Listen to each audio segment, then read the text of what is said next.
Welcome back dito naman sa Tagalog coverage ng MSC at EWC 2026. Ang inyong mga kasama para sa Tagalog broadcast, walang iba kundi si Athena at si Wolf. Athena, it's been a long time na magkakaroon tayo ng cast together. How's it going? Di ko inaakala na ang susunod natin pagtatrabaho ay online cast. At para sa MSC pa, diba? Who would have thought na ganito ang kahahantungan. But so far, marami rin akong hindi in-expect ngayong MSC. May heartbreak, pero may pag-asa pang natitira. Lalo't may representative pa tayong nandito, nag-i-stay para sa kanilang run sa championship. Yeah, we are gonna witness Team of Falcons later on. Pero ang una mo ng order of business, I believe it will be Pro Esports up against team mula sa Cambodia, which is yung Yangon Galacticos. And this is expected to be Yangon Galacticos sided. Alam mo, Athena, gumawa ko ng parang prediction dun sa aking page. And honestly, inakala ko na mas mainit yung mga tao sa mata dun sa pagboto ko sa Falcons versus Vitality. Pero majority of the comments that I saw was about Pro Esports as well as itong Yangon Galacticos. Yung mga fans mula sa Cambodia, actually, nag-comment sila na sabi nila, I can only dream daw. And aminin ko na ngayon, the majority of the reason why ako ay bumoto sa Pro Esports, it's only because I want Kozen to win. Yan. So medyo may konting bias. Hindi pala medyo, talagang bias lang yun. Yeah. How do you feel about the first matchup, the Pro Esports going up against Yangon Galacticos? Ang sasabihin ko lamang ay talagang sumunod sila sa pinlano ng Vamos kasi kung matatanda natin ng draw, Vamos ang may dahilan kung bakit biglang nag-landslide na puro rematch yung nangyaring pilian nung galing sa knockout sa nagde-decide sila kung sino makakalaban. And moving forward, ang pinaka-reaction ko rin is that I understand kung bakit gusto nilang managinip ka midnight. Midnight. Uso kasi Midnight ngayon. Uso si Midnight. Meta si Midnight. Meta siya ngayon. Yung galaw ng Yangon Galacticos is somewhat of a team na well-rounded. Pag sinabi nating well-rounded, hindi sila nakafocus onto what the meta calls for. Nagkakaroon din sila ng mga insane na naglalabas ng mga Fredrin. And so far, hindi na nga nagiging utility jungle lang meta, diba? Biglang nagkakaroon tayo ng mga assassin na sinisimulan ng ating mga upper bracket final matches. But so far, para sa Pro Esports, aamin na ako, bias din ako. Pero para kay Coily naman. Kasi matindi kahit 4 pumipigil, pumapalag, Wolf. If there's anything na we can prove this particular MC, may mga naging sikat na para magiging fan na tayo na sarap abangan. So, dalawa dyan yung masasabi ko. Number 1 is si Coily, na sobrang nakikita natin na nagiging confidence siya. Lumalabas na yung parang magiging maangas niya in-game. So, sobrang dominante na niya. And then TNZ, of course, isa sa mga standout din dito sa ating tournament. But specifically dito kay Coily kasi yung mga panalo ng Pro Esports, buhat talaga niya eh. Although, syempre, mas biased ako dito kay Kozen, pero I cannot deny the fact na Coily talaga yung sasabihin natin nga nagiging cornerstone ng Pro Esports. Ayun, sakto pa siya. Yeah, at siya rin yung nag-break ng stone. Ayan, nung keystone naman ng kanilang nakatapata. Many have mentioned na ina-expect nga nila na dark horse ang Pro Esports, even Yangon Galacticos. Pero pagdating dito sa MSC kasi, wala nang dark horse, lahat naging title contender. And I believe pinatunayan nila both sa kanilang naging journey. And ngayon sa Best of 5 series, wala nang gapangan kasi. It's still on to the knockouts. Only one can survive. And it's up to Pro Esports na baguhin yung naging tema nila from the group stage at ngayon sa knockouts. Yeah. Slowly diving into the game. Iba siguro yung pakiramdam mismo pag nandun ka, no? Pag nasa harap ka na mismo ng key-break. Kasi sa atin, wala siyang tunog, wala siyang effects. Parang hindi natin masyadong ramdam yung intensity ng situation. Pero pag sila nakita mo yung reaction nila Coily, tsaka nila Ogo. So talagang siguro nagugulat sila. Pwede kita bigyan ng context doon. Nga, sakto, nandun ka pala. Sobrang lakas talaga. Legit. Pag online, I think siguro na ma-muffle lang ng mga noise cancellation ng mga mics. Siguro ilalabas ko yung video. Lahat kami nila Mirko, kulang na lang magmura kami. Pero bawal dito sa broadcast natin yon. Kasi parang yung parang boom, ganun. Oo, ganun. pagsabog talaga yung, ayun no, yung tunog. Kasi Oh. kahit ikaw pa yung pinakamatapang na kilala natin, eto gustong-gusto ko yung reaction dito ni Coily. Magugulat ka kasi hindi mo expect na gano'n yung tunog. Kasi Oo. mukha lang ng pipit-pit, di ba? Mukha lang siyang Pero dinadaganan lang sudden niya eh. sound talaga. Yeah, Oo. yeah. Ayan, sakto. Yung gusto ko rin yung reaction dito para sa Onyx kasi para naging chill lang sila. Siguro dahil nakailang beses Nakailang naman na sila sa pangatlong taon na MSC. nila eh. Yep. At gusto ko yung pag meron tayo mga new blood sa MSC is that sobrang genuine nung reaction. Yeah. At sana next year, matunghayan natin yan ng magkasama Wolf on-site. para Sana sa nga, EWC. sana. Pero syempre, enough about us. Tingnan natin ngayon ang knockout brackets. Team Vamos versus Team Spirit. Hindi pa ito yung order na mapapanood ninyo, mga kaibigan. This is just the Tama. way it went when it comes to their ranking. So Team Vamos actually yung nauna na pumili. And then they're not followed up by Aurora Gaming kasi Aurora Gaming pinakahuli. So ito is just for placement. But ang sure tayo dito is yung pwesto nila. So hindi na mababago na yung Aurora at yung winners nung bukas yun yung magkakatapat eventually. Ito naman, di ba, nandito sila sa bandang part. So whoever wins up against Yangon versus Pro Esports at Team Vitality versus Falcon, sila yung magkakatapat. And because we are on the knockout stages, mga kaibigan, this means na laglagan portion na nga. Kaya siya knockout. Yes. Diretso tulog ka talaga muna. Pahinga, tapos may magkaka-free day ka sa Paris para mag-ikot. Pero hindi yun yung gusto mong free day. 'Di ba? Knowing na wala nang gapangan sa lower bracket, Yep. this means na yung mga teams natin was ngayon 3 weeks na bale. 3 weeks preparation para sa new patch update, new meta ay enough na nga ba? Lalo para sa Pro Esports na nabanggit nga natin na rematch man ito, pero may history na kasi ang Yangon Galacticos at nakalap na impormasyon na nag-succeed sila onto, sabi natin, pagpapababa dito sa Pro Esports. So, it's Yep. up to Pro Esports to show us something new or baka naman natutunan na rin nila Coily ang disiplina sa game kasi may mga ilang mishaps din na Yep. parang nadadala sila, masyado naghahabol, nalilimutan. Pag naghahabol, may prone na madapa. Yes. Nadapa sila doon. Yeah, noticeable yan dun sa pagkakatalo nila, 'di ba? Dun sa round number 2, technically speaking, ng ating round number 2 nung ating nung ating stage, gauntlet group stage. Pero ngayon, second round na and no second chances this time. And only one dark horse will be going into the next stage. Maglalaglagan. And who would have thought na dito sa stage na to, ayun, no, si Coach Imba DJ na late addition din dito sa Pro Esports, also allowing Pro Esports na mag-dominate in the international stage. That was a very dominating, considering na ang tinalo po nila ng first group nila, or first round, is SRG, guys, okay? Yep. Inupset nila ang isa sa pinaka-favorite talaga to get it all. Meanwhile, para sa YG naman, nakita natin, Pilipinong coach din, si Coach Yep. Marbs, diba?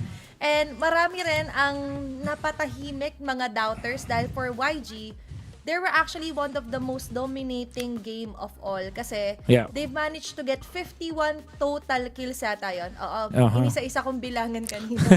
Yung kanilang naging series lead.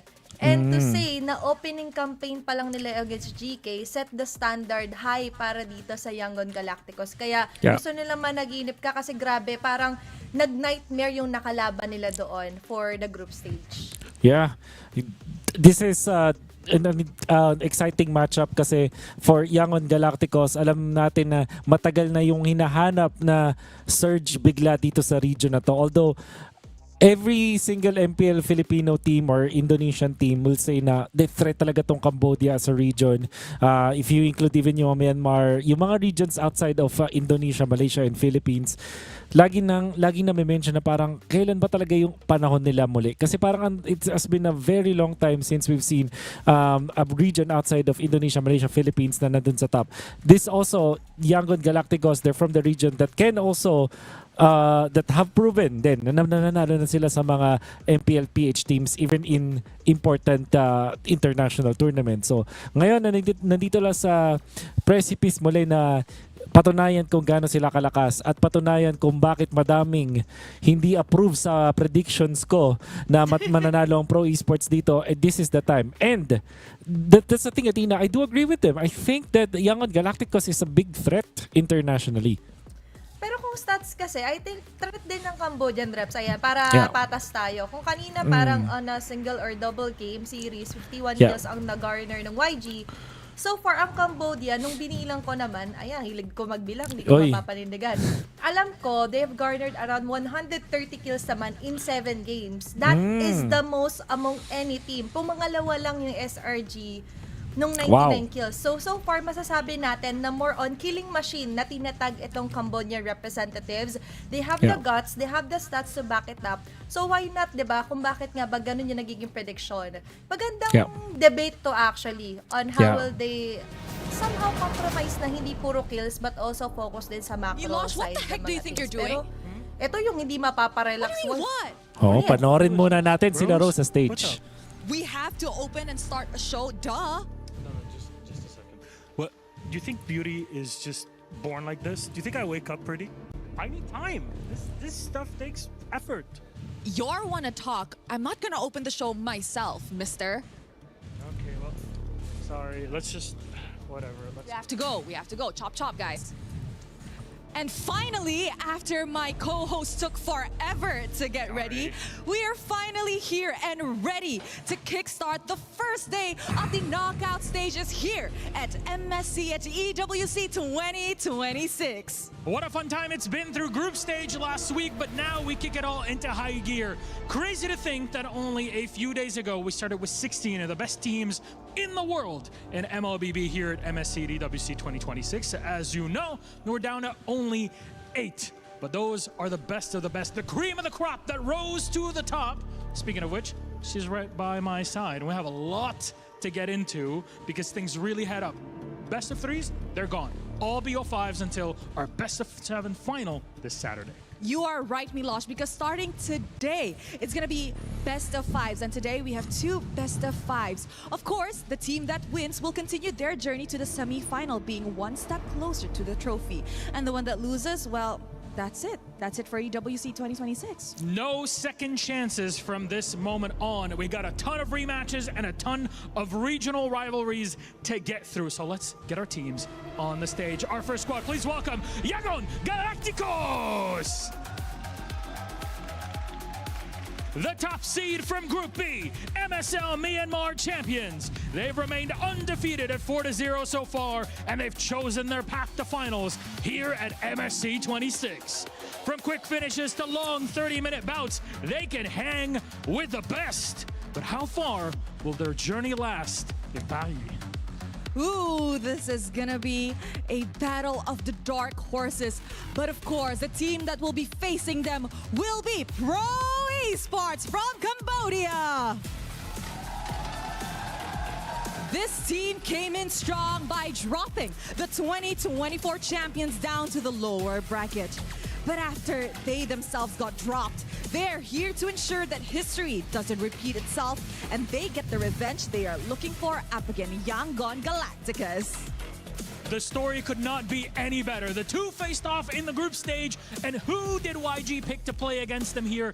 None other than Pro Esports. So let's get this one started. Please, my friends, you may place your keys on both sides. Gentlemen, Yangon, please, Pro and captains, remember to shake hands. One of you is going home at the end of this best of 5 series.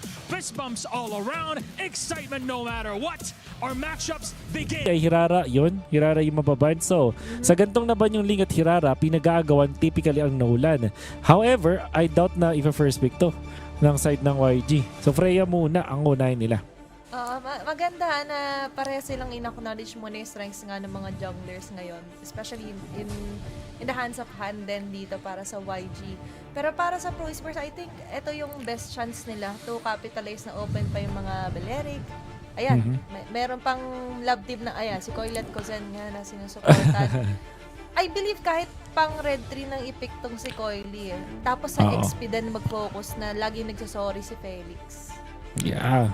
I want to see pro sa mga active na roamers like yung mga Cho. Pwede. I don't want them to see dun. Although, syempre, with the Beleric being available, pwedeng ipik yan. I think it will be the case. It's going to be the Cho para sa Pro Esports. At pagkakatingin natin kasi dito mula dun sa pagkatalo nila sa YG, medyo passive sila. So they have to be on the aggressive ngayon. And they prioritize pick din itong Cho, leaving the Zushin na paborito ng Yangon Galacticos open. And likely isang Harley dun sa kanila side. Kasi yun yung natira na assassin na jungler. But instead, it's going to be Guinevere on their side. And yun nga yung Zushin na kinuha dito ng Yangon Galacticos. Very nice acknowledgement dun na kunin natin Yushin. But also, we have to remember na kung offense din na pag-usapan, best part din is meron kang setup. Lalo na't na panindigan nila na kumuha ng Guinevere. Although I believe, parang somewhat flex pa rin naman to recently. Although mas kadalasan na sa jungle. So sasagot ngayon yung Pro Esports of a hero na masasabi din talaga natin kung sakaling hindi cool sa jungle nila YG ay pwedeng sumabaya. Baksha is still good so far para dito sa Pro Esports. At considering na kahit utility siya, mas in your face kasi ang sagasa ng isang Baksha kung lalagay mo sa jungle. Yeah, so dahil nagpakita na ng intention ng utility yung kabilang team, mas maganda din sabayan mo na ng isang utility na naalala ko tuloy nung day 1 nitong group stages ng MSC, caster kami ni Hans, we were the openers as well, na-mention ko na assassin yan sa group stage, tapos pagdating ng playoffs, babalik yung mga utility kasi nagka-check being na and indeed, ganun nga din yung mga nangyayari dito. And it's mainly because yung mga teams nagkakakapaan na. At alam natin ngayon, dalawa talaga yung top na assassin junglers. It's the Hirara as well as this Ling na nakita naman natin na ban. Esmeralda on top of the Matilda being banned here. Maybe Uranus na rin dadamay dito ng Yangon Galacticos. Most likely. Kasi nga, meron ka naman ng very active roam. You have to have someone na kaya magpa-stay ng lane. Or pwedeng sumalo ng tankiness na alam naman natin pag Cho, hindi naman siya pwedeng bumabad ng sobrang tagal. And so far, para dito sa expanding rivers naman, setters is also the way to remove at liko sila ng Sora. Alis muna yung Sora sa kamay ni Sora Felix. Tapos rekta Moskov sila dito para kay Cousin. Inunahan nila kasi Claude yung matitira na lang para sa YG na paborito na ngayon. Although hindi ako sobrang agree dun sa Claude palagi. Pero sa mga ganito na wala naman ding assassin on the other end, pwede ka talaga makapag-farm. And noticing na nag-Moskov din naman yung kabila, they will just settle for this Claude. So maganda yung bakbakan nito ng dalawang gold laners natin. It's gonna be a farm battle. So you're just waiting now for your roamer now for YG. Na alam mo na Cho yung katapat. So are you going for a stable hero healer? Kunwari, Hylos, for example, para mayroong taga-tangke, another revitalized hero like the Hilda, as well as the Gatotkacha. Or maybe another different hero na hindi pa natin nakikita, yung na may kunat, and doon, Carmilla, yung magiging sagot nila. Na-check pa rin yung criteria. Technically, may kunat. Pwede ka mag-engage. So, all in all, nag-gets agad nila Coach Marvs on what the composition is for Pro Esports at kaya nila makipagsabayan. And you're right that you mentioned nga yung Claude option at na see-through naman yun nila Coach Cat God on to letting dito na makuha ng YG yung Claude. Now, it boils down to what their XP would be para dito kay Sorry Felix. Most of the time gumagana siya kapag may mga damage talaga. Yung kaya humabol, kaya mag-punish kahit 1v3. I hope it's somewhere along the lines of a Yuzhong dito para sa Pro Esports. Siguro yun yung better dito kasi yung pang-damage Kailangan mo dito ng damage at hindi pwede yung Arlot kasi wala siyang ka-combo. Hindi rin siguro pwede yung Benedetta. And indeed, it will be the Yuzhong. Magandang pag-close out ng draft dito para sa Pro Esports. Very nice para dito sa mga coaches natin for Yangon and Pro Esports. Quick trivia lang guys, so far sa group stage ay hindi pa nakapaglaro na expanding river na mapa ang Yangon Galacticos. So this is going to be the first time na naglalaro sila on expanding river. Meanwhile for Pro Esports naman, yung isang beses na naglaro sila expanding river, they lost. But technically speaking, iba naman kasi yung naging composition nila for the draft. So maiiba talaga yung takbo. Lalo na lumiko at bumalik tayo doon. Na-call mo na to. Wolf, sabi ko na kaya ikaw talaga ang timekeeper na babalik tayo sa mga utility junglers. Oo. nature kasi ng mga tournaments yan eh. Parang makakakita talaga tayo ng mga nagbabalik doon. Pero don't get me wrong, Athena, feeling ko naman pag open yung Liga Tirara, pa-prioritize mo rin yan ng mga teams. Pero pag parehas na ban, mas mag-resolve sila dun sa mga nag-work. Kasi wala nang sense na kumuha ka ng Nolan dito, wala nang sense na magpulit ka ng Lancelot. Maybe the Harley has a little bit of sense to it, pero mas maganda na sabayan mo na lang din yung katapat mo in this scenario na hindi available both Tirara as well as the Ling. It's all about maintaining muna yung magiging kapayapaan ba sa mapa. Pero tulad sinabi natin, mas mamaya natin na-expect yung firepower dahil sa mga objectives talaga mas nagsashine na nakikita or na-appreciate natin yung mga utility junglers. Mina for Yangon Galacticos naman, I feel like malaking factor din talaga yung aura dahil natalo naman na nila before sa group stage itong Pro Esports. It's all about maintaining composure, saka syempre confidence din. Malaking bagay yun dito sa pagpasok nila on the knockout stage. I gotta see ditong matchup na Moscow versus the Cloud. Skills matchup for sure. Pero may ma-expect din natin na parang mas madali yung Cloud dito kumpara sa mga typical matchups niya because of that easy route. Madali ka mag-lifesteal eh. Pag nakikipag-backbackan ka dito, kumpara sa isang Moscow na walang lifesteal dahil hindi naman naka-fighter emblem. So yun yung konting lamang naman ng isang Claude over this matchup. But that's just very minor.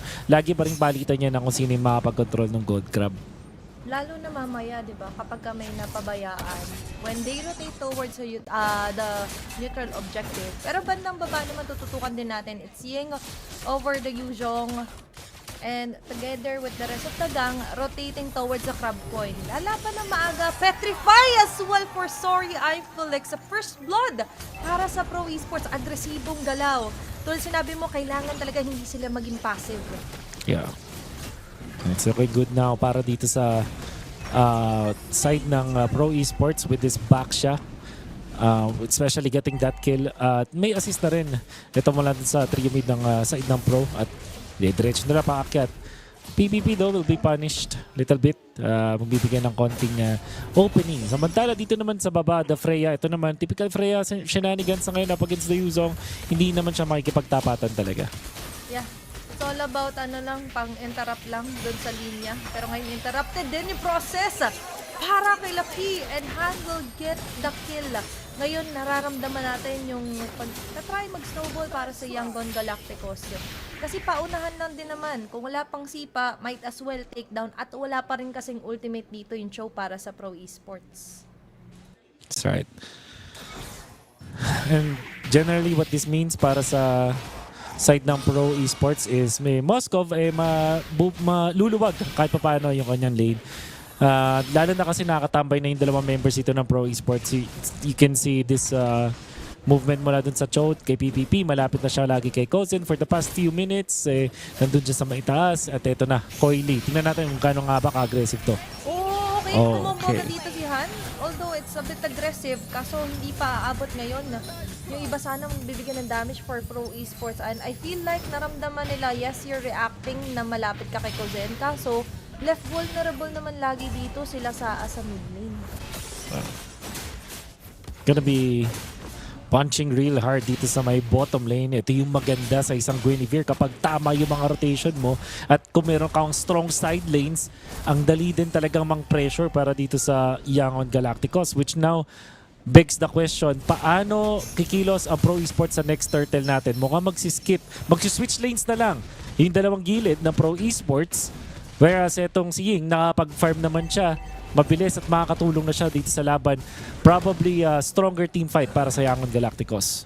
Definitely, kasi mas nauuna rin ngayon na pumusyon sila Kaize and Ying na tulad nga sinabi natin, would have a hard time na mag-zone kung sino man lumapit dito para sa Pro Esports. At covered agad dito ng 5 miyembro ng Yangon Galacticos sa bawat corner na gusto pasukan sana ng Pro Esports. Sanji, papakalan rin ang blazing duet niya. The SOD will hit, connecting on to members dito ng Yangon. Pero magiging kapit lamang yata nito is going to be Han. Tuloy-tuloy pa rin siya sa pag-atake kay Coily. The Dumba! And the Pagkaring Descent is present. At mukhang mas mananatili na YG will be on top dun sa laban na yon at di pa magtatantan. Chase down Andyan na naman yung pagdampot. Making it another kill para kay Ying. Tapos, rekta, clear, and the gold shield. Masusulit pa yata dito nila Sanji. Oops! Oy, makapag-push ng ganun lang. Ngayon, Delix na. Itong si PPP. No petrify from this Yuzong. Binigay lang. Ganun lang. Coily still wants to go fight for this and that will be their error. So, Athena, yung naging decision dito ng Pro Esports na mag-switch yung kanilang gold laner at yung kanilang EXP, compromise their spot si Freya na XP laner na malayo. Nandun siya sa kabilang side eh. Biglang naging sulit pa to para sa side ng Yangon Galacticos with 5 of their members into that turtle fight. Although they will lose Han, pero mas maganda naman yung trade na nakuha nila afterwards. Fully taking the turret dun sa may gitna, binigyan ng double kill yung gold laner nila. And words have been said. Spicy words have been said. Masasabi mo naman talaga, lalo kung ikaw si Sanji na switch ka pa. Pero yung pag-switch up na yun, as you mentioned nga, yung nakakabuti talaga for Yangon Galacticos. And not to mention nga, sinasabi nga natin sana na head-to-head ng Cloud9 Moscow, hindi na siya mangyari kasi iniiwas na ng pro for now si Kozen, making it impossible para sa Yangon Galacticos mag-force man ng fight sa kanya. Pero, at the same time, mas nakikinabang din si Sanji kasi that's going to be another turret crab coin as well na libre niya makukuha. And Pro Esports, I feel like masyado nagiging messy kung sino ba muna yung tatargetin nila. Mas sila yung reactive instead of them hunting down people of YG. Andun yung attempt. Kahit yung Mystic Gush tumama man, pero Sanji will still survive. Heavy ultimates have been exhausted, pero for YG, kompleto pa rin. Angat sila patungo naman dito sa Turtle. Now, the YG with 3,200 gold. Kozen, will he consider taking the fight to them? Coily nagpakita na, nagpapabawas dito. Han masisipa, good kick, pero walang follow-up. Okay, nandito agad si Han, napapaligiran. Nandyan yung Black Dragon Uy! form. Para sa members sa Pro Esports, they're getting the most out of it. Nagkaroon na nga ng turtle, kaso sila pa yata yung mahahabol. Yung magdadabog! At nahabol pa rin dito kay Sorian Felix. Siya naman ngayon yung magsasorry kasi sorry, double kill na siya. Land of Flame with the Soul Snare stacks is there. Pero hindi agad mapapaangat yung mga members ng Pro Esports. Quick transition lang for YG. May SOD tatama kay Sanji. But I doubt na magte-teleport dyan si Kozen knowing na lugi sila sa naging palitan doon. And that's so interesting. Pro Esports mas nag-focus sila sa paggawa ng turtle at nakuha nila yung turtle. In fairness, nakakuha din nila yung pick-off kay Han. Commendable kick mula kay P. Ngunit hindi handa doon si Kozen. At actually ngayon, si Kozen pa yata yung mapapasama with 3 members chasing him down. Oy! 3-4-2! Binoto sa Requiem! Grabe! Oh my gosh! Pwede pala yun! Nilagay sa gisa! Hinanong sangkap si Kozen dito. And kaya sinasabi talaga nating favored pick ng Yangon Galacticos ang isang Jushin kasi this is what they do with a hero like this na kayang at most na pumili kung sino gusto nilang bugbugin. Pakahusay na galawan mula sa Yangon Galacticos. Definitely catching Kozen off guard. Did not have the Purify in time for that one at yun pala yun, nakahanda na at nakaabang na. Nagluluto doon si Han with that Violet Requiem. Then eventually pinaangat na lang din.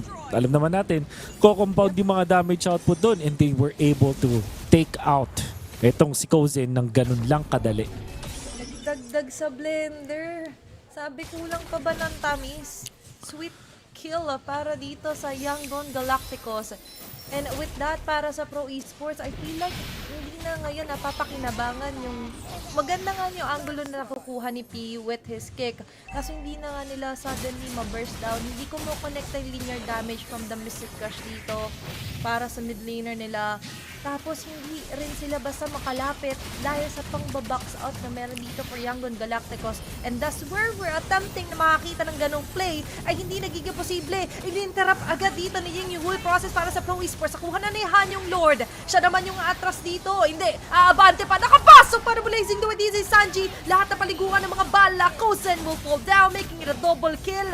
At lahat ng yun, nagkaroon ng chain of events. Lahat pumabor para sa Yangon Galacticos. And unfortunately, para dito sa Pro Esports, they tried to go for the same play. pang ilang neutral objective na team fight. I would say pangatlo na ganun yung play na gusto nilang gawin.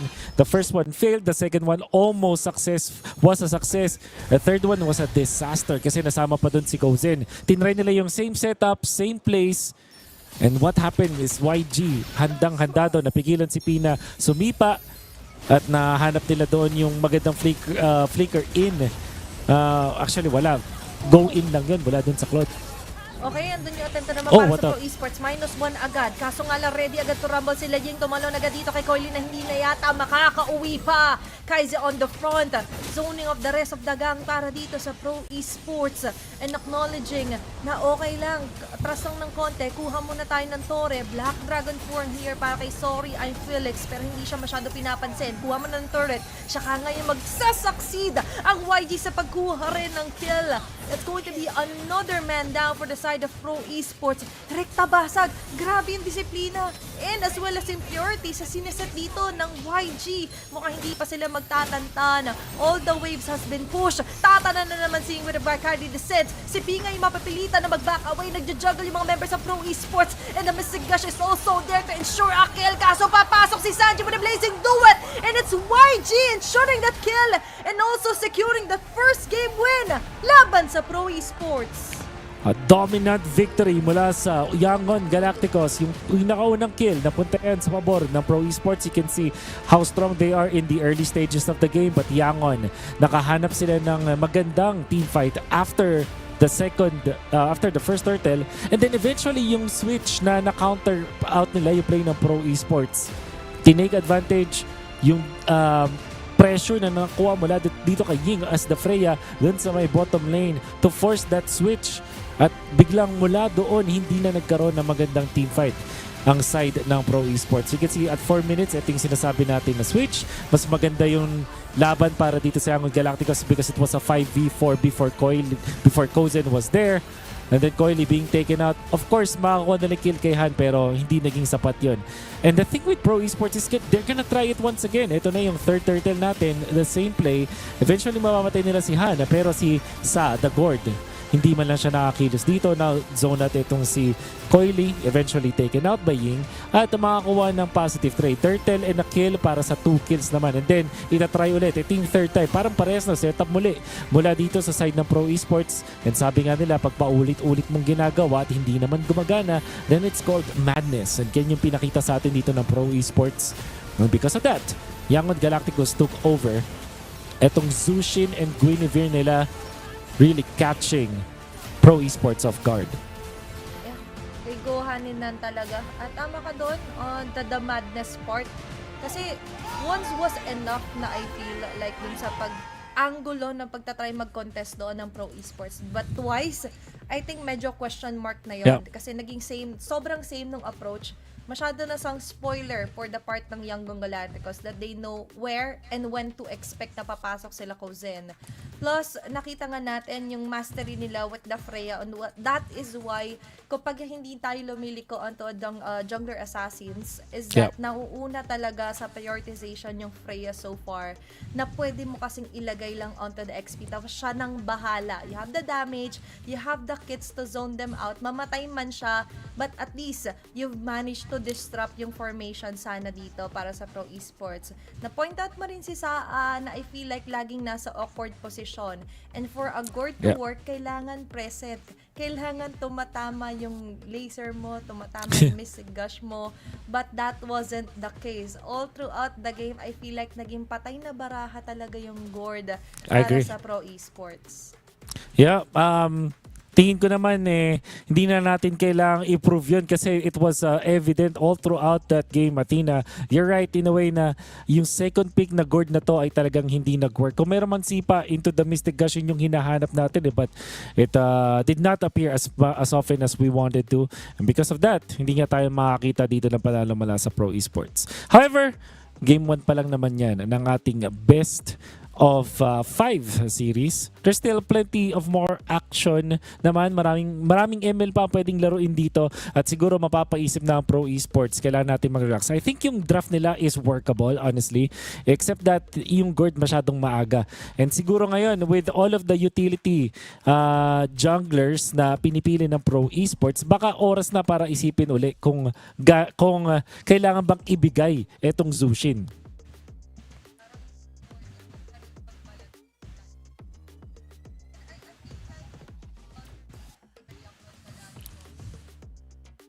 I feel like kung ikaw ang side ng pro esports, hindi ito yung gusto mong ibigay na favorable trade, lalo na expertise talaga to ni Kaizo onto Jushin. Plus, para naman sa pro esports, I think it's all about adjusting ko. Ibibigay mo yung Jushin, might as well give a hero for Saa na kaya ding sumayaw or kayang gumalaw sa mid lane. Kasi for a Gord, masyadong bumaba yung survivability niya the moment na laging napapunish doon si PPP doon sa show niya. Yeah. So, eliminated agad yung combo. That's a wasted resource sana na mapapakinabangan ng pro esports dahil lang hindi kumokonekta. At yun yung nakakapanghinayang kasi without anyone feeding doon sa Mystic Gush, that's a waste of resource nga or source of damage para sana sa pro esports. Well, yung Yangon Galacticos, hindi naman sila talaga nakaramdam ng kahit anong panghihina. And we'll see if that will be the same for game number 2. For now, we're gonna be hopping into a quick break. Wag po kayong alis. Magbabalik ang Tagalog broadcast ng MSC at EWC 2026.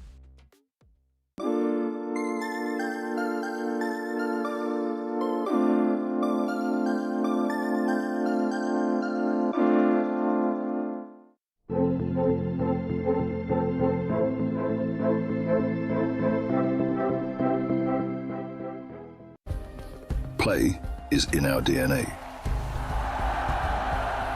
Whenever we let it out, it becomes our superpower.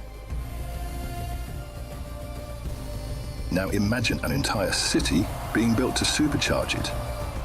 Kadir City, powered by Play. We were there.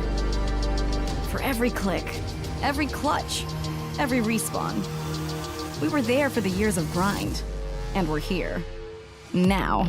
The proud founding partner of EWC. Powering the biggest event in gaming. Shoulder to shoulder with the world's best. Making history. Greatness deserves a stage. Lenovo Legion. Reach your impossible.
Tayo po ay nagbabalik para dito lang sa coverage ng Tagalog coverage ng MSC at EWC 2026. Wolf and Athena, your casters for today.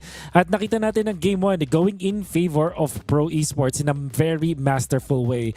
Nakita natin yung unang surge mula sa Pro Esports with one of their pickoffs and then getting the first neutral objective victory. Pero afterwards, hindi na nga nakaporma doon ng Pro Esports with careful and calculated maneuvers mula dun sa Guinevere as well as the Zushin at yung Freya naman coming out from Yangon Galacticos. Athena, do you think na merong tsansa na makabawi sa game number 2 itong Pro Esports? Pwede. Kasi, to be honest, nung pinag-usapan nga natin, yung draft gana naman, mapapagana siya if ever the execution matches yung naging tempo rin na sinip doon ng Yango Galacticos. I feel like masyado rin silang nadala. Siguro dahil first game din ulit for around 2 to 3 days na day off nila. Kasi technically, parang hapon pa lang ngayon sa Paris. Pero para naman sa naging draft, I think certain adjustments at respect ang kailangan nilang gawin. Pinaka nag-shine talaga for me is Kaize with his Yujushin. Very masterful way onto annihilating members. Hindi makapalag yung combo. So, without those combos, talagang mahihirapan ang Pro Esports. At isa rin sa nahirapan para sa game na yun ay hindi nakapag-sorry ever ng balagbag si Sorry I'm Felix. At sakto sila yung ating head-to-head para dito sa matchup natin. That's right. Itong ano kasi din, no? Itong si I'm Sorry I'm Felix that kadalasan nakakapag-sorry siya kasi malakas yung binapakita niya. Parang lagi siyang balagbag at nagsasorry na lang siya dahil napapatumba niya yung mga natrat. But this time though, that wasn't the case. And I think it's really, most of the reason is because yung kalakasan nung kanyang katapat, which is yung Freya. Freya is such a great hero. Although, para sa akin maganda yung last pick na Yuzong, pero na-outmaneuver talaga sila sa moment na yun. Hindi nila na-capitalize na Yuzong opening sana kapag may mga ilalaban na objectives. Kasi bago pa makapasok, patay na sila. Same goes para sa side ng Yangon Galacticos. Gets nila, parang lokal sila kung sang eskinita lagi dumadaan ang Pro Esports. So, technically speaking, konting tweak around pwede namang magbago at ma-forced. Magkaroon tayo ng secured game number 4. But so far, opo, best of 5 po yung serye natin for the knockouts. Lahat ng knockout na laban natin today, which is dalawa, ay best of 5. So, para sa Pro Esports, kailangan nila slowly makaka-catch up. And the way to do that is, of course, observe din natin kung anong side sila mamaya dito sa draft natin mapupunta. Diba? Kung kaya ba nilang sila naman yung magdikta na magiging draft. And to be fair, so far, hindi pa nananalo itong Pro Esports.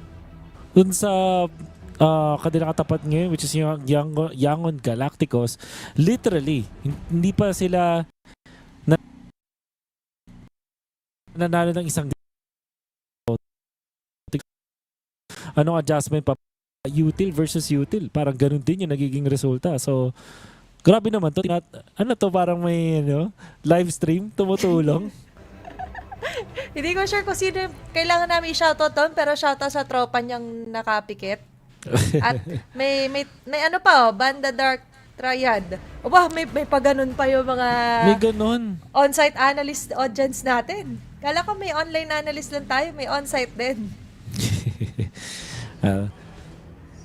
And now we're gonna be heading into game number 2. Okay, so may konting aberya ata at makikita nyo muna kami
Traps deployed. Welcome to Mobile Legends.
Mega kill.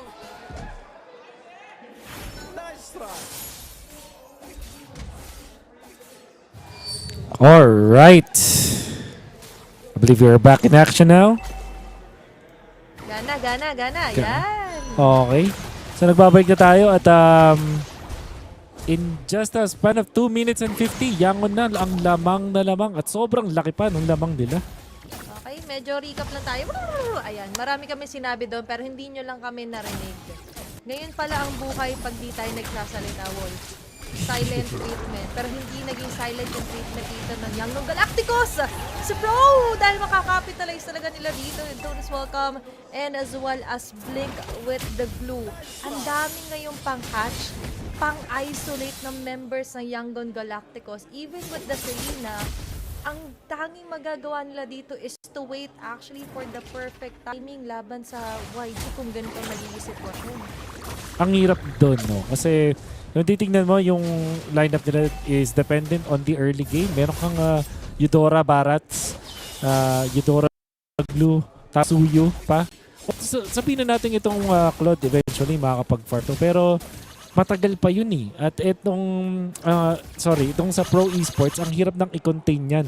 Yung early game comp na yan ng Yangon Galacticos. Pro wanted to utilize this Selena with the Hirara in the early stages, pero parang ngayon, mahihirapan na makahanap ng kills yan. Though the struggle is real talaga ngayon para sa Pro Esports. Meanwhile, para naman dito sa game number 2, I feel like for Yangon Galacticos, malaking factor yung nag-spice things up sila. Kahit na lumiko tayo onto assassin junglers technically, is nagkakaroon pa rin tayo ng halos same na swing pagdating sa transition nila. Get the turtle, cover all bases na pwedeng panggalingan ng Pro Esports, and the rest ay pwedeng pumalo up. Sakto na naman dito si Hana onto getting the turtle. Siya ngayon yayari na ratog-try yung mga members ng Pro Esports ng habol. Adukaisen, pero makakapatay pa rin. There's one to the burst. Andiyan yung Casa with the blade surge, and the crawlers as well ay tatama din. Sorry, and Felix will get one, but that is 3 members kapalit lamang ng isa. At hindi pa doon matatapos ang lahat dahil napupugo din yung ibang linya dito ng Pro Esports at rekta sa mid lane ay mababasag pa yata ng Young Galacticos. Sobrang perfect ng mga movements dito kami from Young Galacticos, utilizing this Suyo in the early stages na Hindi rin sila masyadong problemado dito sa Selena because of this glue. And yan si Sanji the Claude, just like in game number 1, malaki na yung kalamangan over Kuzen. With the rotations, with the farm that he has, looking impossible na para sa Pro Esports. Medyo mirakulo ang kailangan na gawin na depensa dito nila Kuzen. Grabe, 5 minutes into the game. Kahit nagkaroon ng miracle, kailangan din talaga ng gawa. Di ba katulad natin, nasa tao rin ng gawa. At magagawa ngayon for now ng Pro Esports is to somehow alleviate yung pressure na tinatry i-create ng YG sa jungle or kahit kay Kozen. But they cannot do those two things at once. Dahil nga, compromise na lagi yung linya. May specific or lalong malaking gap na nga in between the jungle and the gold. I feel like for Pro Esports, kung hindi sila ngayon maglalaylo muna sa mapa, ay matutuloy talaga yung aggression for Yangon Galacticos, which is what they want. Masyadong predicted yung galaw nila Koini, which is why laging nakaantabay si Han sa magiging galaw niya at hahabol kung kakayanin, pero pag hindi, disengage, clear lang ng linya. Ito yung counterplay para sa Pro Esports. Hindi tatama yung SOD, pero enough yung sama-sama jutsu para maka-take down ng isa. And that's going to be Blink taken down. Yeah. That's very important para sa Pro Esports na makahanap ng kahit anong victory sa ngayon. At least makakapag-gain sila ng control sa mapa, pero hindi pala. Because Han already smells yung desperation mula dito kay Hirara, mula kay Coily. Kaya naman makakuha nila yung Lord Plus na nakawan pa ng farm. Naboset pa dito yung Pro Esports. At lalo pa ngayon, mamomblema ang mga members ng Pro Esports. YG in so much control this game. Grabe, no? Imagine, from the group stage na sabi nga natin na ang Pro Esports baka kaya nila makatapat ulit ang YG. Nagkatotoo, kaso nga lang suddenly for YG, they want to continue that history instead of Pro Esports rewriting it. Hindi nasasagot yung root cause of evil para dito sa Yangon Galacticos. If you're pro, tapos may pa ganun pa na eksena, I feel masyadong scattered yung naging galaw dito sa mapa. Too solely focus kung tatama yung Araw, pero it might be too late dahil na well-farmed version ito ng YG. At dahil desperado na dito si Coily, he's doing all that he can. Even with the iframes, hindi niya kakayanin ma-outrun dito si Han. And now, the end is super near para dito sa Pro Esports kung hindi man sila makakanap pa ng teamfight ngayon. Especially kasi pag dating ng 8 minutes tapos yung YG kinukuha na sila ng mga junglers nila, ng mga jungle nila. Mahirapan ng bumangon itong si Hirara na sobrang kailangan maging online sa ngayon. Maybe, may mga magandang pana dito ni Saa. Pwede mamaya, siguro. Pero sa akin, wala din siya masyadong mana so hindi siya makakapag-stay sa laban na to. But if ever na may tatamaan ng pana dito, Wolf, who's going to be the best case scenario para dito sa Pro Esports? A difficult question. Pero tingin ko, I guess hanapin talaga yung si Suyu siguro. Kasi or ang hirap, Han and Kaize I guess ang better targets doon. Pero yun pa rin enough pa ba yung damage nila? Siguro pag nagka-third item si Sa at si Kozen, pero tingnan natin, it's not going to be the Lord fight. Kailangan dito ng out-of-the-box na galaw para sa Pro Esports kasi masyado sila nakukulong dito sa Marisupat. Kinatabay sa kanila ng YG. Going to be immediate takedown. Wala na agad yung frontliner para sa Pro Esports. Iniisa-isa na sila. With the bravest fighter. Yari pa rin do si Sorry. I'm selected an immediate double kill para kay Han. Bilis ng convert kill. Onto objective. Kuha na naman yung Lord. And for Pro Esports, a nightmare yet again happening right before their eyes. Kahit balikan natin yung replay, masyado na talagang naging established yung lead para dito sa YG. Sobrang swabe para dito sa YG. Yung mga moves na ganun, parang libreng-libre. Walang man lang kahit anong contention and then they'll get a kill on Tokoily, binugahan ng Katon. And another tech that we are going to see in this metagame that we have, nakita natin yung Team Onyx Indonesia na nanalo with the Nolan up against the Hirara. This time it's the Suyu naman na pinantalo ng YG against the Pros Hirara. Ito yung sinasabi sabi ko, pag may nagtatanong na Hirara overall assassin, it depends talaga. And in this case, masasabi natin na mas on top yung Suyu. Not only can he predict yung mga dadatingan ng dashes ng Hirara, but also well-farmed. Ito, kita nyo guys, ilang wasiwas pa lang yun with the Blaze Surge as well here from Han. Ay halos mabura agad si Sorry and Felix. Not to mention may Lord. Hindi man ito yung super enhanced Lord, the 18-minute game. Pero the damage is too much to handle kung ikaw ang pro esports. Step by step lang ang kanilang pagdepensa. Dinidelay man nila, but I think inevitable talaga na masasabi natin na yung gap in terms of damage and item ay nagre-reflect na talaga. At sakto dito sa ating item check. Yeah. Si item check sobrang layo pa ni Coily dito. 8.4k Kozen 8.4k versus 6.9k. Coily is also that far, 6.5 versus 9.6k. Skypiercer tapos 2 items with the Queen Swings, making it sure na itong si Han ay kahit tamaan dito ng pana, hindi ganun kadali mapapatumba. And I think this is stellar usage of the of items coming out from Pro Esports na na-outplay nga talaga nila dito yung katapat nila. Grabe yung forward thinking na meron sila dito. Now for Pro Esports, we understand kung bakit kinakailangan nila magsama-sama. Kasi kung sakaling may mahuli man lang na kahit isa, baka pwede nilang pagtulong-tulungan. Kaso mas pagtutulong-tulungan pa dito! Sakto dito as well kung makakatakas man doon si Coily, pero si PBB ay hindi. Habol agad dito para kala Blink. Han with a double kill. Lahat ng dashes kinumit na rin, pero mukhang nga abuta pa rin dito si Story. Art Felix Sanji for a finishing move. Siya na lang yung taga-simot nung inahain dito ng YG. Immediate take na para kay Coily. Yun yung naging answer. Pero that is just too much. Maraming sinasakripisyo, itinatapon na nabuhay ang Pro Esports just to try and survive. Pero para sa Yangon Galacticos, they're just biding their time. Nag-aantay na lamang na kung sino man ang lumabas ay pwedeng mabigyan. Basag yung Tori sa gitna. Tapos sakto pa yung timing na magkakalord at mukhang libreng makukuha ng Yangon. Especially because Sanji will be back in 7 seconds. Pwede itong i-delay ng YG panandalian. Coily nagpaparamdam na agad dito sa my Lord some lifestyle out there. Fortunately para sa Pro Esports, mid lane yung Torre na napatumbayin. Kadalasan mid lane yung talagang gusto mong unahin. Pero in Lord dance scenarios, at least yung nabasag dito sa Pro Esports is the mid lane turret, which means na walang long lane play but a conceal from YG. Okay, manlilikuran agad dito sila sa nagkabukod sila agad dito nila Sorry ay Felix. They know wala pang flicker. So if ever yung threat ni Sorry ay Felix ay kaya pa nilang i-manage. Pumasok agad si Coily. They're going to be the iframes. Hands taking on the Lord. Tsaka sila mag-focus pa dito kay PBB with the revitalize ay hindi magiging sapat to survive. Habang agad sila Kozen. Nakita natin yung attempt sana nila to dance the Lord around pero hindi ginagawa at hindi pumapayag yung YG kasi technically hindi naman nila kailangan i-prolong yung pag-takedown ng Lord. Ang kailangan lang nila dito is to focus on their objectives. Kahit yung mga buffs, hindi na rin ibinibigay dito ni Han kay Coily. Oh, 70 stocks. Medyo, hindi pala medyo sakit na dito ng damage output.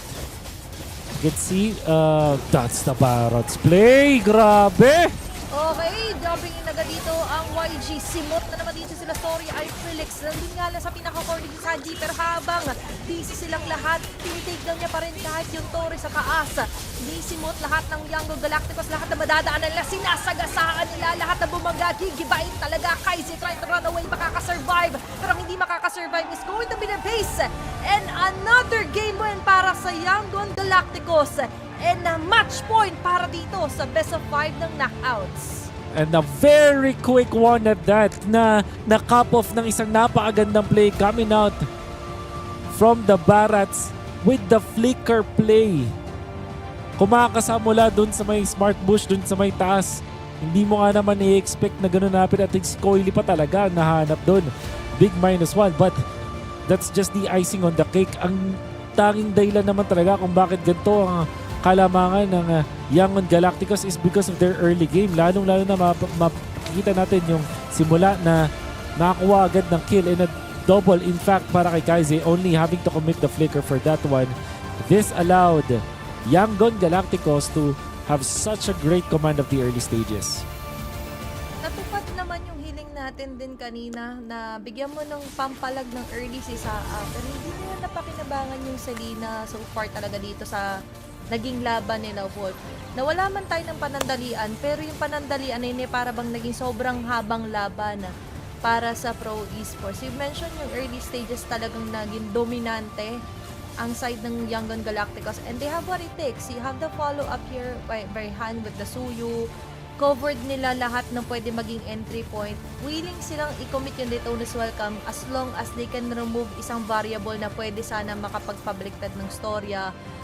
Plus, it's Sanji again na hindi mapapatay ever dito, hindi mahahawakan rather dito sa laban na ito. Sobrang libre niyang makapag-farm. Yeah.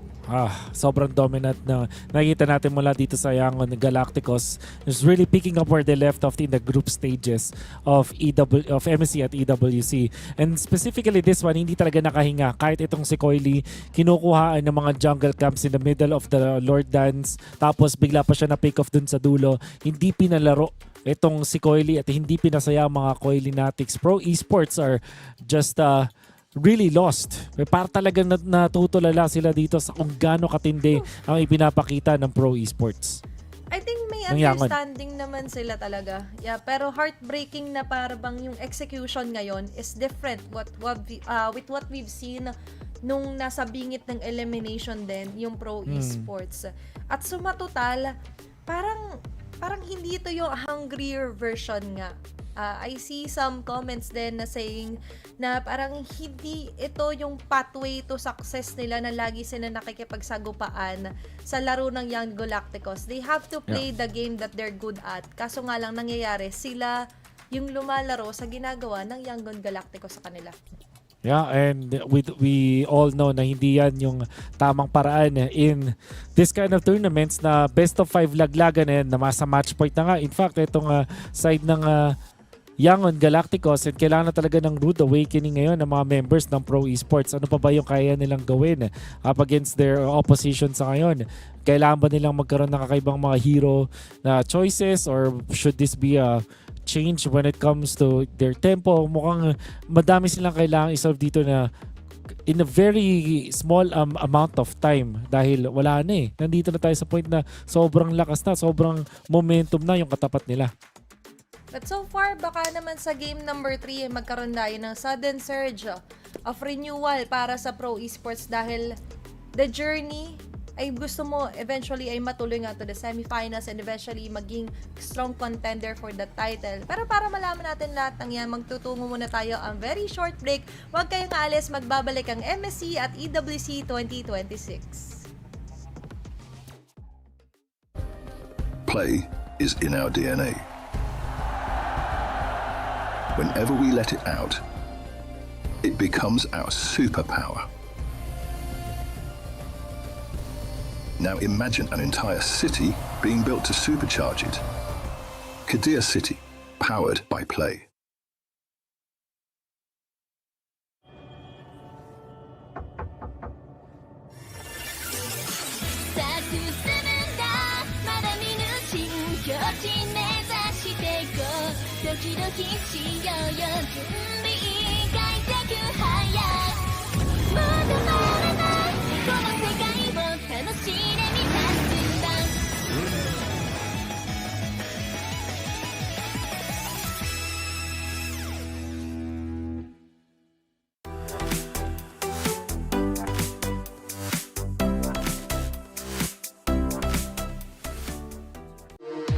We were there.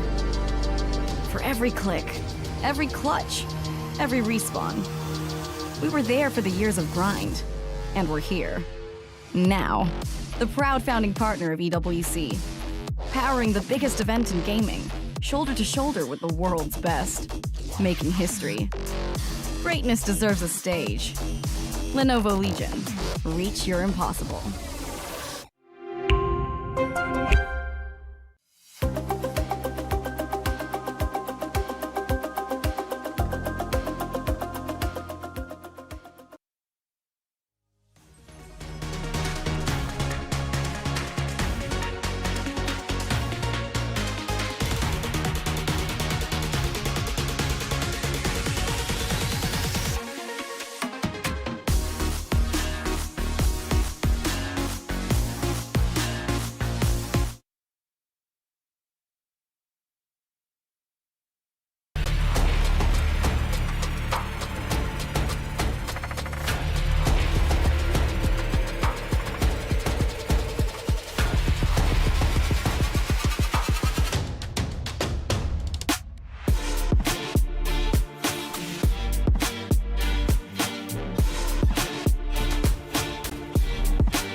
Back in action para sa MSC at EWC 2026. Wolf and Athena, your casters for today.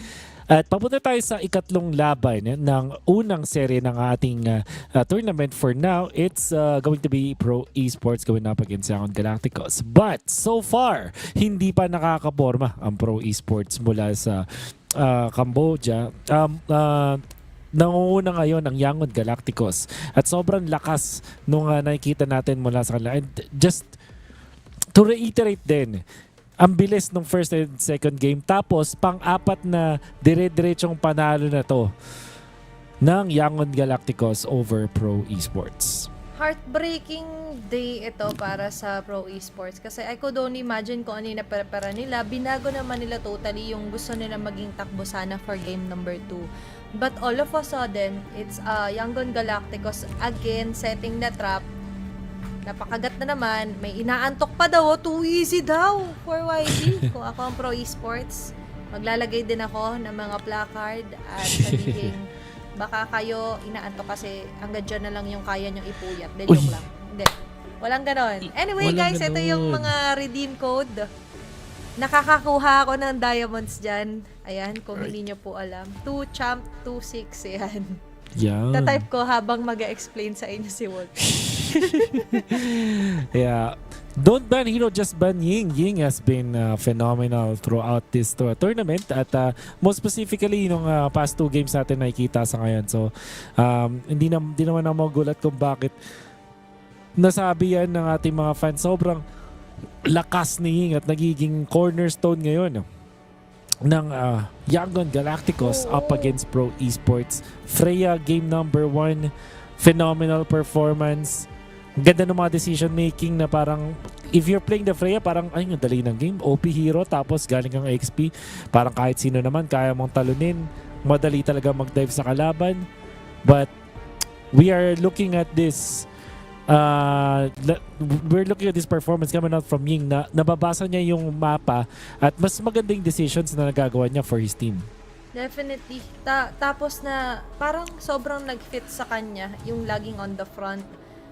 Killer XP persona para dito kay Ying. Pero hindi naman tayo pwede mag-ban out ng player, so might as well just corner out some of those key heroes at ire-respect naman yan muna pabalik nila Coach Marv. Sabi nila, sige, baka kasi sila yung respect Freya, pero papanindigan nila yung Hirara opening para sa Pro Esports dito, Wolf. Eudora ang kadalasang sagot or Zush without the Zushin, so Eudora could be incoming. And syempre Beleric na Kirara does not like playing up again, so that could be the first 2 picks. Wala rin naman Freya, indeed. Ayan, okay. So Kozen hero is either Moskov or Harith maybe. Tapos, and immediate pick up dito sa Uranus para sa Pro Esports. Yan. Okay, so magandang opening tong Harit kasi as nung last na gumamit nung Harit si Kozen, maganda yung naging natin snowball niya. Comes to setting up his game, ito yung mas mag-fit for Pro Esports. Kaso nga lang, ang tricky part is that hindi siya punish ga. Kaso nga lang, doon na kontra. Fanny also wants to punish early game heroes, mga core or side lane heroes, at makukuha agad ito ng YG, Wolf. Wow. And this means na magbabago na ang laban natin dito para sa Young Galacticos. They're gonna put the pedal into the metal. I think kailangan nila ng isang pangtapat sa Yura. So magandang ban dito, Esmeralda and another tanky hero siguro. Maybe a Barat's ban from mula sa Pro Esports para maghahanap yung YG ngayon ng ano ba yung ipamamalit nila sa front line na nawala sa kanila from utilizing this Fanny. And then maybe Pakito actually dito sa side ng Young Galacticos as their gold laner, or who knows, baka stable hero sila like the Brody. Pwede. Kasi hindi naman nila paproblemahin yung AoE mamaya kasi may Beleric and Eudora naman sila. But I like na on point, Esmeralda talaga yung kailangan tanggalin if you're Pro Esports. Tapos ngayon, clutch moment na to eh. Kailangan nila ma-eliminate kayo risk na may ka-combo yung Beleric and fast-paced hero as sa Selena ay re-remove na rin dito ng Young Galacticos on the process. Ngayon, going back onto the Harit, nung nung nakita natin na ginamit ito ni Kozen, he was actually the record holder ng highest kill in a single game ngayon sa MSC. That was 18 kills with that Harit. Kaso nga lang, to get the kill running, kailangan ay stable din yung magiging frontliner para sa Pro Esports. Ang kulang pa nila dito, ano ba mag-fit na frontliner nila dito, Wolf? Siguro ngayon Barats para dito sa YG.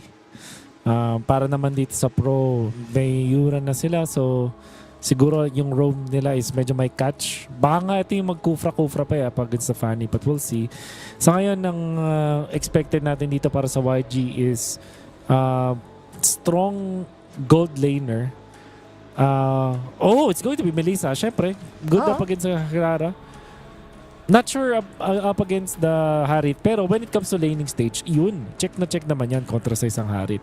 So, what is left para dito sa Pro? Just gonna pick the badang. Traditional answer sa isang Fanny. And then the Valentina naman para makopyahin itong Eudora or the Beleric Ultimate. For Yangon, Galacticos are looking for just a safe na XP laner. Nandyan yung Lapu that can actually work against Pro. May option din naman sila mag-Barats na lang para din. Sobrang ano lang sila, simple lang dun sa may XP lane. But there's also that glue factor that always is good up against Harith. Pero parang nararamdaman ko baka magiging kakaiba to. Para sa YG, no? Kasi sub-sub masyado yung mga members ng Pro Esports. Pag sumub-sub, kailangan mo lang i-hold. At sobrang sakto, biglang nag-Ruby pick dito para sa XP lane ang Yangon Galacticos. I feel like ito yung ultimate lason kapag kasub-sub kayo. Hindi kayo palalabasin. Mas gusto nung Ruby yun. And that means na meron ka ng pang-lockdown. Ingat lang siya para hindi siya makopihan kahit gaano dito ng isang Valentina. If there is a game na kailangan magising ang Pro Esports, this is the perfect game to start with. We are now heading into game number 3. Match point para sa Pro. Para sa Yangon Galacticos. Ganun lang kasimple. Kailangan nilang manalo, otherwise they're out. Pro Esports at the precipice of getting swept by YG. Hindi lang sa unang pagkikita nila pero ngayon din sa ikalawa. Sobrang dominante ng Yangon Galacticos. And the question now is, yung Pro Esports ba, nagising na ba sila? Tama. Ngayong nasa bingit, ma-unleash na ba yung limit para sa Pro Esports? We're talking about a team na kinayang pababain ang 2024 MSC Champs. Now, they're pushed onto a corner. Pag nako-corner ka, kailangan mo umapercut. Kailangan mo yumuko to find another angle. At yung angle na yon is go traditional approach. Nandyan man yung mga on-paper counter ng mga heroes mo. Kailangan na matinding galawan kung ikaw ang Pro Esports. At unang galawan is going to be all about making lives easier para kay Kozen. Kaya sa Pro Esports. Ganun na rin para kay Coily kasi kanina yung hirara niya was a bit too bugbog dahil masyado siyang hinarabas doon ni Han. Pinahirapan talaga ng todo-todo ni Han. And of course, the rotation din. Sa ngayon, Pro Esports going for the Uranus. And kung babalikan natin yung draft din pala, hindi lang sa hindi lang sa ito yung comfort picks para sa Pro Esports. Actually, ang bilis nilang mag-pick. So ang bilis nila mag-pick, ibig sabihin decision making na doon. So alam nila kung paano to mag-work up against the Fanny. However, for members up top, easy kill para dito sa Uranus. They want to force talaga na maaga mabigyan ng number si Han. At yun yung medyo nakakainis kapag ka Uranus ka sa umpisa. Kasi pwede ka talagang apatan na maaga ng YG without the ultimate to somehow level up yung paggalaw mo sa mapa. Ngayon, even Pro Esports ay kailangan mag-react. It's all about maintaining din yung pagkuha sa neutral objectives na kanina pang hindi mahawakan ni Coily. It's all about Han. Game 1, Game 2, storya lagi ni Han. Ngayon, maaga rin po posisyon ang YG. Pero bago mag-focus na sa Turtle, they want to eliminate one more member. Yun lagi yung criteria nila eh. Bago mag-Turtle, patayin muna tayo ng isa. Alam kaya ito ng Pro Esports. Seems like dito nakatago yung Pro Esports. Atrasado sila, but now Coily, naman niya, he's level 5, a level ahead of the Fanny. Makikita nilang wala dito yung Fanny sa ngayon. At alam din nilang purple buff is available, so baka nandun yung YG. Pro Esports finally getting something out of nothing. Pag-secure na una nilang objective in this game, number 3. Kahit pa paano, dahil sa Fanny nga yung pinili ng YG, may timeline na kung saan ang Pro Esports, pwede yun nga yung maging window nila, yung golden hour, kumbaga. So, doon sila pwede munang umiwas ng fights, let Coily and Kozen farm as much as they can, na hindi nangyari nga ng Game 1 at Game 2. Tingin nila, kapag may oras muna sila na mag-farm up, magkaroon ng items, baka makasabay sila kapag one-on-one, tapos hindi sila masyadong gap in terms of gold. Pero para sa YG, gusto nila lagi nagpo-force out nga ng mga gantong klase na mga angulo sa Pro Esports. Pero para sa kanila, hindi pa rin sila masyado nagre-react. Hindi ito yung Felix na kilala natin ng unang game pa lang or unang minutes pa lang ng laban. Laging meron ng kapalit. Pero ngayon si Sa, on to Kaize, darating agad si Han. Oy! Magkakaroon man ng successful take-on dito ang Pro Esports, pero mayayari pa rin sila ni Han. Trade talaga ang gusto lagi dito ng YG at lamang pa rin sila. And what a great play coming out Oo. from Blink. Utilizing yung kanyang flicker, giving Han 2 kills in this game. Although, commendable yung pinakita ng Pro Esports with that one. Halos makakapanalo na nga sila dun sa may teamfight na nakita natin. But the fact that YG managed to still win that out up against Pro Esports is gonna be massive for this team. Still, lamang pa rin naman ngayon ang Pro Esports. One step ahead. YG. Yeah. Yep. One step ahead ang Pro Esports kanina. Pero ngayon for YG, it's all about living in the shadows din ng Pro Esports. Kung saan sila pumunta, react lang din sila Blink to ensure na hindi masyadong lolobo nga yung kalamangan ng Pro Esports sa gusto nilang establish. Coily still on a stable farming rotation dito. Pero ang kaibahan para sa YG, pwede silang kumontes mamaya pagdating sa turtle. Pwede mo nang kumuha ng kill na nakuha naman na ni Han yung purple buff niya. And that's going to be the case. Si Sorry ay Felix, gusto sanang magkaroon ng mga angle breaker moves, pero makukuha pa rin siya nila Ying. May info ang Pro na malayo yung Fanny. So, ang gagawin na lang muna nila is to get the turtle in exchange of Sorry and Felix life. Well done coming out from Pro Esports, identifying na mayroong nangyari dun sa may top. And sorry man Felix, ginawa na lang niya yung best niya para makuha yung XP cart dun sa may top lane. It will slow down the push of YG but not as much. So kahit na namatay siya doon, na-clear niya yung lane, nakuha niya yung cart niya at nakapag-push pa, nakapag-neutral objective pa etong mga members ng Pro Esports. So net positive yan para sa YG. Okay, may namumuntensyon. Ito positive intro rin para kay Laging. Kaso natotaunt siya ni Saa. Ito yung counterplay nila Blink with the Wrath of Drive, hitting 2 members.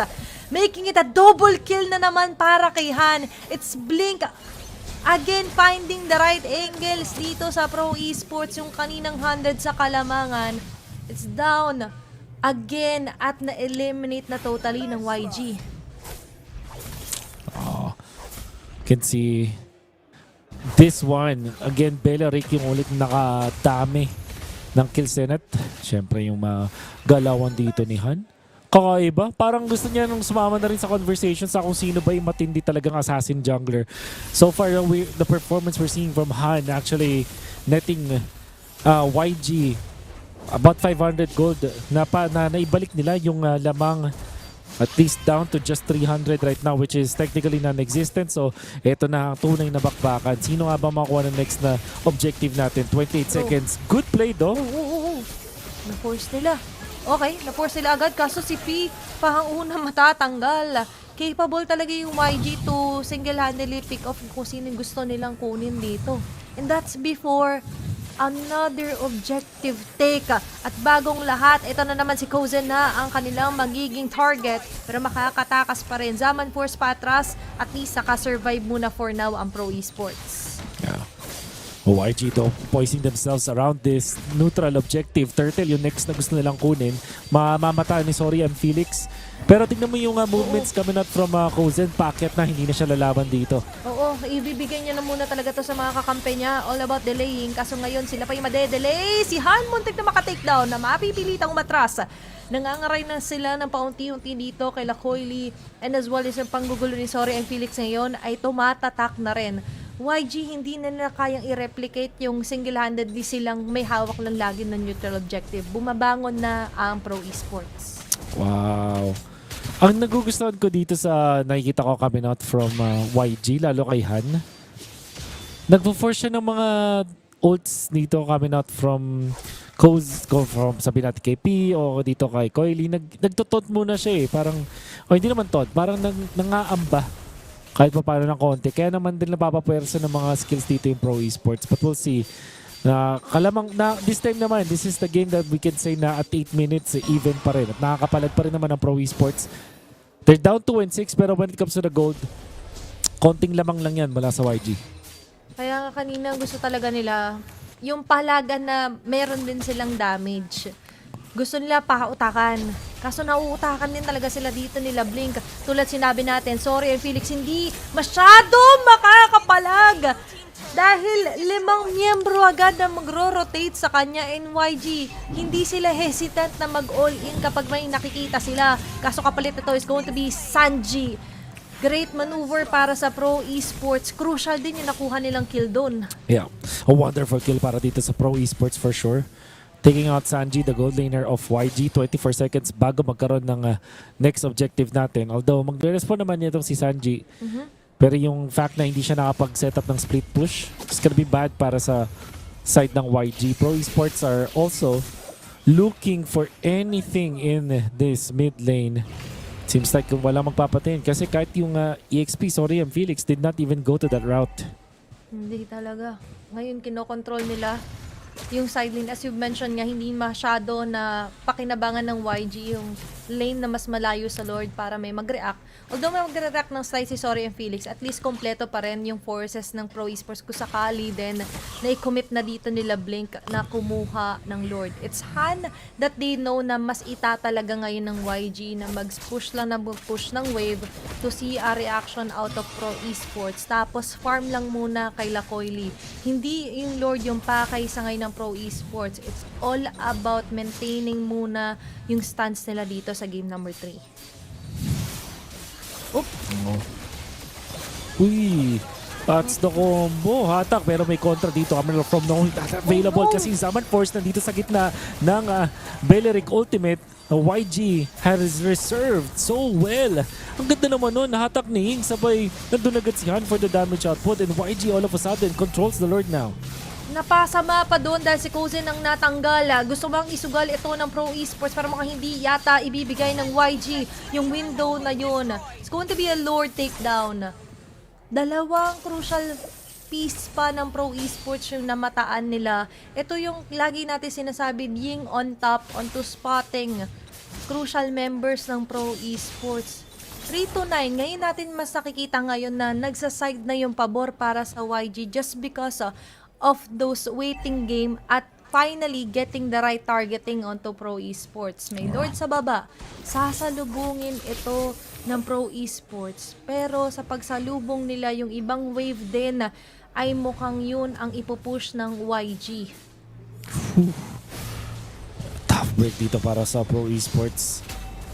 Ang ganda, ito na yung best na start sa kanila in this all throughout this series, but Han was just so good. Sobrang tindi ng ating Fanny coming out from Yangon Galacticos. Tapos itong si Blink talagang reliable. Naghihintay talaga ng kanyang flicker para sa tamang moment. And then Ying on this Ruby EXP. Kita natin coming out from Yangon Galacticos on point with the ultimate. I am offended. Tapos yung kanyang pwestuhan sa mapa. Ang Coil hindi rin makaporma sa laban na to. Ito yung sinasabi natin, pag may nag-dive, bibigyan talaga eh. Gusto lang niya magstay. Ito yung hindi mo gusto magstay. Kasi nga, it's going to be another kill para sa Yangon Galacticos. Third takedown. Focus na naman dito si Sanji onto Sorry and Felix. Nangangaray. Compromise na ngayon yung ikot sa mapa ng pro esports. Wala silang makuhang break talaga for now kasi kahit yung top lane inner turret ay makukuha na rin. Diving in is going to be Han! Na masusundan pa rin si Coily sa likod. Blink and Ying nakafollow up with the Don't Run Wolf King. Kaize with a kill. Dalawang matitira para dumepensa. Abot naman yung buhay dito ni P para tumulong. Ma-shoo away ang mga members ng YG. Pero para sa YG, they've got what they wanted at disengage. Kontrolado na naman nila yung game number 3 na buong akala natin ay magiging fair at equal game para sa Pro Esports. Oh, because of the start of Pro Esports, you would think na nasa kanila din yung chance na makabawi dito sa laban na to. But that's not the case. Kozin, napapatumbo ng ganun-ganun lang. Oh my gosh! At kahit na hindi siya nakuha doon yan, naging successful pa rin yung para sa YG kasi nakabasag sila ng inhibitor turret sa taas. Magkakaroon ba ng habol segment? Ito nga yung sinasabi natin, Raptor Drive, pinakawala na rin dito nila Blink. Buhay pa rin naman siya pero si P ngayon sa pinakalikod ang makukulong sa sarili niyang mga bato. Ngayon, bato-bato sa langit, tatamaan, magagalit talaga dito para sa Pro Esports. Si Kozen, patras sa magiging synchrofitions niya. Pero enough yun to survive. Si Kaize ang magiging sakripisyo para sa YG. That's a 1-for-1. Pero for YG, nasa kanila pa rin yung kalamangan. Well done coming out from a side of YG. Forcing again yung mga extra moves coming out from Pro Esports. Yung flicker play na nakita natin doon coming out from the Ruby. Napapuri agad doon si Kozen. Tapos halos pa mapatay siya doon. Buti na lang din na nakaligtas sila mula doon sa Eudora. But YG are so good at pressuring Pro Esports. Parang lamang na lamang ngayon yung side ng YG kasi parang puro reaction lang yung ginagawa ng Pro Esports. Hindi tayo nakakakita na sila yung nagsiset pa. Although there were some attempts, kaso ang problema nga, masyado silang na checkmate dito ng YG. Ayan na naman si Blink na hindi nag-atubili gamitin yung Wrath of Dryad. P mapapaatras. Si ngayon makakahatak pa and he won't go down. Spellbomb enough ba? Hindi. Sagot agad dito si Sanji na patay kay Kozen. Bawasa ang dadamit siya na para sa Pro Esports. Babawasan pa ulit ang isa nila Kaize. Sorry, I'm Felix. Both side lanes are down. Libreng Lord para sa Yangon Galacticos. Compromise jungle. They come on top doon sa naging clash na yun. Grabe yung pinakita doon ng YG. Initiation agad. Si Kozen napunta sa isang napaka-tight na corner at para pinapwersa nila habang walang purify doon na available si Kozen or at least hindi siya mapipindot kasi hindi nga nagamit doon sa certain na clash na yun. Yung hinahanap natin dito na purify coming out from Kozen and the damage was not enough either. Etong si Coily even, hindi pa din sapat yung damage output niya ngayon para mag-benefit yung Pro Esports. So, nandito na tayo sa punto na sobrang delikado na ng Pro Esports. 15 minutes in, 6,000 gold para sa YG. Wala nang dalawang tore ang Pro Esports sa gitna. Wala na rin sa taas. Baba na lang natitira. YG sobrang lakas na. Tingnan natin kung paano nila aatakihin ang tore ng Pro Esports. Wala nang second chances dito ang Pro Esports kung sakaling dito sila matatalo ng YG. Pero ito nga, do or die situation. Sila pa rin yung mauubos. Godlike para kay Han. Buhay pa rin ng 5. Mamarcha sa base ng Pro Esports. Inilalaban nila Coily ang kalang posisyon pero hindi yata nila kakayanin pa hanggang dito na lamang as Yangon Galacticos secures the sweep and stays dito sa knockout stage. At nagpaalam pa ang mga members ng Yangon Galacticos that game number 3 was so one-sided in the latter portions na parang hubinga lang ang Yangon Galacticos. Di man lang sila na-hype dun sa mga pangyayari because they had full control of the game once na nakahanap sila ng pick-off dun sa may gitna. And unfortunately, it was a 3-0. Nakaabot pa rin naman sa knockout stages dito ang side ng Pro Esports but that's the end of the line. Yangon Galacticos will proceed at 4th place at least ang na-secure nila. Good game, well played pa rin naman for showcasing Cambodia's contender pero they say goodbye muna sa kanang championship build. Ngayon, babalikan natin yung mga nangyari with our STC highlights. Sabi nga natin, closest so far ng early facing dahil hindi masyado napupugo yung side ng Pro Esports. But what happened was that masyadong naging stagnant yung laro that they forgot to shut down crucial key members dito ng YG. Mas nagustuhan pa nga nila na hindi masyadong aggressive, naging passive yung laruan dito ng Pro Esports dahil malaya sila nakapag-farm. Dahil sa kalayaan na yon, they've managed to tore down every single piece of defense para dito sa Pro Esports. And now, masasabi talaga natin na nag-iba ang tugtugin lahat ng regions ngayon. ML na ML. Lahat sila Grabe. ngayon may sariling meta. Yangon Galacticos. You're right. May sarili nga silang Thank you meta. very much, my Guinevere friends. Zushin It is game now our 1. first And now we're gonna semifinalist throw it to qualified. Milosh on the It's Yangon stage. Galacticos. Ying is joining us for a quick interview here between us. So please, incredible performance, 3-0. Is this why you chose Pro Esports to play against them? How did you predict that this is how this would go? အဲ့တော့ရင်းရေ3-3ညနဲ့ဒီပွဲကိုနိုင်သွားပြီတကယ့်ကိုကောင်းတဲ့ပွဲပါဂုဏ်ယူပါတယ်အဲ့တော့ဒီ Pro Esports ကိုဒီလိုနိုင်ဖို့အတွက်ဘယ်လိုများရွေးချယ်ခဲ့တာလဲ ပြင်ဆင်တာပြောရလားဘယ်လိုပြင်ဆင်တာအရှိမှလည်းကျွန်တော်တို့နဲ့တွေ့ပြီးပြီကျွန်တော်တို့တူးနိုင်တာအဲအကြောင်းကျွန်တော်တို့ရွေးဖို့အတွက် confidence ရှိရပြီးတော့သူနဲ့တွေ့ရင်ဘာလုပ်ရမလဲဆိုတာကျွန်တော်အမြဲတမ်းတွေးတာအဲအကြောင်း We have experienced that we have won in the past on the first game and then we know what to do with them that's why we choose them I mean, clearly that was the case because you specifically, in this entire best of 5, only died a singular time. You've had some of the lowest death rates of anybody in this tournament. How do you make that work? Because you're more of an initiator, someone who's in there in the fight, and then you still keep it up. How does that work? အဲ့ဒီတော့ဒီပြိုင်ပွဲမှာပေါ့နော်ဒီအသက်ခံရတဲ့နှုံကြည့်မယ်ဆိုအရန်ကိုနှိမ့်တာပေါ့နော်ဒီပြိုင်ပွဲကြီးတစ်ခုလုံးမှာကြည့်မယ်ဆိုရင်အမှားယွင်းမရှိခဲ့ဘူးဒါကိုဖြစ်အောင်ဘယ်လိုများပြင်ဆင်လေ့ကျင့်ခဲ့ပါလဲ ပြင်ဆင်လေးချင်းလည်းဆိုအမျိုး enemy ရဲ့ spell တွေသူတို့ရဲ့ battle spell တွေကိုကျွန်တော်အမြဲတမ်းမှတ်ထားရဗျာမှတ်ထားပြီးတော့ကျွန်တော်ဘယ်ချိန်လုပ်လို့ရလဲကျွန်တော်ကသူတို့ဘယ်ချိန်ပြန်လုပ်လို့ရလဲဆိုတော့ကျွန်တော်မှအမြဲတမ်းတွက်ထားတာပေါ့အဲ I have watched all the games in the past and then I have counted what will come to me and I have predicted what I have to do. That's why I'm able to overcome. He's always 7 steps ahead. This is what's happening here. Well, the next game, it's going to be tough. You're facing a powerhouse regardless of who you play, someone you've never played before. It's difficult to be many steps ahead of them. It's Vitality or Falcons PH. First up, who do you think you'll play in the semifinals? အဲ့ဒီတော့ဒီခြေလန့်9လမ်းကြိုပြီးပြင်ဆင်ထားရဲဆိုတော့တကယ်ကောင်းတဲ့အချက်ပါတဲ့ဒါပေမဲ့အခုလာပြီးတွေ့မဲ့အသင်းကြီးပေါ့နော်တကယ်ကိုပြိုင်ပွဲထဲမှာဒီ vitality ဆိုတာရှိတယ်နောက်တစ်ခါ falcon ဆိုတာ Philippines ပေါ့နော်ဒီအသင်းကြီးနှစ်ခုနဲ့တစ်ခါမှမတွေ့ခဲ့ရဘူးအဲ့ဒါကြောင့်မလို့ဒီအသင်းတွေဘယ်အသင်းနဲ့တွေ့ရင်ဘယ်လိုလုပ်မလို့ပြင်ဆင်ထားပါလဲ တွေ့မဲ့အတင်းဆိုရင်တော့ကျွန်တော်ထင်တာကတော့fatality လို့ပဲထင်ပါတယ်ဘာလို့တော့သူတို့လည်းနည်းနည်းပို့ပြီးတော့ကောင်းတယ်လို့ခံစားရတယ်ဗျာပြီးတော့သူနဲ့တွေ့မယ်ဆိုရင်တော့ကျွန်တော်ကောင်းဆုံးတော့ပြင်ဆင်ပါဦး I think we will face with Vitality because they are a better team and then we will prepare well for the next match.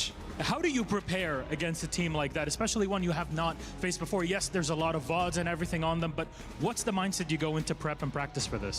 အဲ့ဒီတော့ဒီလိုတစ်ခါမှမကြုံဘူးမပြိုင်ဘူးတဲ့အသင်းကိုတွေ့ဖို့အတွက်ဘယ်လိုပြင်ဆင်ပါမလဲခေါင်းထဲမှာဘယ်လိုလှုပ်ထားမလဲ ကျွန်တော်ရဲ့ mindset ကတော့အမျိုးဘယ်တင်းလာကျွန်တော်ပြီးမယ်ဗျာပြီးမယ်ပြီးတော့သူတို့ဘာလုပ်လဲဆိုတာအမြင်နဲ့သူတို့ပွဲကြီးကြည့်မယ်အဲ့ပဲ in my mindset whoever comes we will beat them whoever comes That is the winner's mindset. If you ask me, no matter who comes, we'll play our game and get the victory. And that's what you have. Thank you very much, our translator, Coco. Thank you very much for Ying and Yangon Galacticos.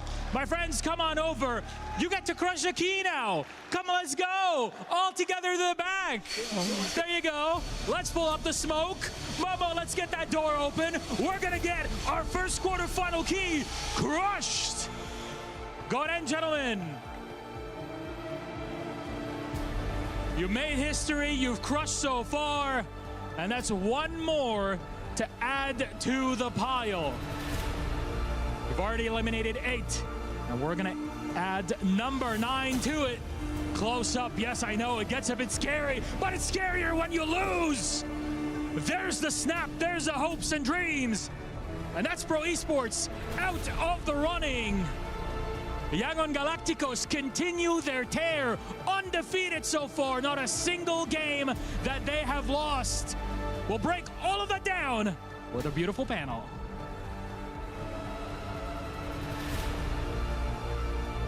At dun na nga nagtapos ang karera ng Pro Esports and you saw the keys or keystones being crushed. Oh my So gosh. is their dreams, ganon kasakit. And then yung pinakaunang natanggal dito sa ating group, sa ating knockout stages, unfortunately for Coily and Kozen, mga Pinoy, pati na rin kay Coach Imba DJ, ay hindi na nga po sila magpo-proceed. That's the end of the line. But they still bagged a lot of cash naman. Malaki pa rin naman yung kanilang nakuwang papremyo. At the same time, madami rin naman silang napasaya over the weekend. So, palakpakan pa rin natin. Let's give big props to Pro Esports, but now Yangon Galacticos have gotten the farthest so far sa MSC para sa kanilang region. Sila agad na mag-move forward at mag-aantay sa kung sino makakatapat nila na malalaman din nila agad nila before this night ends.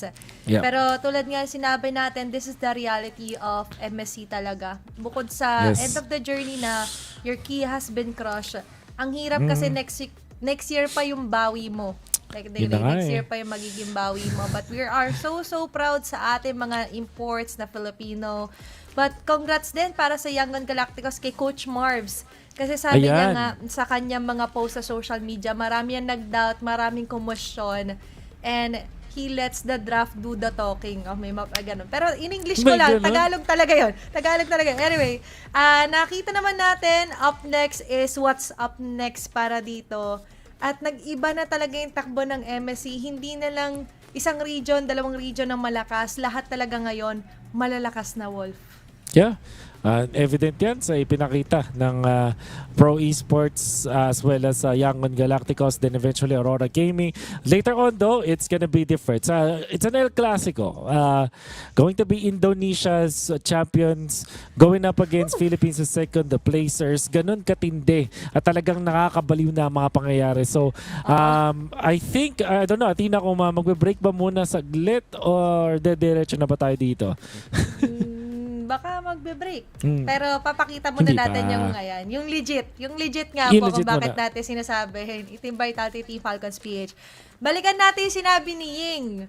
Ang inaasahan niya daw na makakatapat niya, Wolf. Team Vitality. Team Romit ka Vitality. agad.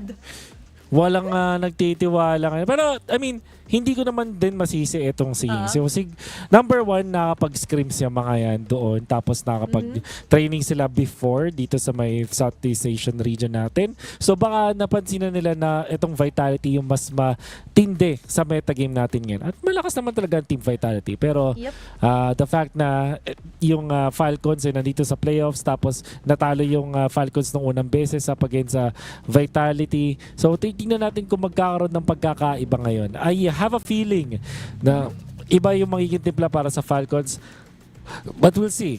Diba? Iba ang MSC. Marami tayong pwedeng makita dito, Athena. Nakapag-warm up naman na ng group stage. Marami nagsasabi na renowned analyst sa buong mundo na baka na-late lang ng konti. Better late than never. Nagets naman na nila nung mga nakaraang laban nila para makasurvive to the knockouts. Yung naging gist talaga nung ating naging meta. Although, technically speaking, kung ma-open nga ulit yung mga assassin, I feel mag-farewell na ngayon si Kyle TZ. Plus, FAP, a very stellar performance recently na nagwala talaga siya. Yeah. So, I think may fair chance ngayon ang Team Falcons. Hindi lang dahil Team Pilipinas din ito, guys. I feel like ito ay based din sa naging resulta ng mga laban nila ng group stage. Pero hindi natin i-deny ng Indonesia talaga ngayon ang kino-consider ng karamihan na on top pagdating dito sa naging current patch natin papunta sa group stage ng MSC.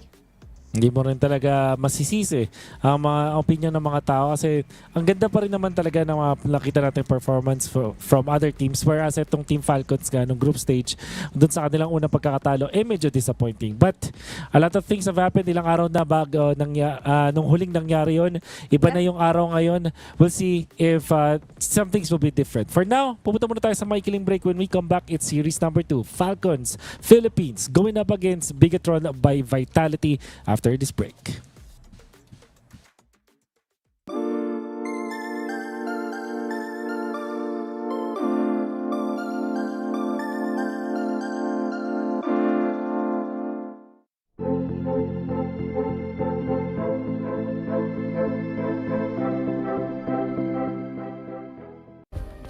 Play is in our DNA. Whenever we let it out, it becomes our superpower. Now imagine an entire city being built to supercharge it. Kadir City, powered by play.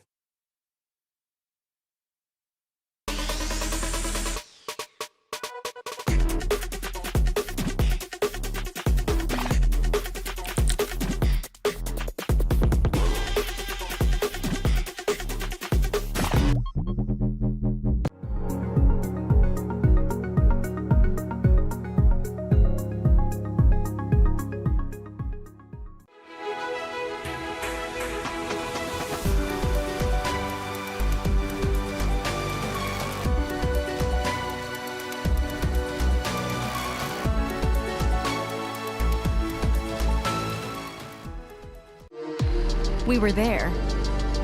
For every click, every clutch, every respawn. We were there for the years of grind. And we're here. Now. The proud founding partner of EWC. Powering the biggest event in gaming. Shoulder to shoulder with the world's best. Making history. Greatness deserves a stage. Lenovo Legion. Reach your impossible.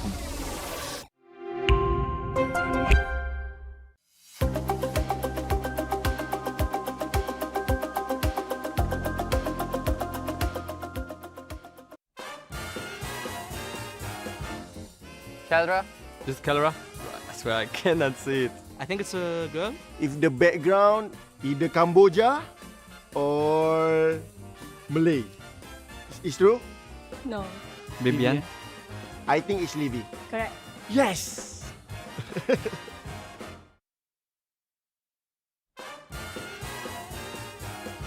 So he's eating a durian. So he's for sure Malaysian, Indonesian, or Filipino.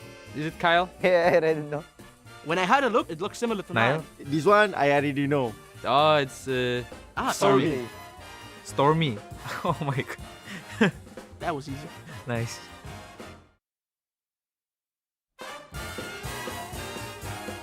So this one, MPLMY or KH? It is a mom. Maybe this one, Teddy. This is really hard, you know? Is it Shiggy? First guess. This might be Kelra. Hiko? Is it like Siggy? Siggy bro? Shin, okay. I've never guessed this one. That was really hard to guess.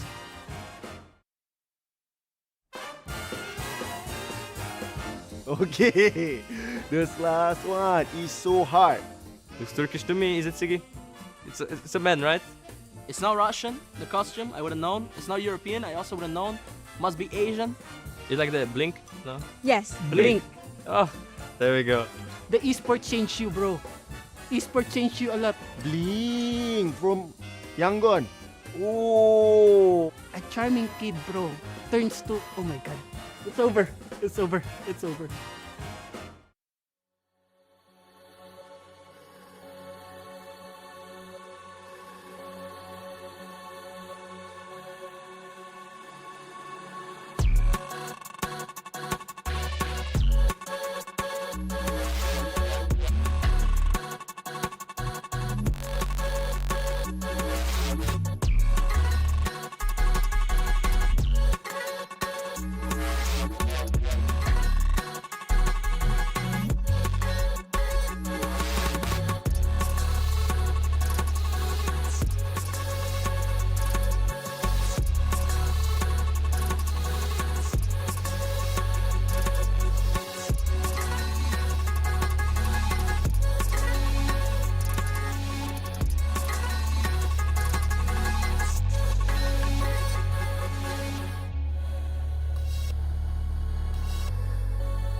Nagbabalik po tayo para sa Tagalog coverage ng MSC at EWC 2026. Ako pala si Wolf, kasama si Athena, your casters for today's broadcast.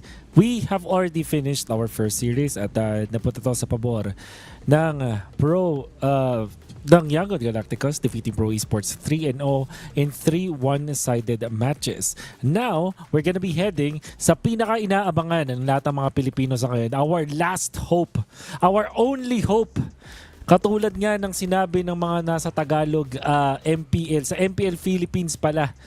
The path to greatness as the score resets in here. The map belongs to one jungler. Is it going to be Nael or is it going to be Kyle TZ? Ang pinakauna na international tournament na nilaruan ni Nael ay nandun din si Kyle TZ.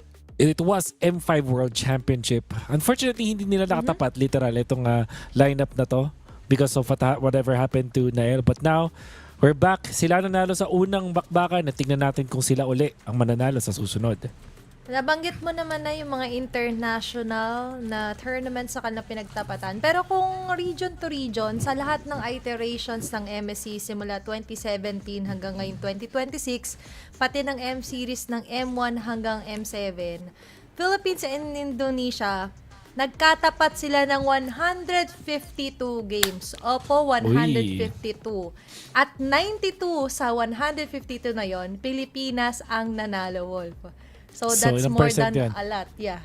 Hindi ko na ipa-percent. Basta, ni-research ko lang. Kayo na ako na lang lahat. Na joke lang. Pwede siya. Oo. Nabigla ako na. Oo nga naman. Sige. O nga kasi, so 20. So sa I would say nasa 60% ay naipanalo natin. Doon. So lamang na lamang. At napakaraming beses noon. At ano naman natin kung ilang beses na tayo nanalo sa Indonesia. But for MSC specifically, hindi na ganun din ka one-sided. But we'll see. This will be Bigatron by Vitality. Nakita nyo dyan si Coach Panda. Ayan. Technically, Pinoy din yan. At syempre, ang ating Lodi na si Eman. Solidong performance so far with Eman and proving to be one of the, if not the best na gold laner na meron tayo ngayon.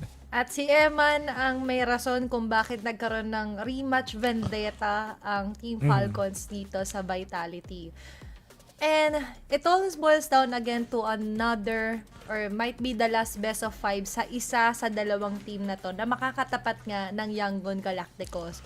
I know people are saying na baka naman naka-adapt na in a span of what? Ilang days ang Team Falcons sa nangyari ngang upset ng nagkaraang group stage. But most likely, kung reality din na pag-usapan, the stats is really on the side talaga ng Team Vitality, especially on to Eman. Kasi favored sa kanya ngayon yung mga Melissa picks, even the Brody na nakita natin. I think dahil nga hindi na siya naiistorbo sa linya niya, sobrang libre niya makapag-farm. At dahil din yung nagiging galaw natin pagdating sa jungle ay sobrang solido, Nael is always constantly included sa top 3 ng mga top junglers all around the world. Si Nael laging nasa listahan. And the reason why that is because ang galing niya sa mga assassins pero nakikita din natin yung kagalingan niya in the utility jungler role. So, there was a time, katulad nga nung season 12 ng MPL Indonesia, and then eventually nung M5 na bibilang lang yung pagkagamit niya ng mga assassins pero magaling at reliable siya dun sa mga utility junglers. And now, na uso ngayon yung mga assassin junglers we saw in MPL ID and right now in MSC stage, nakikita natin na solido din yung kanyang performance. So yeah, overall, super duper reliable kind of player. Napakaganda ng ipinapakita all throughout and just expecting a lot from this particular series between Vitality as well as Falcons. Pero alam natin na magkakabaliwan sa drafting and sa mga rotations nila. Oo. Akong drafting at rotations pag-uusapan, grabe din yung draft nung Selena para kay Moreno. Siya ngayon ang tinatawag na shaper ng mid-lane meta.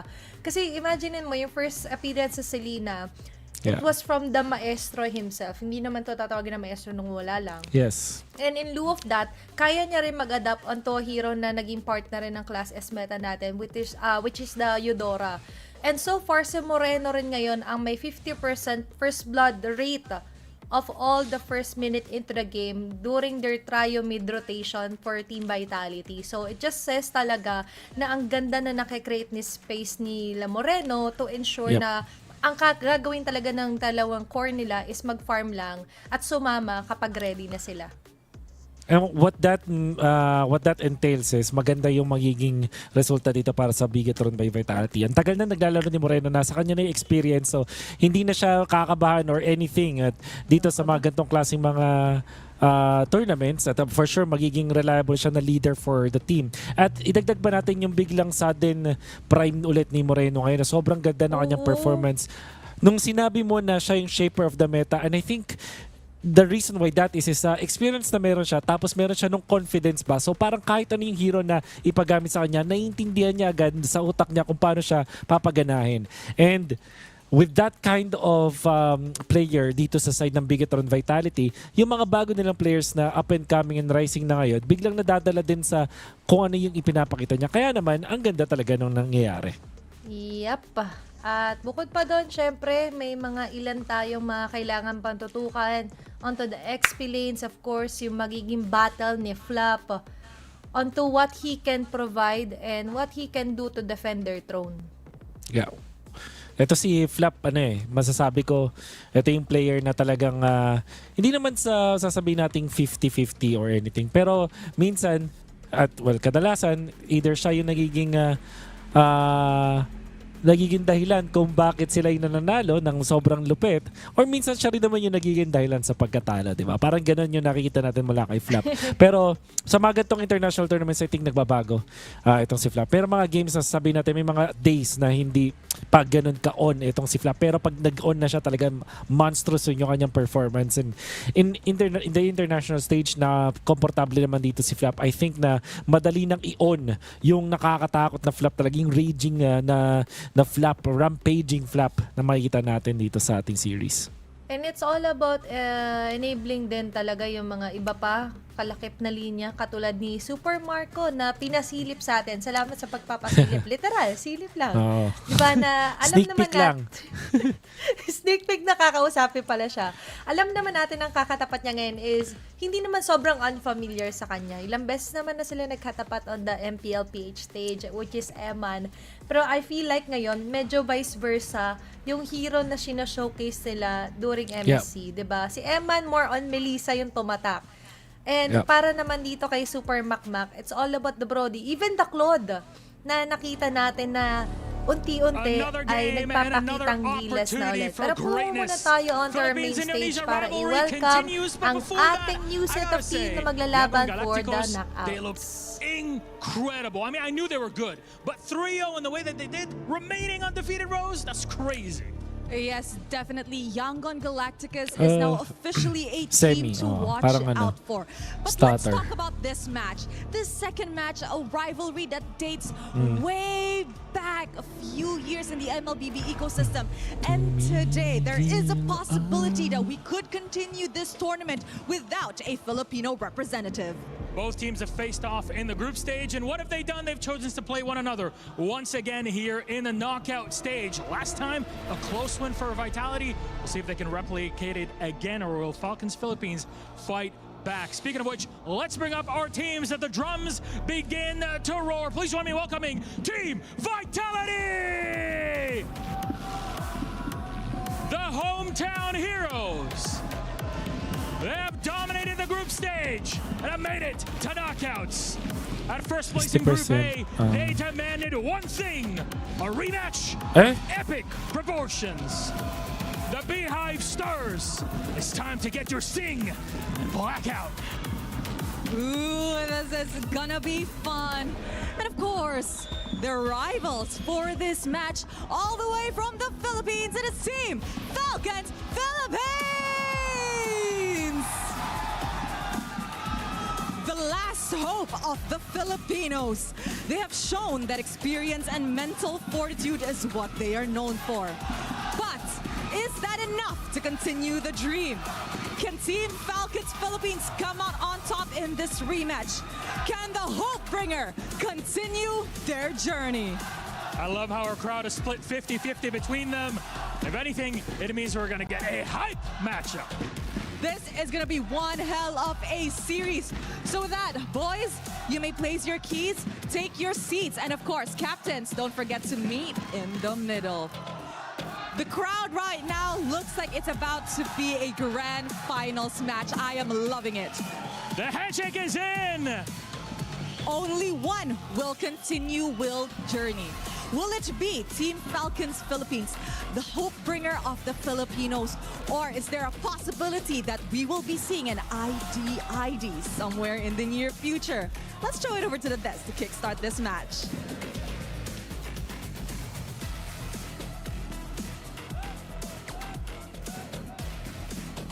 And here we go. Ito na ang inaabangan ng buong Pilipinas. Team Falcons Philippines up against Bigetron by Vitality, the champions of Onyx Indonesia, facing up against the second placers naman ng Team Philippines, and not only the second placers but the only remaining representatives ng Philippines dito sa ating laban. Hindi naman na bago sa Team Pinas at sa Falcons at sa kanilang mga members ang ganitong klaseng ka-intense na scenario. Pero Athena, gaano ba ka-reliable ang mga tropa nating Pinoy dito sa ating stage? 100%! 100% yan! Diba? Yan. Nakita naman natin ang pusong Pinoy hindi basta-basta sumusuko. Kayang lumakad ulit ng matatatag. Kahit sabihin natin that we are Philippines' last hope, it doesn't necessarily mean na masyadong pressure to sa kanila. It's another day pa rin. Yun, one step at a time. At meron ulit tayong another code. At a time dito, guys, MSC Glory, na medyo iniba-iba lang ang caps lock ng ibang mga letra. Pwede nyo pong i-type yan. MSC Glory. And it's all about the Battle of the Glory as well, Wolf. Kung PH Last Hope ito, para naman sa Vitality, it's about repeating the dream from 2019. Bakit repeating the dream? Dahil nabanggit nga ni Rose na may ina-aim din ng mga Indonesians, which is to have an ID versus ID Grand Finals. At nangyari ito way back 2019 MSC. Dito pa sa Pinas ginanap yun. Okay? So, medyo nightmare man ito para sa Team Falcons. It's up to them to extinguish that at gisingin ng Team Vitality doon sa gusto nilang i-repeat na pangarap or dream. Yeah. And alam naman natin na ito sa Team Falcons, maganda naman yung overall na ipinapakita ng team natin dito sa Pilipinas kapag mga tight na yung mga moments, di ba?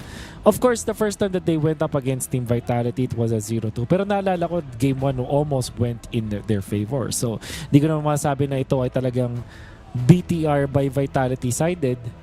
At the same time, di rin natin pwedeng maliitin ang kalakasan ng Indonesian squad na to. Dahil madami nga ng report, no? Athena, na sila mukha ang liamado. Not only because of their win at dahil sila yung nakapanalo dun sa group stages, but also kasi ang mga bali-balita sa radyo ay sila daw ang malakas talaga ngayon sa scrims, sa mundo ng mga scrims. Yeah, reliable sources as well na talagang pumabor sa mechanics, execution ng Vitality or Indonesian teams in general, yung nagdaan nga na pag-shift ng meta natin. And it's now the time to see if matutuloy ba yun. Will there be heroes na mababan, marerespect ban? As Vitality will be on the blue side, dangerous grass ang ating mapa. At ganun pa rin on the red side. It's going to be the Marcel being removed here by Team Falcons. Daming tao, grabe. Okay. Malaki ba itong... Ito ba yung stage na nandun ka mismo? Hindi. Ito yung pinaka-kanan ng Paris Expo. Pinaka-kanan to. Malapit sa VIP section. Yeah, pero malaki din to. Grabe. So, imagine, nasa home ground din kasi yung Vitality. Kaya ganun din ka-lupet. May mga drums. Pero hanga ako sa Team Falcons kasi ang dami rin pumunta para sumuporta. Kaya nilang labanan in terms of audience numbers din ng Vitality. Umpisa na ng puksaan. The draft for Game 1 na ito na. So, tatry natin dito nga na maging seryoso dito. Maging try hard tayo dito. Hindi, Tina. no. Magda-try hard tayo. Ang okay, so first pick, Hirara is so far available. Sa ngayon. Paano ba ito? Link mo open. Vitality. Uy, siingan. Vitality most likely, ang kanyang ang kanilang uunahin dito, I feel like is Zushin, tingin ko. Yung mga ganun. Kung sakaling kung open yung Hirara, pero Hirara pa rin yung priority. And of course, Marcel, na hindi pa natin nakikita. So, Hirara is being banned. Ano to? Marcel ba to para sa Vitality? Tinanggal na rin agad nila yung Marcel dito. Kaya basado rin siguro nila Coach Moody. Barats! Ibang opening ito pick. Sobrang ibang opening nito at magugulat dito for sure ang mga tropa natin sa side ng Falcons. Yeah. Interesting. Kasi So far, ang Barats, di ba, mako-consider pa rin siya na flex. Kasi, gana rin naman siya onto the hands of Shogun, but I wouldn't be too surprised kung ililiko nila to onto something na onto the roam. Pero, most likely, parang mas bagay siya so far sa XP.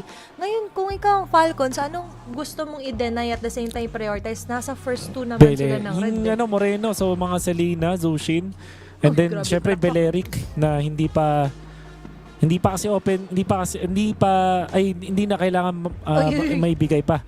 Right, so it's the Beleric and Selena. It's expected. So Ling ang tinatempt dito ng Falcons, kunin niyo yung Ling. Pero yung Vitality, pag ganito naka Selena at tapos Beleric, parang mas maganda kumuha dito ng Guinevere. Gwyn Zushin ang nakikita ko dito para sa Team Vitality.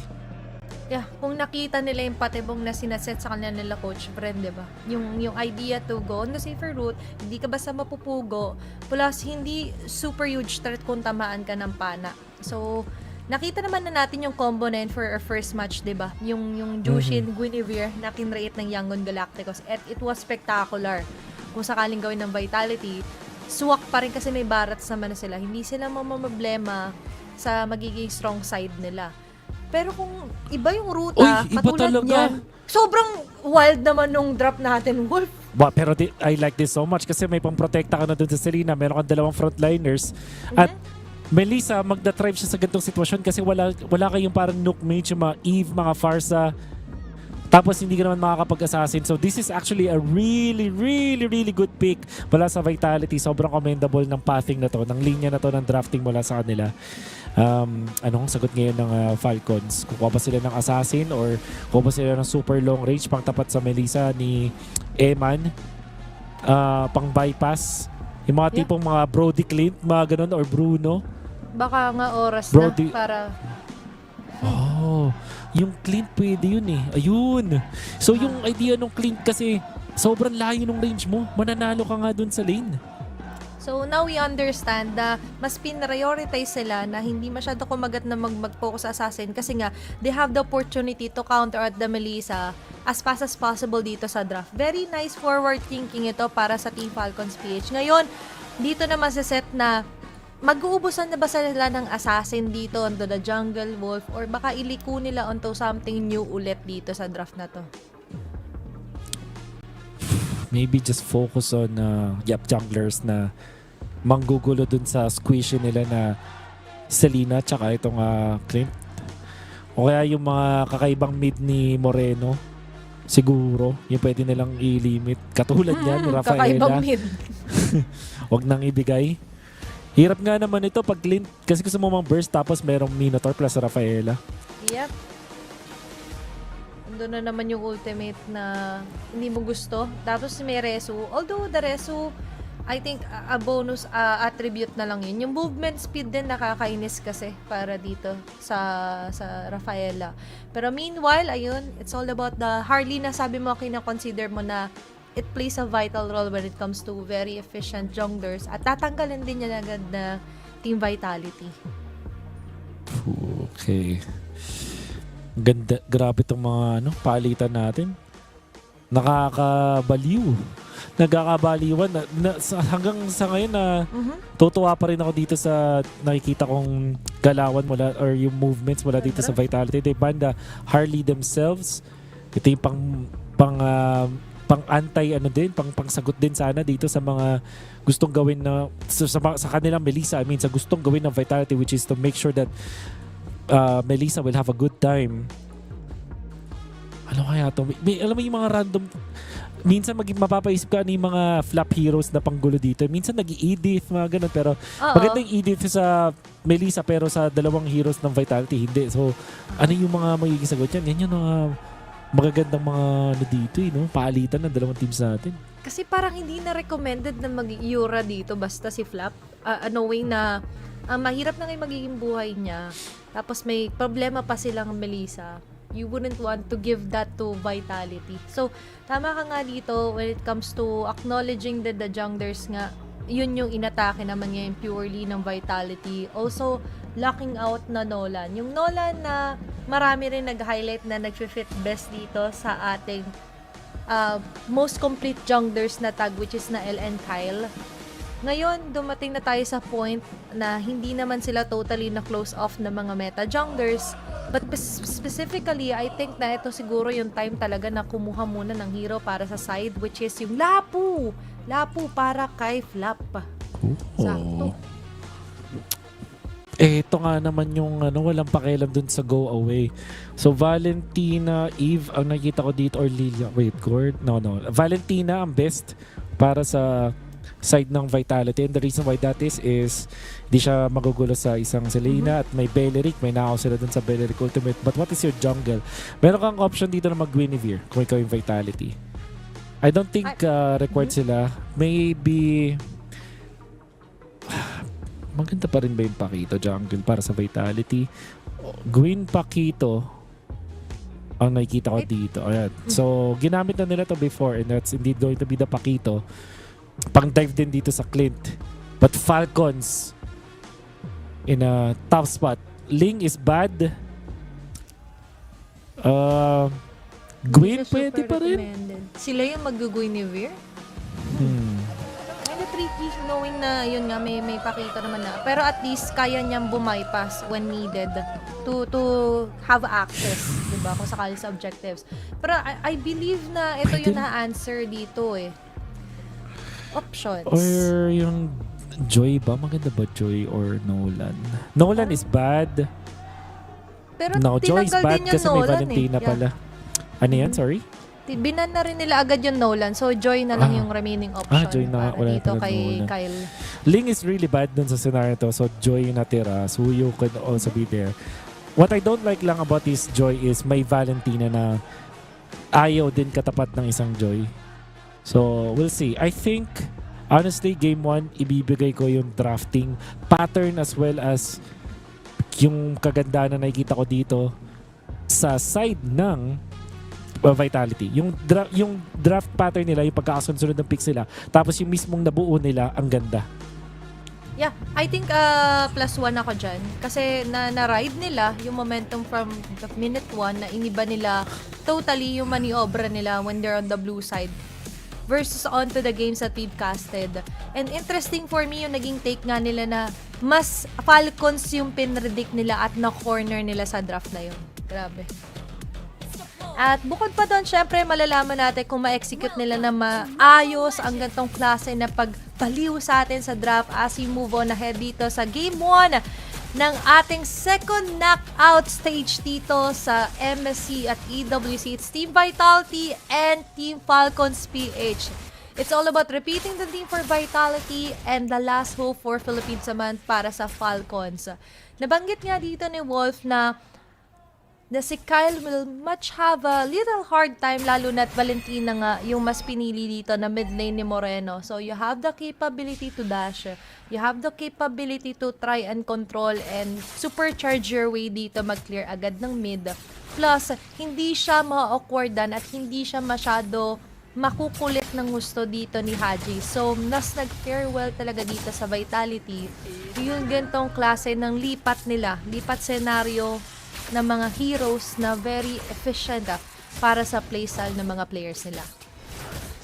Now, for Falcons naman, na-discuss naman natin na nandun yung comfortability, nandun pa rin yung Lapu for Flap, but I feel like kung pag-uusapan is chain crowd controls, grabe yung meron nakit yung Vitality dito kasi kaya pa nilang gayahin yung Threat of Dryad mamaya ni Ogwen.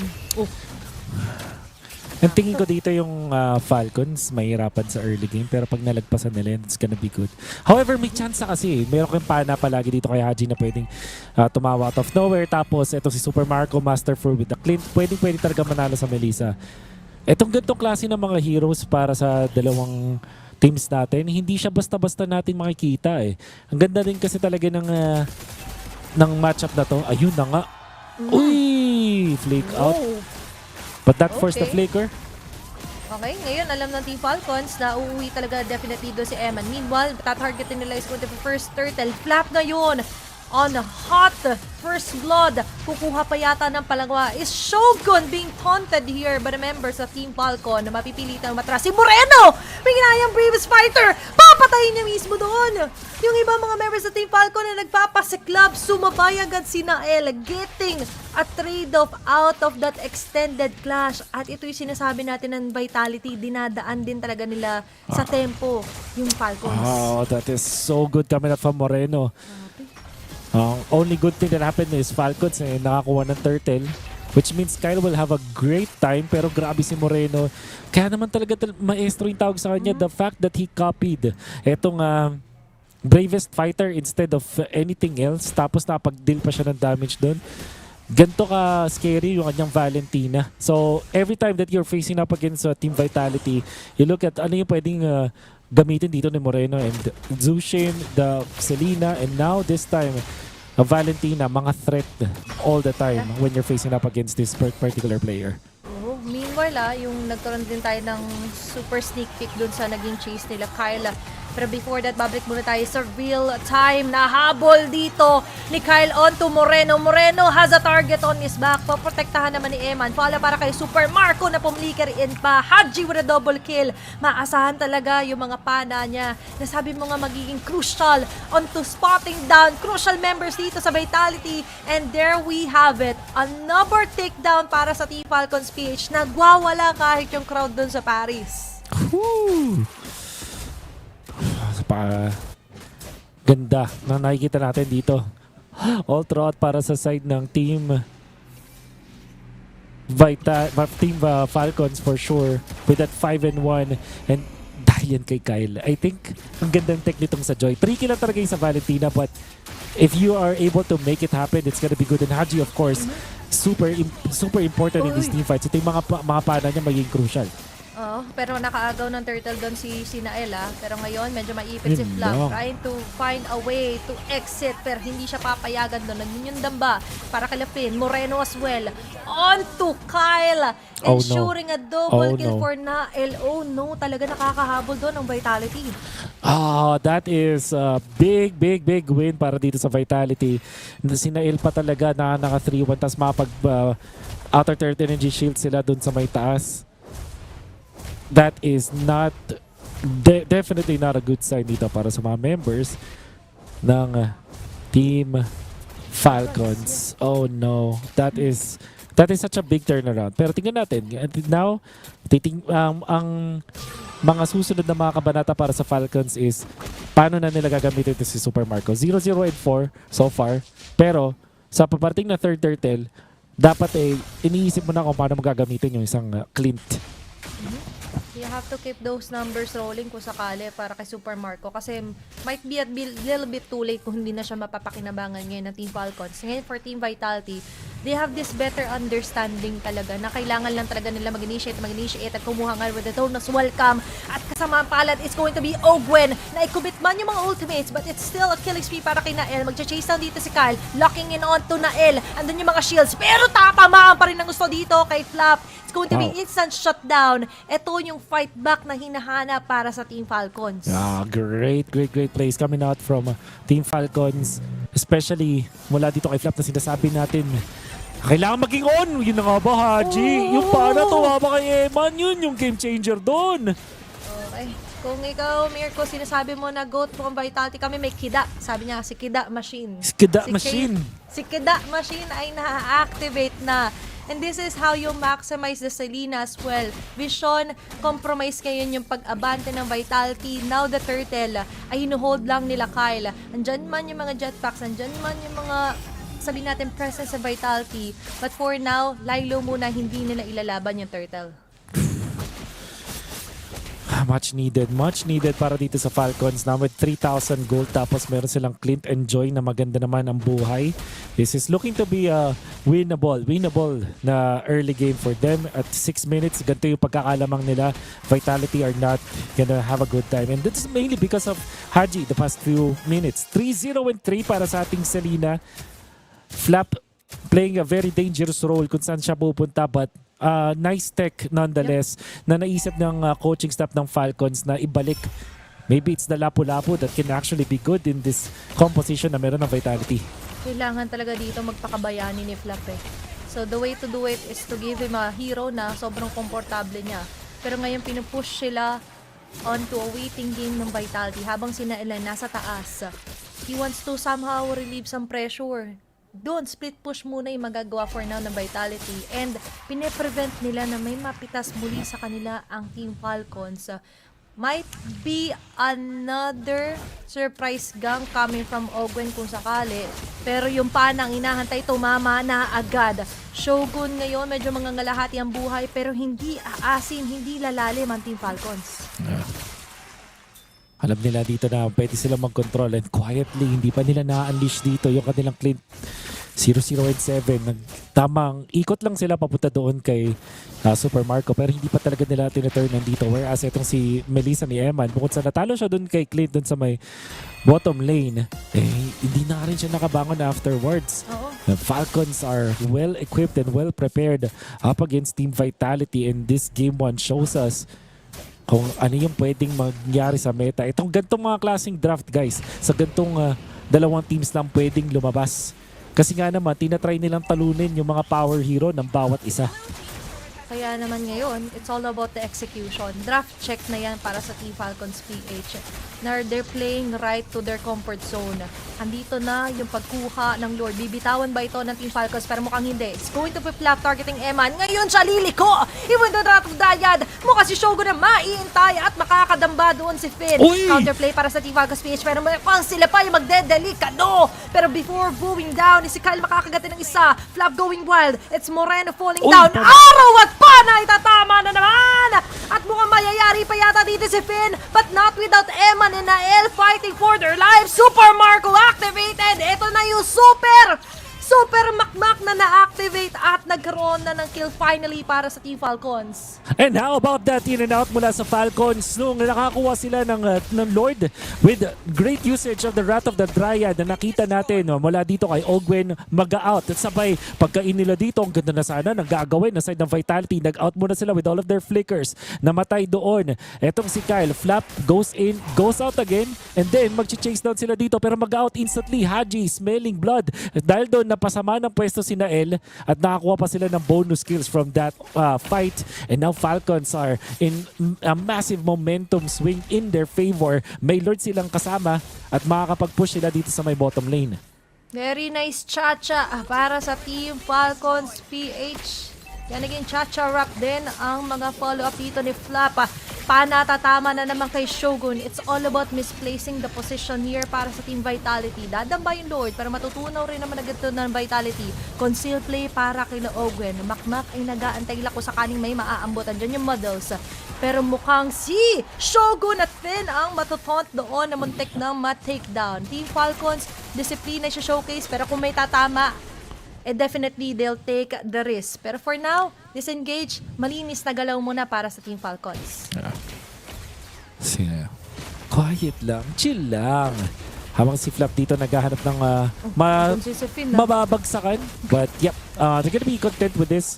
No need para mag-extra kills. And also, ang hirap din i-dive ng comp ng Vitality with the Melissa of being there. Pwede talaga silang mabigyan. So kailangan nila maging disiplinado sa gantong palitan. It's all about bidding their time naman kung ikaw ang Vitality. Kasi kahit na ganyan, hindi naman na nasundan yung pagkapitas kay Eman. Kahit 0-2-1, itong Melissa nito, I think slowly but surely kasi tinatry nilang extend lang talaga yung laban. And when they have an opening, doon baka madali sila ng Vitality. Falcons on the other hand, katulad nga sinabi mo, Super Marco talaga yung pinaka magiging piercer nila dito against all members ng Vitality. And it reflects din dito sa ating ranking when it comes to damage dealt. Yeah.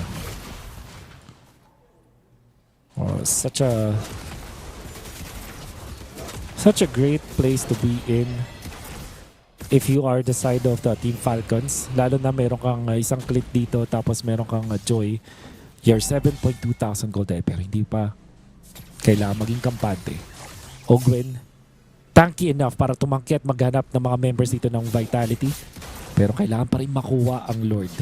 Nael, meron siyang bypass. This is a pakito. So pwede talaga siya makapasok doon sa may team fight. So kailangan pa rin nila mag-ingat dito. At syempre, Moreno holding on to the Wrath of the Dryad. Haji, yung mga pana niya magiging crucial but also Flap sa pag-dive dito kay Eman. Tingnan natin ang Lord dance sa to between the two teams. Okay, sobrang ingat ngayon ng paglalagay din ng traps para kay Haji. He's ensuring na may isa man lang na matatamaan. Eman, dinadance around, pinipitik-pitik niya lang dito yung Lord. Oh, good, nagpakula agad ang Rat of Dry. Walang mahuhuli dito, members ng Vitality. Meanwhile, it's going to be Detona's welcome na counterplay sa kanya. Nag-all-in ang Team Vitality para ma-takedown lang dito si Daddy Ogwe, pero hindi siya mati-takedown. Flap, nagwawala na. Fen with a counterplay para matutot at masasayawan sila dito ni Kyle. Iwas sila. Andyan na naman yung Pana. Pinipigilan dito ni Haji na pumorward ang Vitality. Masasandwich yata sila. Sasalubungin sila ni Marco. Pana mag-miss out. Pero yung mga balay, hindi magmimintis. Tatalo na rin si Flap. Sasalubungin ng dalawa. Matatanggal pa nga doon si Shogun and shooting a triple kill for Super Makmak. Ngayon naggagalaite. They want to soar higher. Sabay lipat ng atensyon sa mid lane. It's now 4 members knocking on the base ng Vitality na El at Emma na ang matitira para dumepensa. May kababaan pa naman yung mga death timer. Aabot pa yata para dito sa depensa ang Vitality at ang Team Falcons ngayon ay magdi-disengage. They've got a W onto that extended clash. Sobrang ganda na nakita natin coming out from Team Falcons when it comes to their map movements. Tapos yung mismong pwestuhan nila, kung paano nila na-unbox yung Vitality, unti-unti silang umuusog. Habang kalkulado ni Super Marco, sobrang in the zone sa kanyang pwestuhan. At syempre yung ginagawa dito ni Haji, yung kanyang pwestuhan from the back. Falcons are able to just outmaneuver Vitality. The art of war ang ipinapakita dito ng Falcons. Grabe, ngayon nakikita natin kung ano yung naging resulta ng ilang araw na pagre-review. Looking at the meta on a different perspective. 11k gold lead Wolf. So far, among the games na nakalaban nila yung Vitality, is always Vitality. Only one game close talaga na masasabi natin Philippine Falcons ay pumalag ng sobra. But now, madadagdag sa istorya na ang Team Falcons ang naghahanap ng continuous na target on the members of Vitality.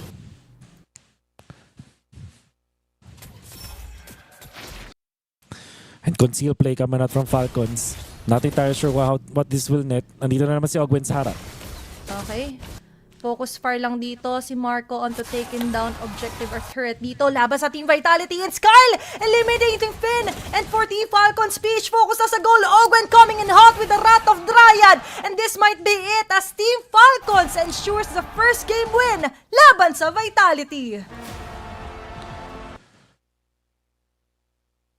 Box and positioning, team fight to formation, yan ang nakita nating napakahusay mula dito sa side ng Team Falcons. But Flap and Haji working together ng sobrang ganda, and then syempre Kyle being ever so reliable sa pagkuha ng mga neutral objectives. Ang ganda ng ipinakita ng team na to. At even the drafting coming out from Vitality is good at such a great exchange from both teams, but eventually it will be Team Vitality na mapapatumba sa game number 1. A hard-earned win para sa Team Falcons PH. And as you've mentioned, diretso lang, direct to the point attack here for Team Falcons PH.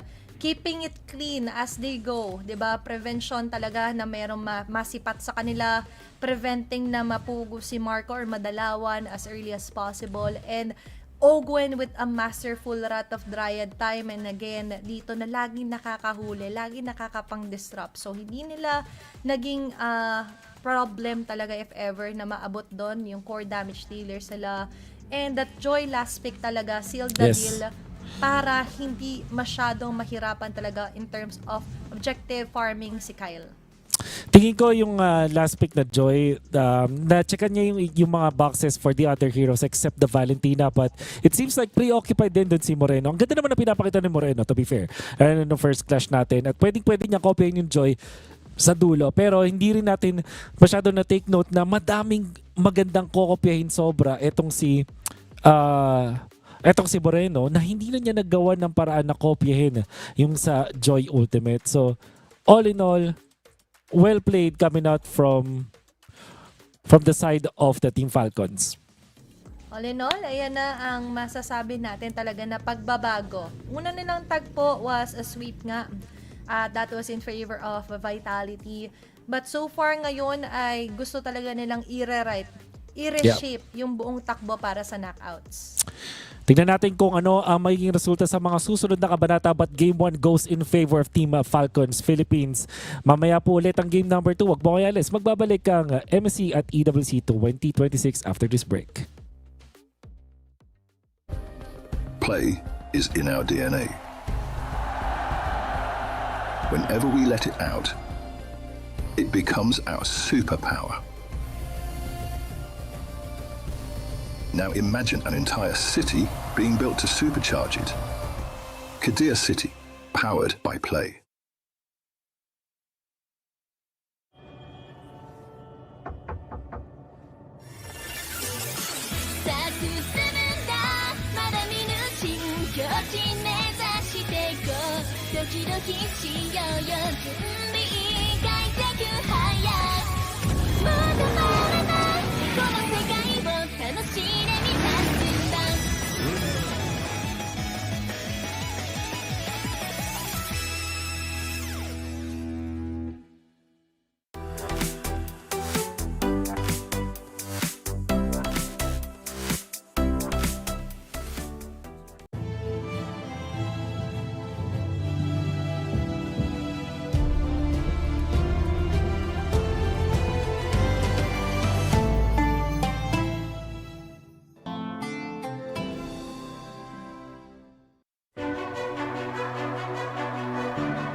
Okay, man, right? Okay, this one look like Chinese. Kyle Tizzy? Oh, Plap TC. No. Ogwen. No. Carl Tizzy. No. Asaji. Sanford. No. My team? Sansalap. I think Hiko. Ah, that's crazy. But Hiko looks so different. Very cute.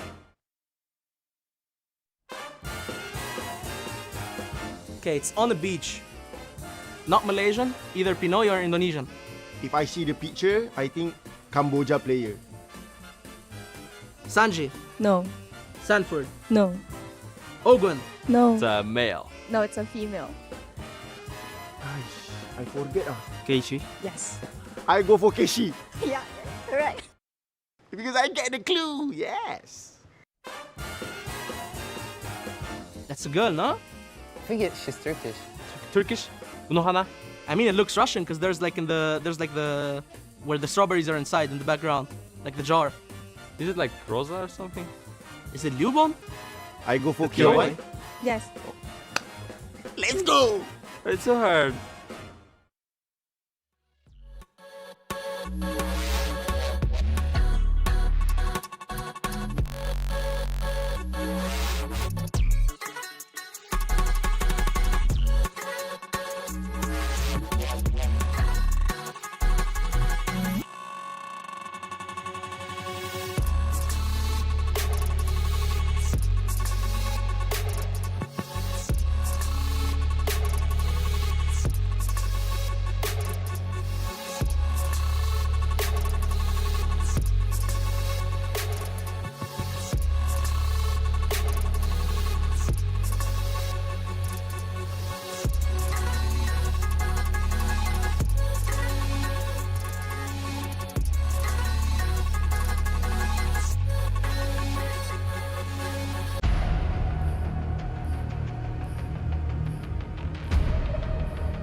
And we are back in action para dito sa MSC at EWC 2026. Wolf and Athena, your casters for today.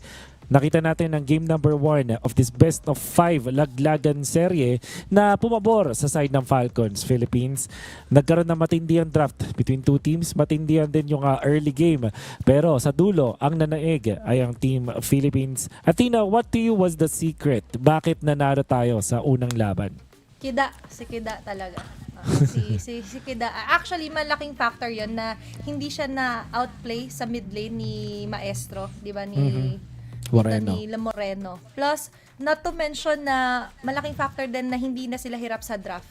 For me, nagkaroon na ng better understanding yung coaches natin, hindi lang si Coach Brent, but also Coach Moody, onto how to allow the meta play for itself, play to the strengths ng mga players natin.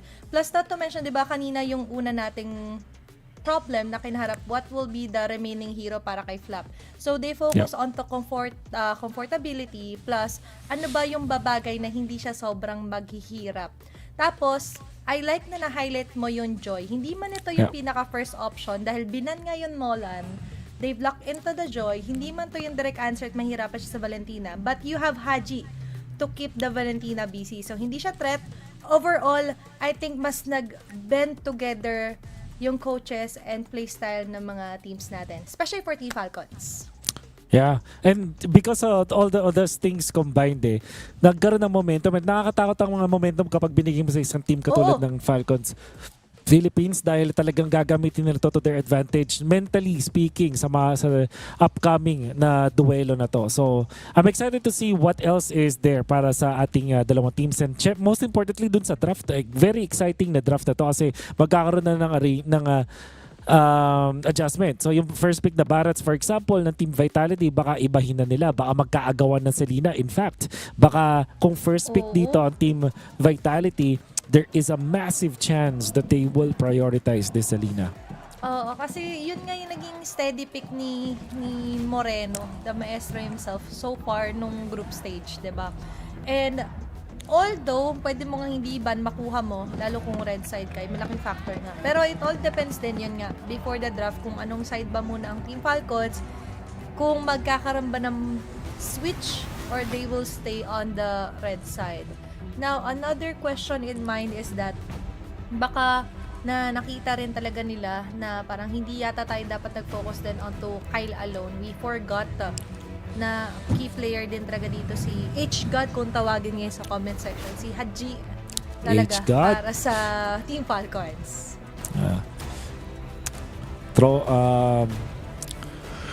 Ano yun? Throwing back the clock. Yung turning back the clock, ito si Haji on this Selena. Pero tingnan natin, hindi pa naman tapos pa ang ating bakbakan. There's still plenty of MLBB action to play, as we always say. Marcel, yung itong hero na to, there is a big chance din na paggagawa ng mga teams natin. Kung ma-open, pero mataas din kasi, ayun, okay. So, natanggal na pala agad. Ang bilis lang. Real quick lang. Kanina pa maganda to na na-acknowledge ni Coach Moody na wag na natin pahirapan yung sarili natin. Kasi once the Marcel is open up, ang Vitality team is hindi sila nag-atobiling first pick yun. Pero ngayon, still halos same Fanny, Esmeralda, tatanggalin ng Vitality. At same sides din, Wolf, para dito sa Game 2. That's right. With the Fanny being banned, there's a chance of Rhea ban para dito sa Team Falcons. Yan naman yung masasabi ko ngayon sa shape ng meta natin with Ling and Herrera on top.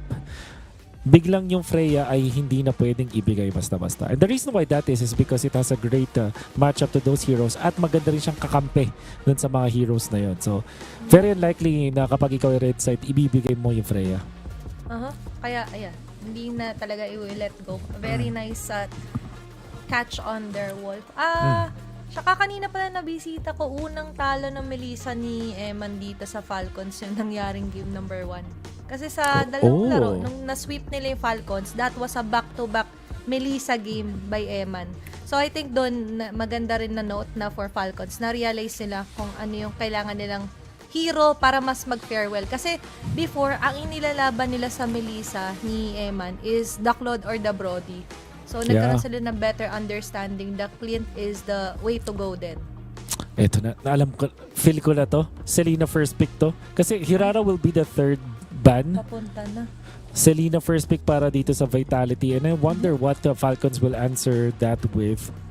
Yun yung question mark na ngayon eh. So, pag nawala yun, magkakaroon ng freebie na mag-Melissa. Na Melissa itong Vitality as their second and part of their first, the second and third pick.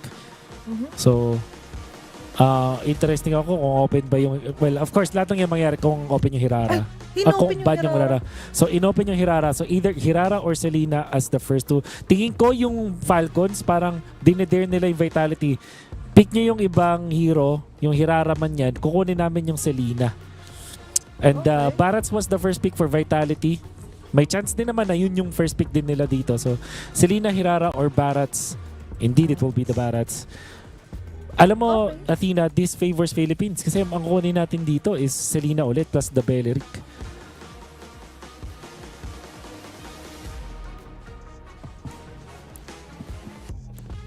Yeah. With Selena, Beleric na potential na first two picks din ulit dito para sa side ng Team Falcons. And mayroon din option ng Selena plus the Paquito agad. Or Hirara, Serena plus the Hirara or Selena plus the Beleric is what I feel itong pipiliin ng Team Falcons. Pero hindi nila let go tong dalawa. Okay. Okay. Nice catch dito. So, na-prevent na nila na makuha nga yung Hirara but also favors din yung naging galaw, yung continuous momentum para kay Haji saka kay Kyle dito. Ngayon para sa Vitality, may option pa rin sila na somehow lumiko naman onto the roam. Prevention na lang dito kay Ogwen. May certain heroes pa na open para sa kanila dito. Paquito, Melissa. Okay, so Paquito ulit. Yung kunin nila dito. Either Paquito Harley or Paquito Melissa is what I feel like for gonna be the option here para sa side ng Vitality. And itong Barats pick para sa Vitality, hindi ko sure kung gano'n nila to kapaninindigan. Meron ding option na kumuha na ng Moreno hero kasi naba na yung Valentina, nakuha na yung Selena. So, Zushin and Lilia, mga options dito. So, Lilia, actually nagulat ako na Lilia, parang Zushin pasok din, but that's their choice. Beleric na ba to para sa mga members ng Falcons? Siguro more on the may survivability rin nga actually yung ano eh. Pero siguro may part din na para mas may scapegoat ko sakali. You have the Black Shoes, the burst is there.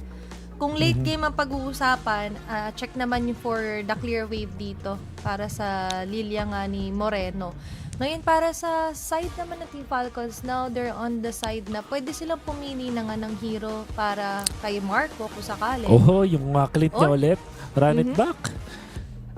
Pwede. Diba? Gumana. So why not make the most out of it? A back-to-back Clint game nga ang nasa isip na rin. Nice catch para kaila Coach Moody. Yeah, so ang maganda dito para sa Team Falcons is na-secure agad nila yung hero dito ni Super Marco, while also limiting yung mga heroes para dito kay Moreno with the Lilia. And Lilia, although it's a good hero overall, pero hindi siya ganun gaganda into the Clint kasi pwede nga siya ma-burst agad ng isang Clint. Hindi niya rin masyadong abot. In the early stages, pwede nga lang ikutan ng isang Clint. So, there is that potential na outmaneuver itong Falcons in that regard. But overall, it's good. So, magbabad ka na lang ngayon ng mga tipong Claude Moskov if you're Falcons. And you're gonna be fine. For Vitality, hindi sila pwede masyado mag-reveal ng kanilang mga bans dito, especially kasi yung Paquito, they're keeping it flexed, or at least they're trying to keep it flexed. So, tingnan natin kung ano yung mga next bans nila. It's going to be the Beleric that we also recommended. Should be picked up. On the side of Team Falcons. So, Moskov potentially is the ban dito, kaya Harith. But then again, kasi di pa natin alam eh. Kasi ito Paquito, flex to eh. Pwede siya maging EXP, pwede siya maging jungler.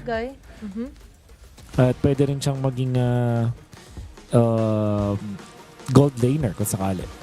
The beauty of flex talaga pagka nagamit mo ng tama dito. And Vitality, right on cue, hindi sila makakagamit ng Harit. And Direkta Cho ang tinanggal naman versus kay Daddy Ogwen. Yep. Going to be the Cho. So what else is left? Meron pang Gloom, although it will not work against the Lilia. Hylos could be an option. Meron din mga Carmilla na uso ngayon. Na ginagamit din sa mga gantong klaseng scenario.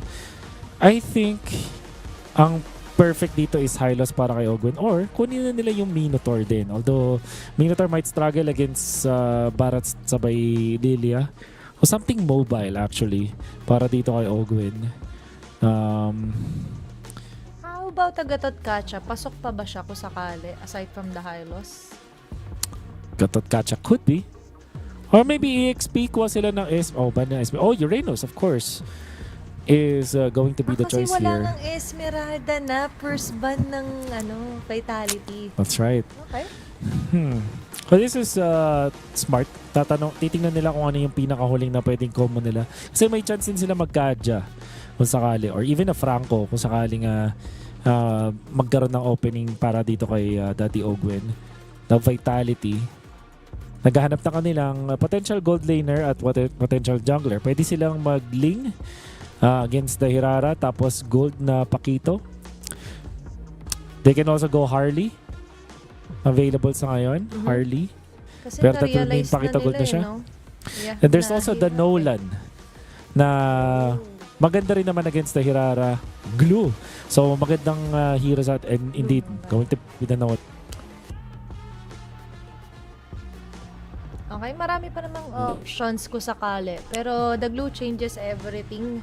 Kasi nga, ito may direct na pang-grab ang Vitality. Especially onto Marco later on. Pero para kay Ogwen, meron naman ng front ng sustaining the damage. So, kailangan din niya dito ng somehow may pang-catch. Nabanggit mo yung mga likes of the Franco, Kadja, na pwedeng likong option para sa Falcons. But will they take it? Ano ba talaga? Ano ba talaga? So Khalid, mukhang Khalid kasi yun yung nilabas sa stage.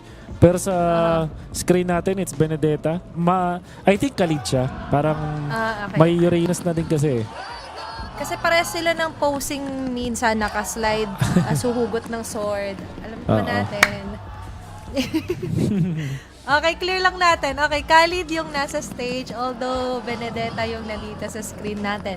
Pero Khalid may jump, may sustain, plus yung rotation lang mas mapabilis. Kasi di ba expanding river itong game number 2 natin? Yeah, I can see why this would work para sa side ng Team Falcons, whether it's Khalid, at syempre it's more the aggression that you can get out of it. So, I'm curious kung paano ito mag-work, but at the same time, parang nai-gets naman natin. It can definitely work for sure. Pero tingin ko, nandun ulit tayo sa Vitality, easier to execute yung kanilang composition. At the same time, Falcons, solido naman din yung nabuo nila dito. Apart from the Khalid, everything seems to be very rigid at holistic para dito sa Falcons. We're still back with this Hirara na mahirapang i-contest. At ang kagandahan pala sa Khalid is, bigla ko lang din naalala, since this is an assassin, Nolan, masaspatan niya at makakontra niya kung sakali. Oo, mas mapadali ngayon yung access para sa Team Falcons. At ngayon, access onto Eman. First Blood, Dakida. The KDA machine is doing it. Ito nga yung naging game changer talaga. Onto somehow, deny pick na nga, pero comfort pick din kasi to in a sense, old school throwback para kay Haji. Hindi man Thursday, pero binabalik niya yung KDA machine niya. Game number 1, 1v1 yon between Super Marcos, Clint at yung signature Eman Melissa, at nanalo si Super Marco. Nakita naman is opposition. And ngayong game number 2, since ang Pakito ang naturally lalamang kontra sa isang marksman na Clint, ginawa ng Falcons dito ay nagtawag ng mga tropa at naglagay ng 2 pang additional na bodies up top to counter Eman. So anti-Eman ang discarte ng Falcons ngayon up against Team Vitality. kailangan talaga nilang padaliin eh. At pumabor sa kanila, ensuring the first blood, tapos sakto pa mamaya magiging ikot nila as they roam around dito sa turtle. Mag-react for sure ang Vitality knowing na meron naman silang blue plus na L will not have a hard time onto accessing backlanes. Pero ito nga, papahirapan nila ng gusto si Eman. Very Eman, anti-Eman yung nagiging galaw dito. And Super Marco ay muntik na makukuha yung kill na yon. But at least, it's all about making Eman away. Hindi siya aabot na mag-contest, hindi mapapataba ng Vitality. That's 4 members now trying to contest the turtle. Papasok agad. There's going to be the traps and the hunts of the Araw sa tatama. Sina El pa mate-take down. Kapalit man ito ay si Kyle. Pero Super Marco will make the most out of it. May habol pa nga na segment to sa baba. Moreno will fall down. It's going to be multiple men down for Vitality at ngayon ang Falcons pa makakalamang. Unbelievable! Oh, di pas po si Aji. Paano naman? May nasama pa sa promo si Eman. Grabe! Naglalakad lang sa gitna. Nadali pa ng ligaw na bala ni Haji. And that will mean the turtle for sure para sa Falcons. Tapos napabuti pa doon yung combo nila ni Ogwen. The duo mid is doing it. Ngayon si Finn is going to be the man in target at nowhere to go na nga but to go down. Sobrang daming nakalap na sources doon ng Falcons at hindi sila basta-basta nagtatantan. The Khalid, the last pick, is somehow the cherry on top din to ensure chase down sa Vitality. Grabe, team of Falcons. In the international stage, in the playoffs of MSC, iba ang ipinapakita. Good rotations, good drafting, and identifying kung ano nga ba yung butas na pwede nilang i-expose dito sa Vitality. I'm not saying na butas si Eman. In fact, it was quite the opposite. Eman is instrumental para sa Vitality. So what do you do if you're Falcons? Maggawa ka ng isang draft na disenyo na hindi magagawa ng paraan ni Eman na umikot. And the decision coming out from Vitality na gawin itong gold lane na Pakito napapasama na para sa kanila. 0-2 and 0. Yep. Whereas yung katapat niya na dapat nananalo na siya is 1-0 and 1. Super Marco back-to-back games on the Clint. Super good ang kanyang kukuha dito. Grabe kinreate nila or nahanap nila Achilles heel para sa Vitality. And that's how you maneuver onto a 5v5 centric na lineup. Yung pundasyon ngayon ay natitilt onto the side of Vitality. Mina for Team Falcons is all about building strong foundation in terms of kills saka pag-hold lagi ng early game. Slap on the faces of Team Vitality. He's confident enough na hindi naman siya totally matutore down ng Vitality. And right before a turtle take, laging lamang si Marco sa linya niya. Is also giving the crab coin solely doon kay Kyle, ensuring a fastest way para tumaba ng gusto dito yung kirara ni Kyle. Yeah. And now, things are looking good. Oh, okay. Interestingly, they went on for Khalid. One quick elimination mula sa Vitality. Actually, all things considered, is good. At hindi rin sila tinatamaan ng pana. Vitality found an opening. And let's see, Falcons will retaliate. Okay, ngayon kailangan magmaniobra ng Falcons pero mukhang hindi na nila mailalaban to as na L picks up the turtle. Gumana na si Ogwen yung una nilang tatanggalin. Walang magja-jump, walang mamumuwing sa kanila dito, Wolf Exactly. The Falcons are all of a sudden in a very in precarious position. Kailangan nila makagawa ng play dito sa may top at ipipilit ba nila? Yeah. Eman able to run away. Pero makapag-push sila. So that's the thing. And big lesson yan para dito kay Ogwen. Hindi siya pwedeng ganun kalalim. And si Eman din. Ay! Nilaban niya pa rin doon, Wolf. Despite the dangers na alam niyang maraming miyembro ng Falcons ang nakaabang. Nakakuha na nga ng Torres si Marco. Nakakuha pa sila ng kill out of Eman. Nakabangon at nakabounce back doon ng Falcons. At mukhang double turret pa yung makukuha nila. That's 2. Buy one, take one. 2 in a row para sa Falcons. Flap will be the sacrifice. Naghahanap na lang ng somewhat of a trade ng Vitality onto the body of Flap. Yeah. And Kyle already picks up the Hunter Strike because of those push. Extra objectives na nakuha nila. At Nael nga lang makakuha ng magandang split push dito sa may bottom lane. Purple buff soon has to be taken by Team Falcons. Hindi pa ganun kalaki yung lamang dito ng Falcons, but significant enough. And then they will try to control this again. At walang contention mula sa Vitality. Hindi sila mangangarap at mag-aasim. At mag-clear na lang sila ng mga gilid sa ngayon. Ang advantage naman ng Pakito plus Nolan, sobrang kate sa pag-split push. Sabay pa sila ng ginagawa. So for Falcons ba, pipilitan talaga sila to react in some way. But also be careful, be wary nga dito sa tahimik na version muna for now ng Vitality. Looking at the gold distribution, may lead talaga si Super Marco. Pero sumatotal for Eman, unti-unti siyang gumagapang ulit paakyat dito, Wolf eh. Lalo may 30 na ilalaban. Okay, Donus welcome. Isa makukuha. -1 agad dito. It's going to be Ogwen yet again. Pero makakapag-commit pa rin ng Raging Sandstorm. Glooms will be there to end his life. Falcons ngayon, kulang man. Pero mukhang i-go pa rin yata nila ang laban. Yung Araw hindi tatama. Finn with a concealed play. Andyan yung spread. Nakatagat sila kay Flap. Yung dyan na naman yung mga traps galing kay Haji to disrupt yung process dito ng Vitality. They know kumpletong 5 ang magtatry na ilalaban itong neutral objective na ito. Kaya hindi rin basta-basta binibitawan nila kailang posisyon. Papasok agad. It's going to be Flop! Taken over here by Eman. At kasabay pa nun ay swiftly ding masesecure ng Vitality yung Jungle Cup at Turtle sa kanila. And now we're seeing the reservations sa isang kalid. Ang lambot at madaling patumbayan niya. Free target for Shogun. It seems like ganun ulit yung mangyayari dito as they catch him once again, forcing the flicker at mapapatay pa rin in the end. Falcons, sila naman yung nahanapan ng butas at ang naging sagot dito ng Vitality. Laging bigyan yung libreng pagkain nila, which in this scenario is going to be Ogwen. 3 back-to-back deaths and now Vitality up on top. Yung -1 nila na patuloy-tuloy against Ogwen naging effective na at ngayon Falcons pa ang kailangan maghabol. Okay, that took a 360 turn tapos achievable na sa kanila ngayon yung ganyang instant pasok even if it's a Uranus.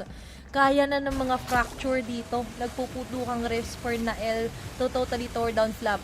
Ngayon, yung kaninang significant lead ay nasa side na Vitality. At ngayon, -1 na naman. Isolation play onto Flap. Immediate takedown. Papasok sila Finn. Pero para sa ibang mga members, mukhang GG. Atras muna tayo dyan. Makikita ni Eman si Kyle. Pero for Kyle, hindi ganoon ka-worth it na makipag 1v1 knowing Pakito has the kits, has the shields. Kayang tumagal kung sakaling mahirarang humarap sa kanya. Nagkakagulo-gulo sa mapa. Super Marco nakapitan. Gustong ilapit doon sa mga kakampi. Pero enough na agad si Finn to totally take down the Flint. At pati si Nail ngayon sa likod ay nagkakaroon ng mga AC access kay Haji. Kyle and Ogwen wants to go for a trade pero hindi magsasucceed. It's Vitality taking down 2 crucial members ng Team Falcons. Oh, that is super bad. Disastrous even para dito sa Falcons. Makikita natin sa replay. And it's because of Finn. Flicker play na yun. Nasakyan dito si Super Marco. The worst target to be in. At nakita pa natin yung shutdown dito ni Nael. At ngayon, lahat ng control na meron ng Falcons, lahat ng sinasabi nating maganda sa mga pinakita nila, lahat yun nabura na. And now this is gonna be so Vitality-sided, this game. Gonna be a difficult fight now for sure. But we'll see. Kinain ulit si Ogwen. Ganun talaga yung trip nila. Trip na trip talaga nila sa Ogwen. Pero ngayon makapagsalit sa Salman, pero may mga nakaabang agad Oh, Angry no. Glooms. Instead na pag-initiate, yung Raging Sandstorm na pangtakas, hindi magiging na para makatakas totally dito sa kamay ng Vitality. Chase down para kay Nael. Pinakula na naman yung mga fractures nagpuputukan doon sa mga mukha ng Team Falcons. Immediate takedown. 2 sa haharap ay tanggal na. Pati yung magdadamage sana na Super Marco ay mabilis nang naa-access ng Vitality. Ganun lang nila. Pinapatumba si Daddy Ogwen. And that is not a good sign at all para dito sa Falcon. Super Marco being taken out. Ogwen forced to flickers, forced to Raging Sandstorm into safety. Grabe. Ay, hindi talaga nagwo-work again. Ito lang talaga yung masasabi nating naging problema para sa Falcons and Vitality. Big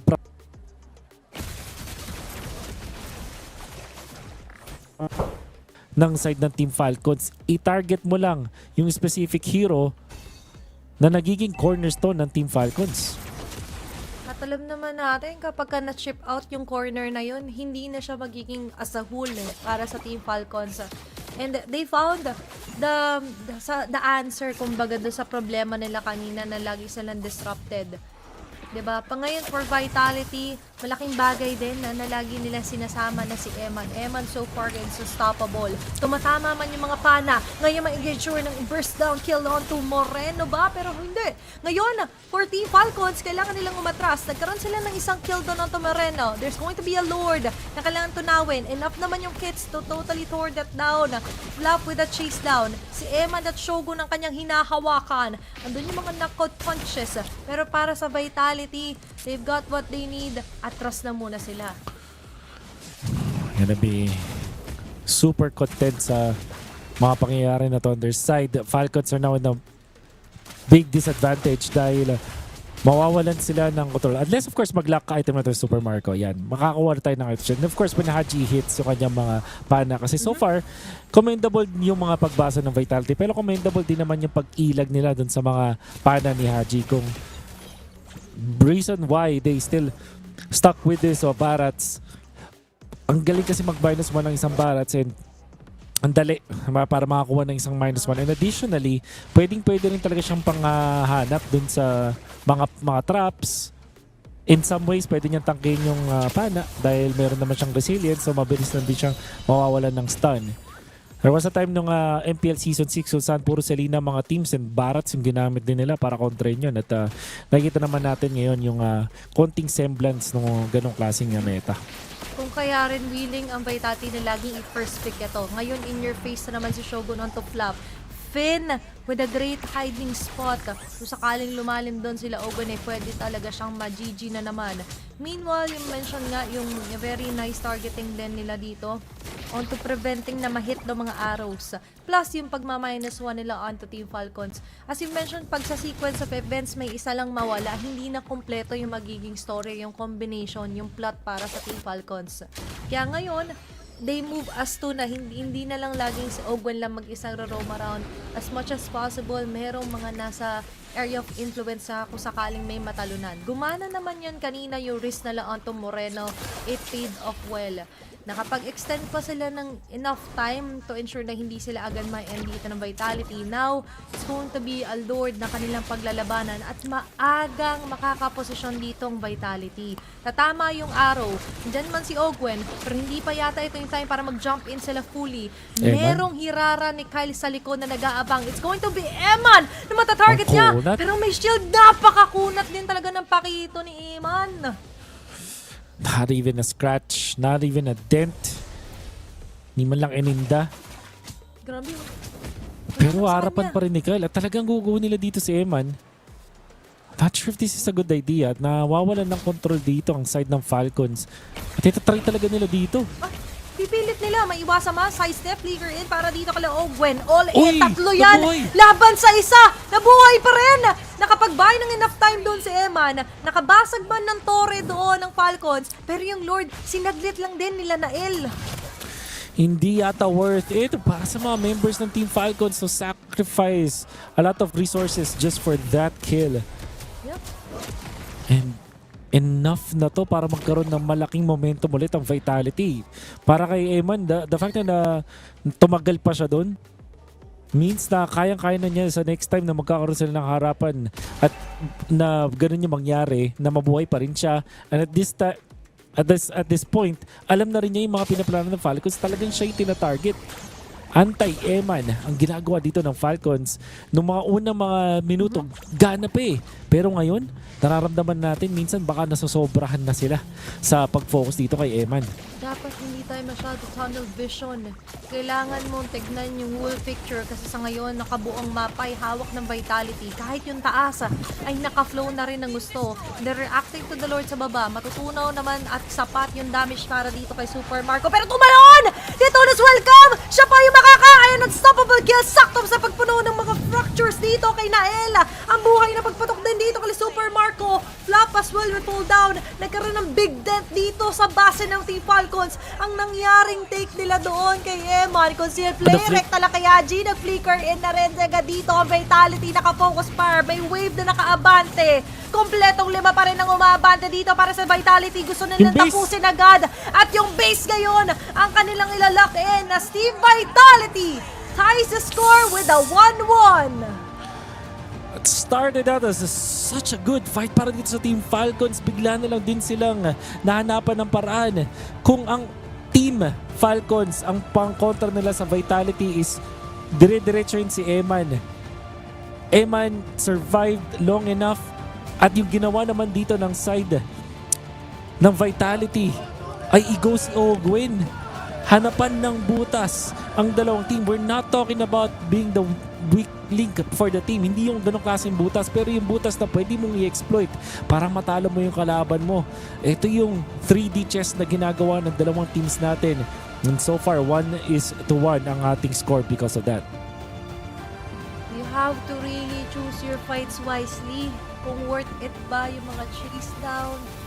Is it really worth it to trade a Lord, a turret, over a kill onto Eman solely na nakafocus ang Team Falcons? All in all pa rin para sa Team Vitality. Ang bilis din kasi nila nakagets. Okay, Eman, isa yung lagi target. Sige, lumayo ka sa amin. Inilayo nila yung attention doon sa ibang mga members. And it paid well para sa Team Vitality. A sacrifice for the better good ng team. With that, nakita na natin yung mga last picks na naging beneficial para sa side ng Falcons, pero this time the Khalid, we doubted it. Hindi natin siya nagustuhan, Tina, and nakita natin na it wasn't really good. However, big props to Shogun. 3-0 and 6. The sole reason why Vitality were able to win this. Siya yung dahilan kung bakit tuloy-tuloy na nakakuha yung mga pick-off kay Ogwin. That kind of shot call, and then sa dulo, nahuli niya pa si Super Marco. What a great player, Shogun. A reason why this was won. I think kung may bibili na akong MVP, si Shogun yun. Oo, kasi talagang siya yung naging disruption. Yep. Ayan, pinagsama ko yung disruption at Rapture dito para kay Shogun. All in all, yung Barats talaga na first pick, laging doon nag-revolve and they play around it. Kasi siya nga talaga yung naging playmaker aside from the maestro nga doon. Tsaka kailangan lang naman nila maging steady, hindi sila masyado nagpanic. They've managed to catch up dun sa significant lead nung una ng Falcons. And the rest, pag si Eman ang tina-target, ilalayo lang nila yung atensyon. Eman will send you off dun sa pinaka-farthest ng mapa just so we could ensure na 2 members wala agad pag lumalaban tayo sa objective. At yun lang, ganun lang kasimple yung ginawa nila dun sa may mid-game kung saan lugi na dapat sila. Tapos nakakita din tayo ng magandang split, double split in fact, with both the Paquito as well as this Nolan. Pares kasi mabilis na mag-travel sa mapa, tapos yung mapa mismo, diba, na tinitake advantage siya around neutral objectives, mabilis ka dun sa may river for a long time. So nung tinry naman ng Falcons na patayin itong si Eman in exchange for the Lord, sila pa yung napasama kasi sobrang tumagal yung pag-kill nila doon kay Eman at nakakuha pa ng mas map territorial advantage itong team Falcon. So we can see na pwede pang i-adjust yun yung last pick dito sa side ng Team Falcons. Yeah, kailangan dito makita yung value out of chasing down and prioritizing ng Team Falcons PH. But fret no more guys, dahil best of 5 po ang ating serye. Pwede pa pong mag-overtime, pwede pa mag-extend. Dahil kung sino po yung mananalo dito will go up against YG na nanalo earlier. Meanwhile, kung sino matatalo will sadly say goodbye to their MSC journey tonight. Yeah. It's still a close match between the two teams. Hindi pa naman natin masasabi kung anong magiging resulta. It's just game number 2. So 1-1 ang ating score. We're down to a best of 3. We'll see kung ano yung magiging adjustments ng dalawang teams natin heading into game number 3. Papayagan pa rin ba ang first pick na Barats? Will they change their MO? Ipaprioritize ba nila yung Beleric? Which we're pretty sure na nung pagkapit nila dun sa may clip, dun na nila binigyan ng sentensya yung kanilang beneric pick, kaya naman hindi nila nakuha in the end. Madami pang pwedeng makita at mukhang magiging close talaga tong series na to. For now, we're gonna be hopping into a quick break. Stick with us guys, pagbalik natin, it's game number 3 of this series.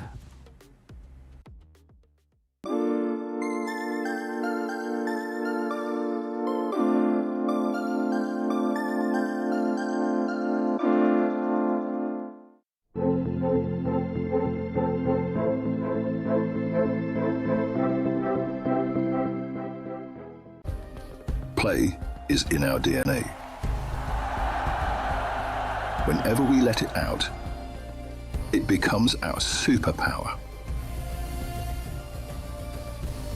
Now imagine an entire city being built to supercharge it. Kadir City, powered by play.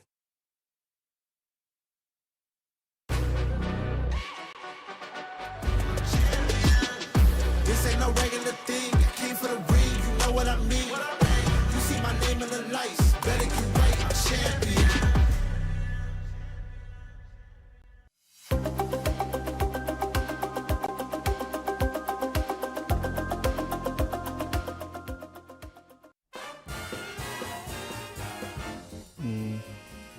Oh, is it for Falcons, right? There's no way I'm guessing that. What do you mean I have to know? There's no dad with glasses, there's no beach. Oh, this one. Ogwin. No. It's not Ogwin. Bibal. Oh, female. Vivian, no? No. Fumieko. Fumi. It's the goal laner. I just remember now. She looks the same. Chel. Oh, it's Chel. This is the goal laner. They're sisters? Cute, cute, cute, cute, cute.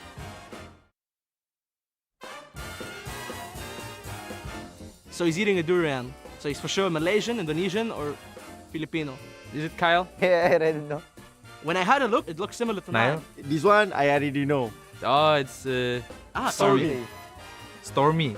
Oh my god. That was easy. Nice.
Tayo po yung nagbabalik para dito lang sa MSC at EWC 2026 Tagalog broadcast. Brought to you of course ng inyong mga casters Wolf and Athena. This is game number 3 of this best of 5 laglagan series between Team Falcons at Team Vitality. The second placers from the Philippines and the champions from Indonesia. 1-1 na po ang ating mga score at nagkaroon ng rude awakening ang Team Vitality by actually showing us how it's done sa kanilang paggagamit ng barrats ni Shogun na naging problema talaga ng entirety, I would say, ng Team Falcons. Siya yung naging susi talaga. He found the weakness para dito sa Team Falcons, which is to eliminate the threat. The ongoing threat lagi na si Ogwen nga has managed to jump onto the crucial members of Vitality at may puksaan tayo on-site sa Paris ng ating mga taga-suporta ng Vitality, pati na rin ng Team Falcons PH. At yung mga little honeybee. Natambulan pa tayo dito, nasampulan Wolf. Pinakita pa tayo ng malupit. Alright. Parang ang ingay tuloy dun sa mismo. Pero actually na medyo naririnig siya dun sa sa stream natin So commendable dyan sa mga nandyan sa laban. Parang pang finals na yung bakbakan nyo dyan Oo, pang finals talaga kasi it's now or never for both of our teams. Kahit si Super Marco, si Eman, 'di ba? They have to give it their best shot dahil sa kanila lang nakasalalay kanina yung mga crucial takedowns. Lalo kay Eman with this Pakito.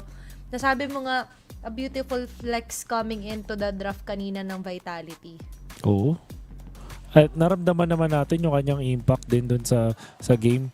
Parang dahil sa sobrang nag-focus ng Team Falcon sa pagpapatumba kay Eman, which they were successful in game 1 and some parts of game number 2. Parang napasama pa yung Team Philippines because of that.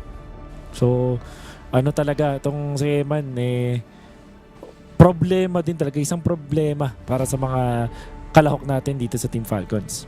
Si Probleman. Na Pwede. Team Falcons. Pero ayun, nakita naman natin ng Team Falcons on the other hand, I think they've learned their lesson. Along the way, siguro dalawa naman coach nila. May isa talaga magsasabi yung chase down natin doon. It took too much time. Madugo yung sinakripisyo knowing na ang ginawa lang naman ni Eman doon tumagal. Kung may mapatay siya, bonus pa. Pero kung hindi, as long as he took so much time out of Team Falcons, they take it as a win. At naging win din talaga yung window para sa Vitality. Ngayon yung sides din talaga pag-iisipan natin. Hindi natin pag-iisipan, rather aantayin kasi sila pala yung mag-iisip na to. Kung same na blue side 3 straight in a row ba ang Vitality or baka naman lilipat. May pag-ganon? Ano yun? Ano yun, boss? But here we are. Waiting for the next draft to start. At yun ulit yung tanong. Is this going to be focus ulit dun sa Barats ulit ba to na first pick? May chance? Feel like? Pwede. Kung sakaling hindi mababaan. Pero I think baka mag-stick tayo sa same bands na ayan nga, acknowledge din yung Selena. Wag na natin pahawak kahit sino man. Okay. Diba? Coming in hot agad sila Coach Keita. Yeah. Makes me think ano ba yung naging ban nila dito. But that will be Freya naman. Basta second ban here para sa Falcons. If we're following lang yung script nila kanina. We'll see. Okay. Ngayon, sakto nandito rin tayo sa part na baka it's time din na mag-let go ng certain heroes para maiba yung maging takbo. Kasi nagets na rin ng Vitality na kahit iban man nila yung mga Freya, may mga Pakito trick, Barats pick, trick na ang Vitality. There's a chance na pag gantong, like if this is normally like Atlas and then Valentina or Hirara as the ban, Melissa yung i-consider ngayon ng Team Falcon. So baka sila mismo yung magpakito, I think. There's that world. So I'll not be surprised if kung sakali ganun yung maging choice dito. Okay, still Atlas ban here para sa Vitality. But you're right, pwede nga i-rinse and repeat. Recycle the option here para sa Vitality. Okay, rinig din natin dito sa Pinas ang suporta. Ito, gigil na gigil. Pasalamat ka, wala ako dyan eh. Anyway, nagkakastayan niya. Yung Melissa, ang medyo iibahin nila na tatanggalin dito. Yeah, Melissa, yun nga, sinasabi natin. But then again, Hirara will be open dahil sa gantong scenario. So ito ba yung pick nila? May Barats pa rin. So baka Barats pa rin to. 3 games in a row. Nagawa mo na first and second game, but di mo pa gawin sa susunod na laban. Pero dahil naban na yung Melissa, this means na ang Team Falcons hindi na worried about that Melissa pick. They can just, di na sila worried na ma-pressure mag-glint. So I'm trying to say. But we'll see. Barats, syempre, may chance na Valen plus Beleric or Beleric plus Paquito or Hirara plus the Paquito coming out from Team Falcons. Mga ganong klaseng options. Although, Paquito is not generally good against Barats pero ayaw mo nang ibigay yung Barats at Paquito na combo. Ito na si Moody, kumakanta na. Lalo na kanina, quite deadly yung dalawa nag-split push para sa Vitality. Di ba yung na-let go yung Nolan Paquito? Yun din yung naging sakit sa ulo. Naging choke point yun para sa Falcons. Yeah. Funny na ba to? Tingin mo? Funnyable? Hindi na ibibigay kay Nel? Funnyable. Beleric plus Fanny or Beleric and Fanny.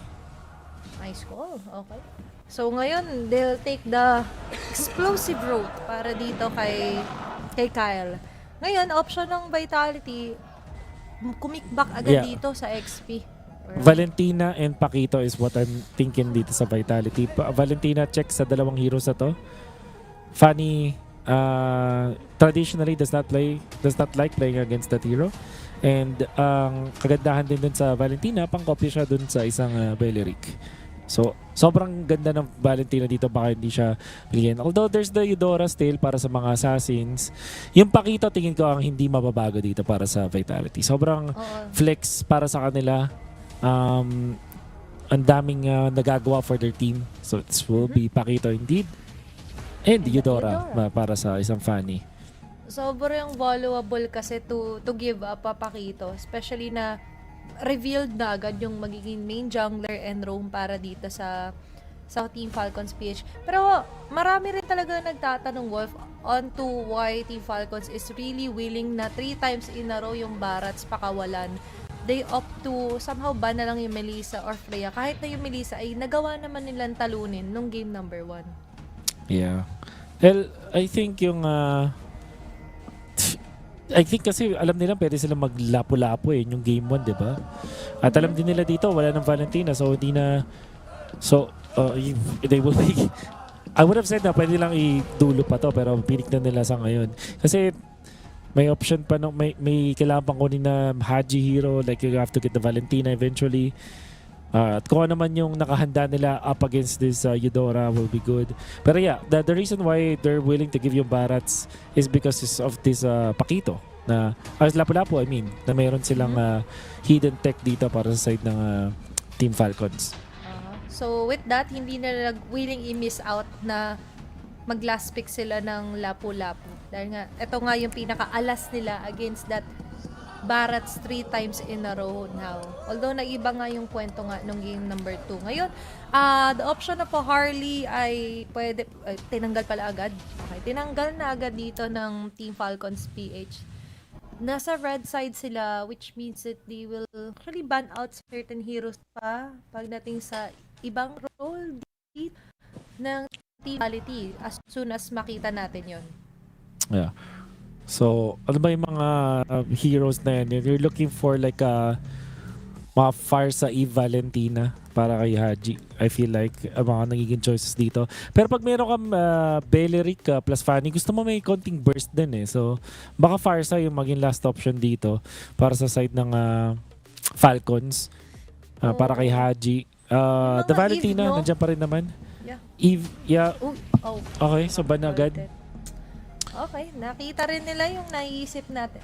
Although, sabi mo nga may Valentina pa nga. Parang mas pipiliin yata na Vitality to let go of that hero than to give a world where merong magsashine na spot para sa Team Falcons. Sabay hiraraban ang Falcons. Yeah. Para wala na ding mga assassin junglers Magkaubusan na. It's gonna be their option. Laban. It's expected. Yung mga heroes na para kay Haji. So that leaves you with just oh, what if sila yung mag-Rafaela? Oh, pabilis That na could be ng good. pabilis, no? Kasi we've seen that work. And ang kailangan Against dito... Dora. Tsaka yung Fanny, lalo, ang bilis nila mamaya mag-iikot dito at magwawala. Kung sakali. Oh. Could be nice. Pero that means na yung Moscow, pwede na lang unahin na. So, Farsa or Rafaela. Yan ang, or Valentina. Farsa, Valentina or Rafaela. Ayan ang mga choices dito para sa Falcons. At syempre, yung Moscow na kailangan na nila yatang kunin sa akin pero hindi. Vitality, etong Pakito, flex pa rin to. I guess nung nilabas na yung Farsa, mas maganda mag-assassin na sila dito. Going for the Nolan, for example, or Harley. So, pwede sila mag-Nolan and then we're looking for the... Ay, wala na pala silang choice kasi nagbarats na sila. So, ano na to? Nolan nga. Pwede Nolan. Ang link hindi masyado, hindi masyado recommended. Yeah. Sakali.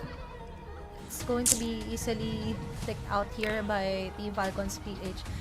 Sa kabilang banda, very familiar din kasi kung sakali mag-Nolan sila. Ang gagawin lang dito ni Kyle is sagutan ng pikitapitas doon sa likod. Oh! Niliko nila! Hanggang dulo! Yeah. So this is Claude. A good answer doon sa isang Farsa. So Pakito Jungle ang makikita natin. No Esmeralda. So we're looking at the gold lane na pangtatapat sa Claude. Oh, baka bumalik lang din sa Clint itong Team Falcons.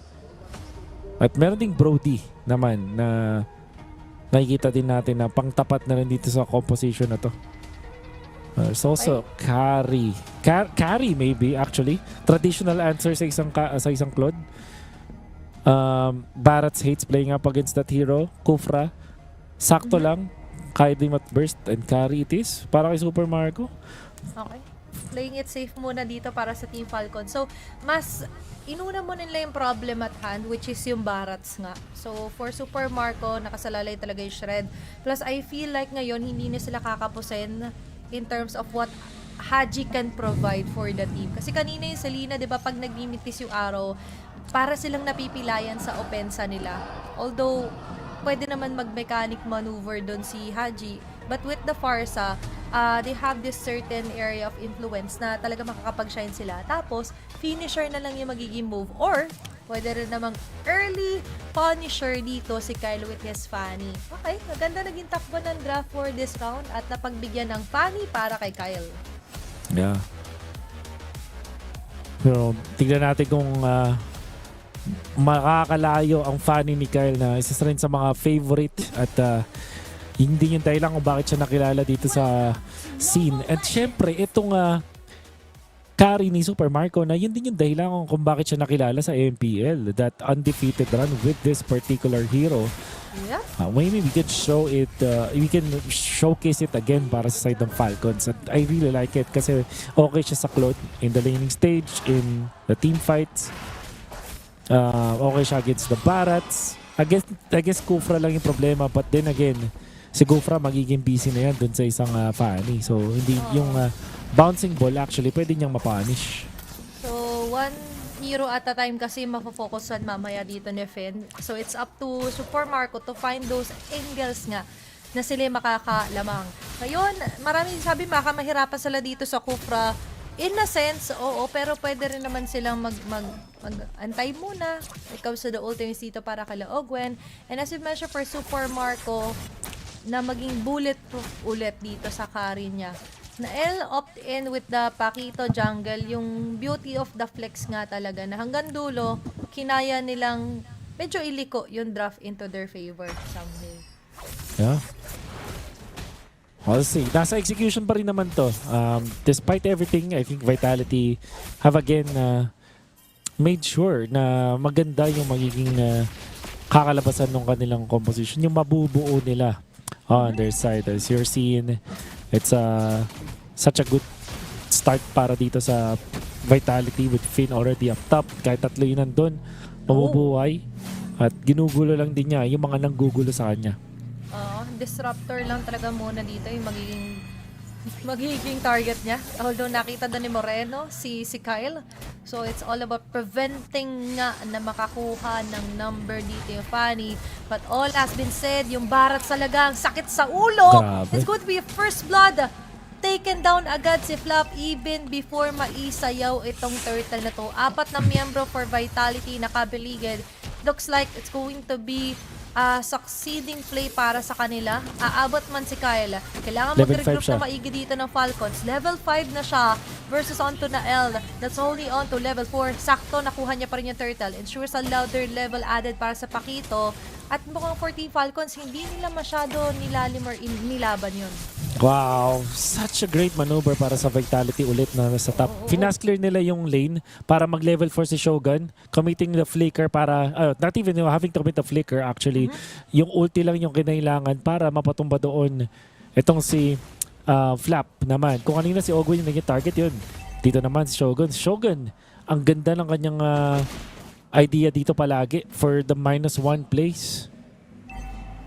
Hindi na nila masyadong kinakakaba na baka si Flap na naman yung maging X-factor. Kasi it's all about delaying him. Pag na-delay naman ng ilang segundo, malaking factor na yun para sa Vitality. Ngayon, kung sa pagda-delay pag-uusapan, hindi naman masyado mapupugo doon si Super Marco. Even getting the last hit onto the crab coin laban kay Eman. Yeah. Minor lead para sa Vitality. Very nice idea na kumuha dun sa may top lane at ngayon mag-focus sa mga pagpitas-pitas nila with Shogun. Ito na yung first pick, the Barats. And I think kung if it takes 5 games for them to win at mag-Barats first pick lang siya, I think gagawin niya yun. Especially first 3 games. Ayun na, nilabas na niya dito yung Barats at maganda naman yung performance niya in games 2 and 3. But again, ito na naman sure kill kahit yung lapo. Diba? It's something na alam mo nang gagawin niya pero masusurpresa ka pa rin kung ikaw si Flap kasi nga laging ganun, rinse and repeat, recycle for Vitality, wala na naman si Flap for a few seconds, delayed na ng sobra in terms of lane. Tapos si Shogun napapakinabangan pa ng gusto na mamaya magiging menace na naman itong Barats niya for Vitality. Oh no. This is looking bad daw para sa Falcons. Kahit na 1,000 gold lead para to sa Vitality, the fact na nagiging matapang sa gustong gawin itong Vitality. Although Finn might miss his shots, pero ayun na. Ito yung hindi magbe-miss. Sakto na naman sa suntok dito para sa kining spin and Kain! Jonas, welcome! Napredict na naman Buti nila naman kung sa nagkamali. magagali si Kyle, kaso nagkaroon ng kable. Andiyan yung makatrot, makakabangon, makakabawi. Kapalit na to buhay niya, making it a double kill and a shutdown kill. Moreno on top of things. Immediately annihilating Kyle. Pero 4 naman yung nakuha doon ng Team Falcons plus a turret onto the mid lane. But I gotta say, Athena, the only reason why Falcons have won that, kasi ang ganda na ginagawa dito, magkakamali si Shogun nung pagbuga. At hindi na stand doon si Kyle. Nakuha niya yung retreat, tapos nakuha pa siya ng triple first team, giving shields para tumagal din. Sa lucky break for sure para sa Falcons. I'm not saying na dahil lang sa swerte kaya sila nanalo doon. Still commendable plays coming out from Kyle. But then, if you're Falcons, you gotta be careful. Hindi ka basta-basta ganun. Shogun, ang ganda nung ginagawa niya so far. Hindi siya pwedeng magpa-apekto sa pagkakamali na yun. Yep, it's so critical para sa Team Falcons. But at least that was somehow of a way para ma-escape nga do sa grass ng Vitality. Ngayon mas magiging worry sila sa ganung mga pag-anggulong kain nila Shogun on to Kyle. Conceal play, bababa agad dito ang Falcons. Will they force out a fight? Super Marco naglalak-in lang dito sa Torre habang sila Haji nakaabang lang din. Vitality is really careful ngayon ng mga pagsilip nila. Makikita ni Kyle Sina, Ella! At napakasakit naman ng mga pagsapok na yon. Nakakatakot yung mga pinapakita dito ni Nael. And may threat na rin talaga sa Fanny. Even with just konting lamang lang na meron sila. Mga pag-clear naman, Oh, hindi. Kyle, hindi na paperson. Umambarin kasi si Nael. Binigyan na lang yung Torre. Makapag-clear dito si Kyle. Pero nakapag-push naman sila dun sa may bottom lane in exchange with Super Marco on this carry. So, not so bad at all. Sa mga members ng Falcons. But at least na 40 Falcons ay aabot ang 5. And hindi masyado mahihirapan humabol si Kyle kasi mas closer yung lane na nabasag dito sa neutral objective. That might be the bait na gustong ihahain sa kanya ng Vitality. Shogun is still waiting. Doon yung BMI iwan. Finn nakaabang din. Hindi pa mahawakan sa ngayon ng Falcons yung turtle pit dahil pati yung left bit bush ay hawak na rin agad nila Finn. Clearing up the last bits of waves dito sila Eman. Forcing out a reaction pero hindi basta-basta lumalalim dito ang Team Falcons. Nice iwas para kay Flap. Nagiging close na nga din dito. Ating laban. Konting lamang para sa Falcons. You gotta be careful. This is expanding river so madali siyang mahuhulit sa bottom kung sakali man na hindi siya magbabago na kanyang pattern for now. Ayun na si Finn. Pumapesto na. At nahuli na nga siya dun. Kakasabi mo palang Wolf at predicted ang pagbalik doon ni Kyle. And that's how they sniff out the Fanny dito sa Team Falcons. Oh no. Naman yun. Oh my God. Stressful na pagkakapitas dito kay Kyle. And there's a flicker. -1 ulit. Tuloy-tuloy na to. Buti na may Cyclone Knight. Okay, sakto na naman ang pagkain doon kay Ogwen. Kung force out si Haji with a feathered Earthstrike. Tatama sa mga members na crucial dito for Vitality. Wala na agad si Nael, pati Shogun. Showtime na para kay Super Makmak. Hahabol. Si Kayla abot na rin dito. Kung sakali man ay pwede silang umasim or pumick off muli. Anong pinapakinggan mo dyan? Nakakuha doon yung Team Falcons ng chase down. 3 wala. Pwede nilang kunin immediately itong Lord na to. Oh, another lucky break para sa Falcons. This time though, maganda naman yung pagkaka-counter engage nila. Haji was commendable and so was Super Marco na sobrang on point talaga with the carry. But how about that play mula kay Shogun with the flicker? Nagkaroon ng Cyclone Eye. So medyo nalayo siya sa kanyang mga teammates. Nagkaroon ng konting delay dun sa pagbuga niya ng kanyang ultimate kay Ogwen. And nakapag-react pa itong si Ogwen because of that. So, all in all, Team Falcons have won that fight off of that Cyclone Eye. At syempre, good placements mula dito kay Haji as well as Super Marco.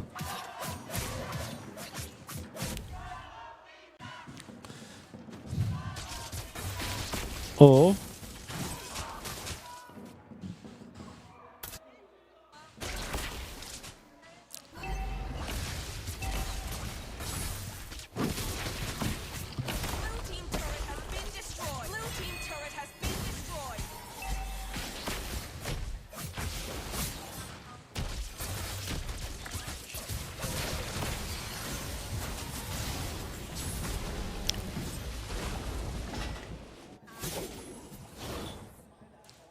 Yeah. I'll be setting up moment na yon, and I gotta say para dito sa side ng Team Falcons, nakakuha sila ng ano eh. Uy, ano yun? Nauuhaw na siya. Inom na muna daw tubig. Yeah. But yeah, dito sa Falcons, nakakuha sila ng mga ganun at ng mga ganun mga opportunities, mga windows na nagkakamali si Shogun ng bato tapos na may Cyclone Eye. Yeah. Pero ang commendable naman sa kanila, tinitake advantage nila. Naku po, si Super Marco pa yung nadambahan doon. Nagkaroon ng feather darts na maganda. Makakaganti yata dito sa Flop with a killing spree. Wala si Nael. Conceal play. Hahabol yata dito si Ogwen! At dapat yung mahuhuli niya doon. Sapat ba yung magiging damage nila? Counterplay kay Finn. Dadating na ngayon si Kyle. Makakapitas pa yata. Kaso makakain na dito. Welcome! Shogun is doing it! Emma's still alive! Kapalit ito buhay niya. 3-4-2. Naging tagisan ng galing doon, Wolf. Shogun, what a guy! That flicker, that ultimate, para sobrang mahuli talaga din yung Fanny. Pero yung mga death bush plays nito, grabe si Finn. Sulit na sulit yung nahuli. Walang purify pa si Super Marco sa moment na yun. Yung mga bush plays sila, itong mga bush na to, hindi lang ito yung game na yung Vitality ay napakahusay. Talagang control nila yung laro dito sa left, right mid bush. Pati na rin tong R2 at king naman yung flicker na yun. Kain sabay flickers at dun na nakakuha ng kill. And fortunately, kay Kyle nakakuha pa nga siya ng isa doon. So still commendable para doon sa Fanny, but checkmate na din talaga siya doon. Although nakapag-walling siya pa rin, kaya lang ang ganda pa rin talaga ng huli ni Shogun. Shogun really just is the problem para dito sa side ng Falcons. Siya yung nagbibigay ng opening na windows para sa Falcon, pero siya rin yung nagsasara ng mga oportunidad para sa Falcons. Grabe na talaga tong si Shogun. Alam kung saang kanto itatama yung hinliliit. Manghihina ka nun eh. Kapag ikaw si Kyle. Oo, And so sakit far, nun. para sa Vitality, I think on top of all of that, syempre para sa Team Falcons, ay kailangan talaga nila ng ganong malulupit ang play ulit curve flap. But also, wary of Super Marco's positioning. Kung hindi namatay doon si Super Marco, I think they could have maximized yung 4 na huli din doon ni Flap. But also, ngayon, yung Lord paglalabanan, Finn, umaamban na naman, Haji, nilagta na Federes, walang matatalo na sa Finn sa likod, at sinail pa, matatig na rin Super Marco. Free hit lang, tunaw ngayon si Shogun, sinong kakainin mo dyan? At gayon, ang pagsunod na rin ng Team Falcons, Finn is the next target left here para sa rest of Team Falcons. Haji sa harap, yung forsa na yung tumatangke ng lahat. Ganon nakatapang ngayon yung KDA machine. They've got the Lord, the 3-man down for Vitality. Ngayon, mamarcha pa sila. May kababaan pa yung death timers para sa Vitality. Abot para sa depensa dito sa La Moreno. Pero mukhang hindi na mag-aantay dito. Agad sila Flap, pati si Haji with a feather strike. Tunaw na agad si Shogun. Pati si Finn ngayon na umaamba. Umamba ka man! Pero agad dyan ka na lang, boy!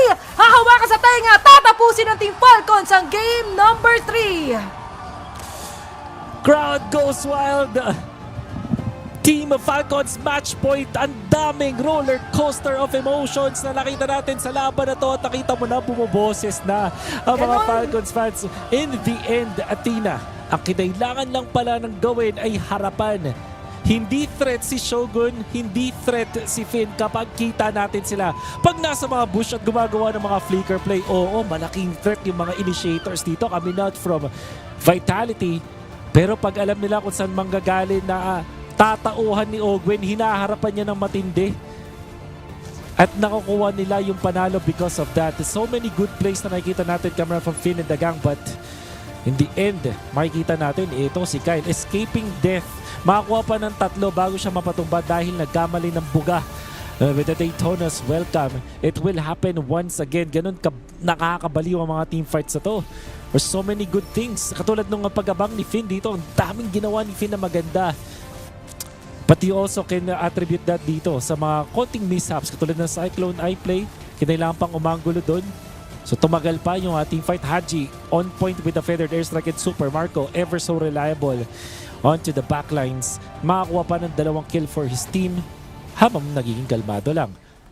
And hindi na natin makikita yung huling team fight, pero nakita mo yun, parang si Ogwen, nakikita na niya kasing kumakasa si Finn dun around that Lord fight. So, ang key dito para sa Team Falcons was, kapag harapan, pagkita natin kung saan sila mga galing, atin tong team fight na to.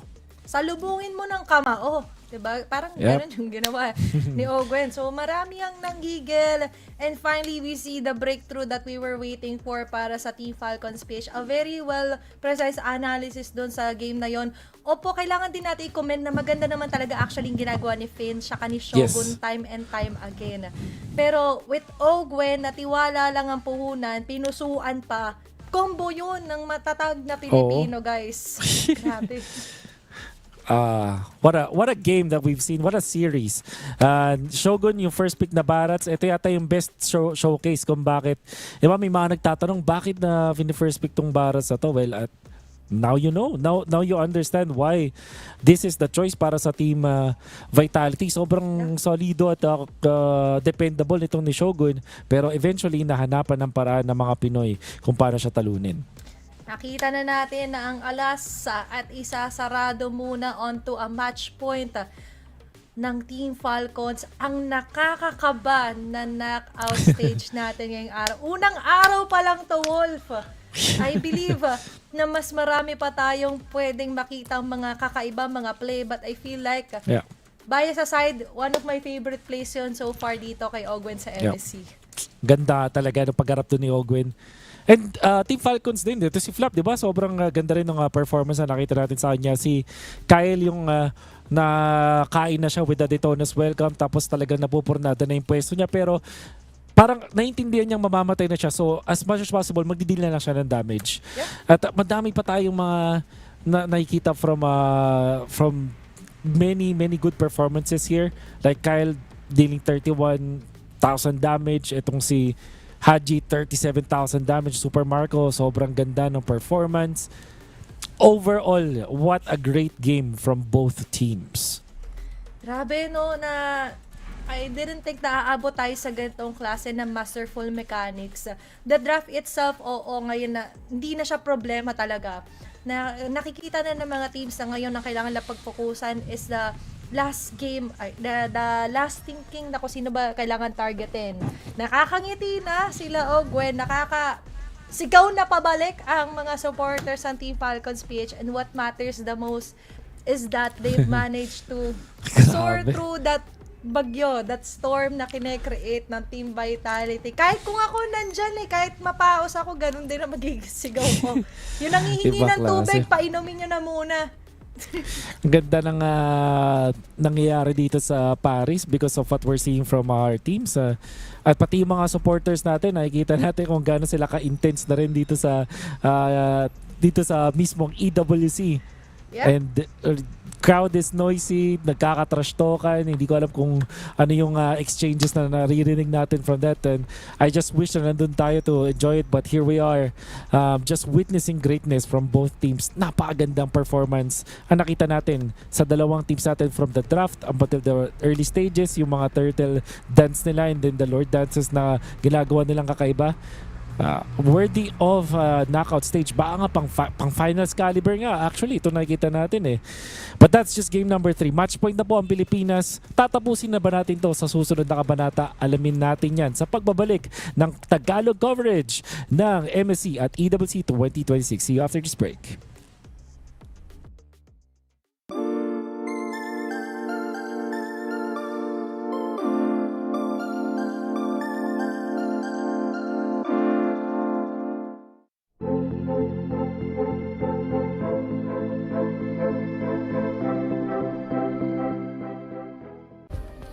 Play is in our DNA. Whenever we let it out, it becomes our superpower. Now imagine an entire city being built to supercharge it. Kadir City, powered by play.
We were there.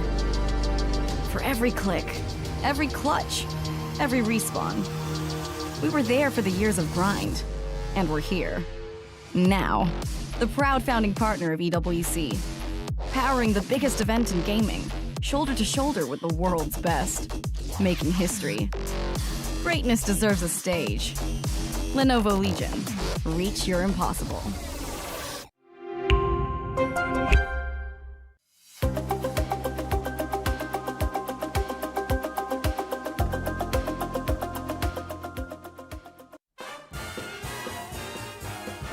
So this one, MPLMY or KH? It is a mop. Maybe this one, Teddy. This is really hard, you know? Is it Shigi? First guess. This might be Kalra. Hiko? Is it like Siggy? Siggy bro? Shin, okay. I would have never guessed this one. That was really hard to guess.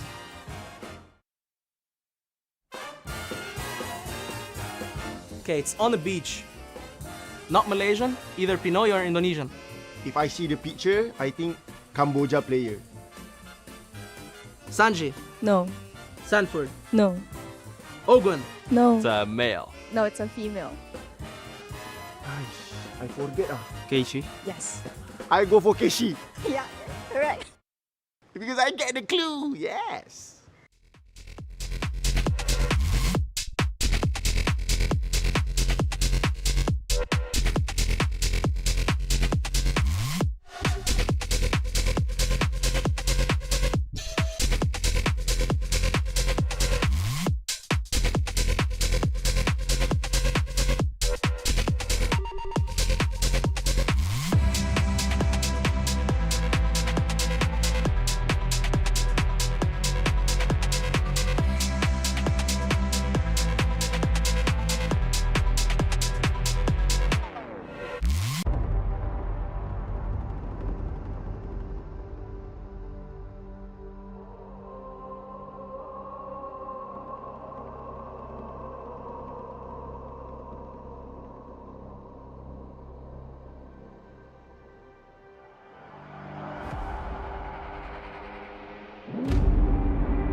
Back in action para sa MSC at EWC 2026 with your casters Wolf and Athena. Na-witness natin ang ikatatlong laban ng best of 5 na series between Team Vitality, the champions from Indonesia, at Team Falcons Philippines, the second placers from the Philippines. The only hope of the Philippines right now ay isang match at isang game na lang para mag-advance sa next round at mag-eliminate ng isa sa mga pinaka-inaabangan sa bracket na to. Ganon ka-intense, ganon ka-wild yung fact na sila yung nakatapat dito sa Vitality. At actually, Athena, di ko maalala completely, pero sino nga, sila ba ang pumili dito? Vitality ba ang pumili sa Falcons? Wait lang, ang unang pumili is Vamos, Yangon. Technically, oo, kasi ang naging last two options, di ba, yung Falcon tsaka Onyx. So, mas pinili nila na hindi Onyx yung makatapat nila, if I remember correctly. Pero yun, yung wala lang option is yung Aurora. So, okay. So ginusto nilang lahat ito. yung rematch. Okay? Oo. Eto gusto ko, yung redeem code. Okay, tatype ko lang. Paisa MSC lang. 2026 MVP, guys. At for me, sobrang MVP nga doon ni Ogwen plus yung nagiging tank farsa na humaharap nga. Opo, acknowledge po natin yan kay KDA machine natin kay Kida. Ayan. Yeah. Hindi ko alam sino nagsimula nung Kida, pero tumatak na. Sorry, Haji, kung i-re-redeem Sa mo. international ata yun eh. Or the KDA machine, of course. But nandito na tayo sa exciting part. Mananalo na ba ang Team Philippines? Shogun, you have been amazing. Pero ang sakit na isipin na, of course, na ikaw yung nagpatalo. We're not saying that. Pero it's clear na siya yung game changer. This Barats player coming out from Team Vitality, siya yung game changer. Masasabi ko para sa Vitality. Siya yung nagiging dahilan kung bakit sila nanalo. At kung hindi sumushoot yung kanyang mga initiation, dun napapasama ang side ng Vitality. Ganun siya ka-crucial sa team. So, we're not saying that he is the reason why they win or they lose, pero parang more of crucial talaga siya sa team. Kumbaga, make or break kasi yung mga plays niya, di ba? And ngayon, marami pa rin nagsasabi na bakit di po iba, ulit-ulitin po natin. For Falcons, gumagana sa kanila mag-play around the Barats of Shogun instead of opening up OP heroes sa kamay ng Vitality. Nagawa naman nila eh. That's 2 games na Barats ay natalo lang. Game 1 and game number 3. Okay, Now, ito na. baka ma-repeat yung process ng Belisa yung tanggalin. At Ayun, yung Barats Barats ay na. OP. Barats na, Shogun! Huwag ka na mahiya. Ka na mahiya. So same bands dito, same picks. If we're following the script, this is Beleric plus Fanny. Beleric plus Fanny. Beleric plus Fanny. Ang makikita natin dito sa Fanny. Pero may chance na Beleric Hirara na rin. Yun lang naman yung makikita natin. Beleric plus Fanny, Beleric plus Hirara. Nael can play Fanny naman eh. So, there's a chance. There's the Beleric. Expected. Hirara, most likely. Or the Fanny. And then sa Vitality, mag-Eudora ulit sila plus the Paquito. I don't think that there's a na masama yung ganong linya para sa Vitality, honestly. Eudora pa rin to. Tingin ko plus the Paquito. Yeah, nagkaroon din talaga kasi talaga na magandang breakthrough yung Team Falcons. Alam din yan for sure ng Vitality. Kasi gumana naman. Okay, now they pick up the Hirara ngayon sa first phase ng picks natin. And the Eudora na hindi mo nga ile-let go ever. Okay. Maganda pa rin actually yung first 3 set dito for Vitality Wolf. Pero ngayon, mauulit ba na they prioritize a hero for the XP dito na maaga para kay Lapu? Ay, kay Lapu. I think yes. Pero pwede rin sila mag-isip ng iba pang sagot doon. Like, in this scenario, maaari na maaari na mag-violin sila. Or I think they still can go for the Farsa, I feel like. Farsa, kasi feeling ko yung Farsa or Carry, mababan yan eh. So pipili ngayon yung Falcons. Mag-Farsa ba tayo ngayon or magka-Carry?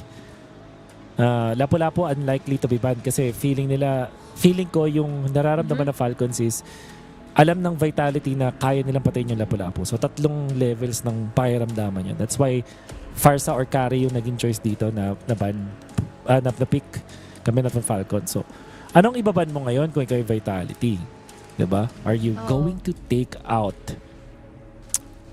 the Lapu-Lapu or the Carry? O pwede rin both. Lapu, Carry, na bans para sa kanila. Pa kasi. Gusto ko yun na nasabi may 3 layers of kasi. Ang pakiramdaman. Bago siyang na-unlock sa buhay ko. Anyway, yung Lapu ay tatanggalin na nga dito ng Team Vitality. As you mentioned, kaya nila pagsabayin. Now, the question is for Team Vitality is, will they continue to attack dito yung hero para kay Finn? Kasi for me, huge success din yung nagiging assistance ni Finn talaga onto who Shogun targets. 'Di ba? Lagi siyang nakaabang. Or siya yung magiging siya nga yung nag-aani sa mga trap bush talaga. Siya yung dumali kay Super Marco. Exactly. So, what iba na against Finn? Matitira. With the bar, maybe Cho? O kaya magban na lang sila ng marksman? Maybe Pakito ba on their side? Or sila yung magpapakito, fourth pick. Tinanggal nila yung Brody. Oh, Brody. Okay, so magbabat ka ba ng carry dito if you are Vitality? Parang oo. Pero, depende rin naman. Kung sakaling willing silang i-let go yun sa kami ni Marco. But, you've seen what he can do eh. Hindi lang basta luck yung ginawa ni Marco doon. Oo. Sa kanya, oo. Sa kanya talaga. Kasi solely, pure instinct yung gumana nung game number 3. Ayun Kay na. Super Marco. Ayan na. Carry ban. So, ang choice dito, Pakito ba para sa Falcons? Kung ba nila yan? Do they think it's enough against the Barats? Typically, hindi. So, kailangan din, kung sakali man, ito yung hero na kapag nakain, ay okay lang. But, I feel like knowing Flap, gusto niya dito yung pambalagbagan eh. So, Ureno siguro or Alice. Kasi parang ito yung mga heroes na kahit kainin mo, makakapambalagbag pa afterwards.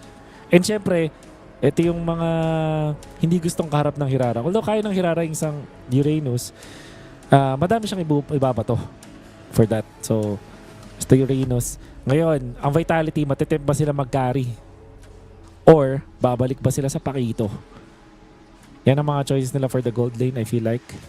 Tapos, sa kanilang roam choice, what is left for Finn? There's a merit na Kadja, I think. Because Kufra did not work. Pero pwede pa rin ng Kufra. Oh, kasi technically, maganda na may performance at panghuli pa rin talaga siya doon. Oh. Necessarily to the Fanny. Open pala yung Cho. So they can go Cho. I think Cho plus Pakito ang option dito para sa Vitality. White Deadly combo Tapos nakita naman natin kung paano gumala si Eman. Pero there's also the Moskov route. Show Moskov! Good answer to the Fanny. Late, medyo mabagal lang ang naging choice. So, Falcons ganun. Pwede silang magkaroon ng kakaibang hero dito kaya Super Marco. So, what's left? Claude? Pangit ang Claude? Roger or Bruno? Or kakaiba? Ano ba mga kakaiba pa mga roam? Oh Mga my. hanap Oh my. Mga Ayun. gold. Teka lang. Sobra ata to. Wait lang. Sobra ata to. Back up tayo ng konti. May keyword Wait lang, kasi wait lang. binanggit, Wolf. Binanggit mo kasi kakaiba. Dapat nag-specific tayo. Hanggang Bruno lang.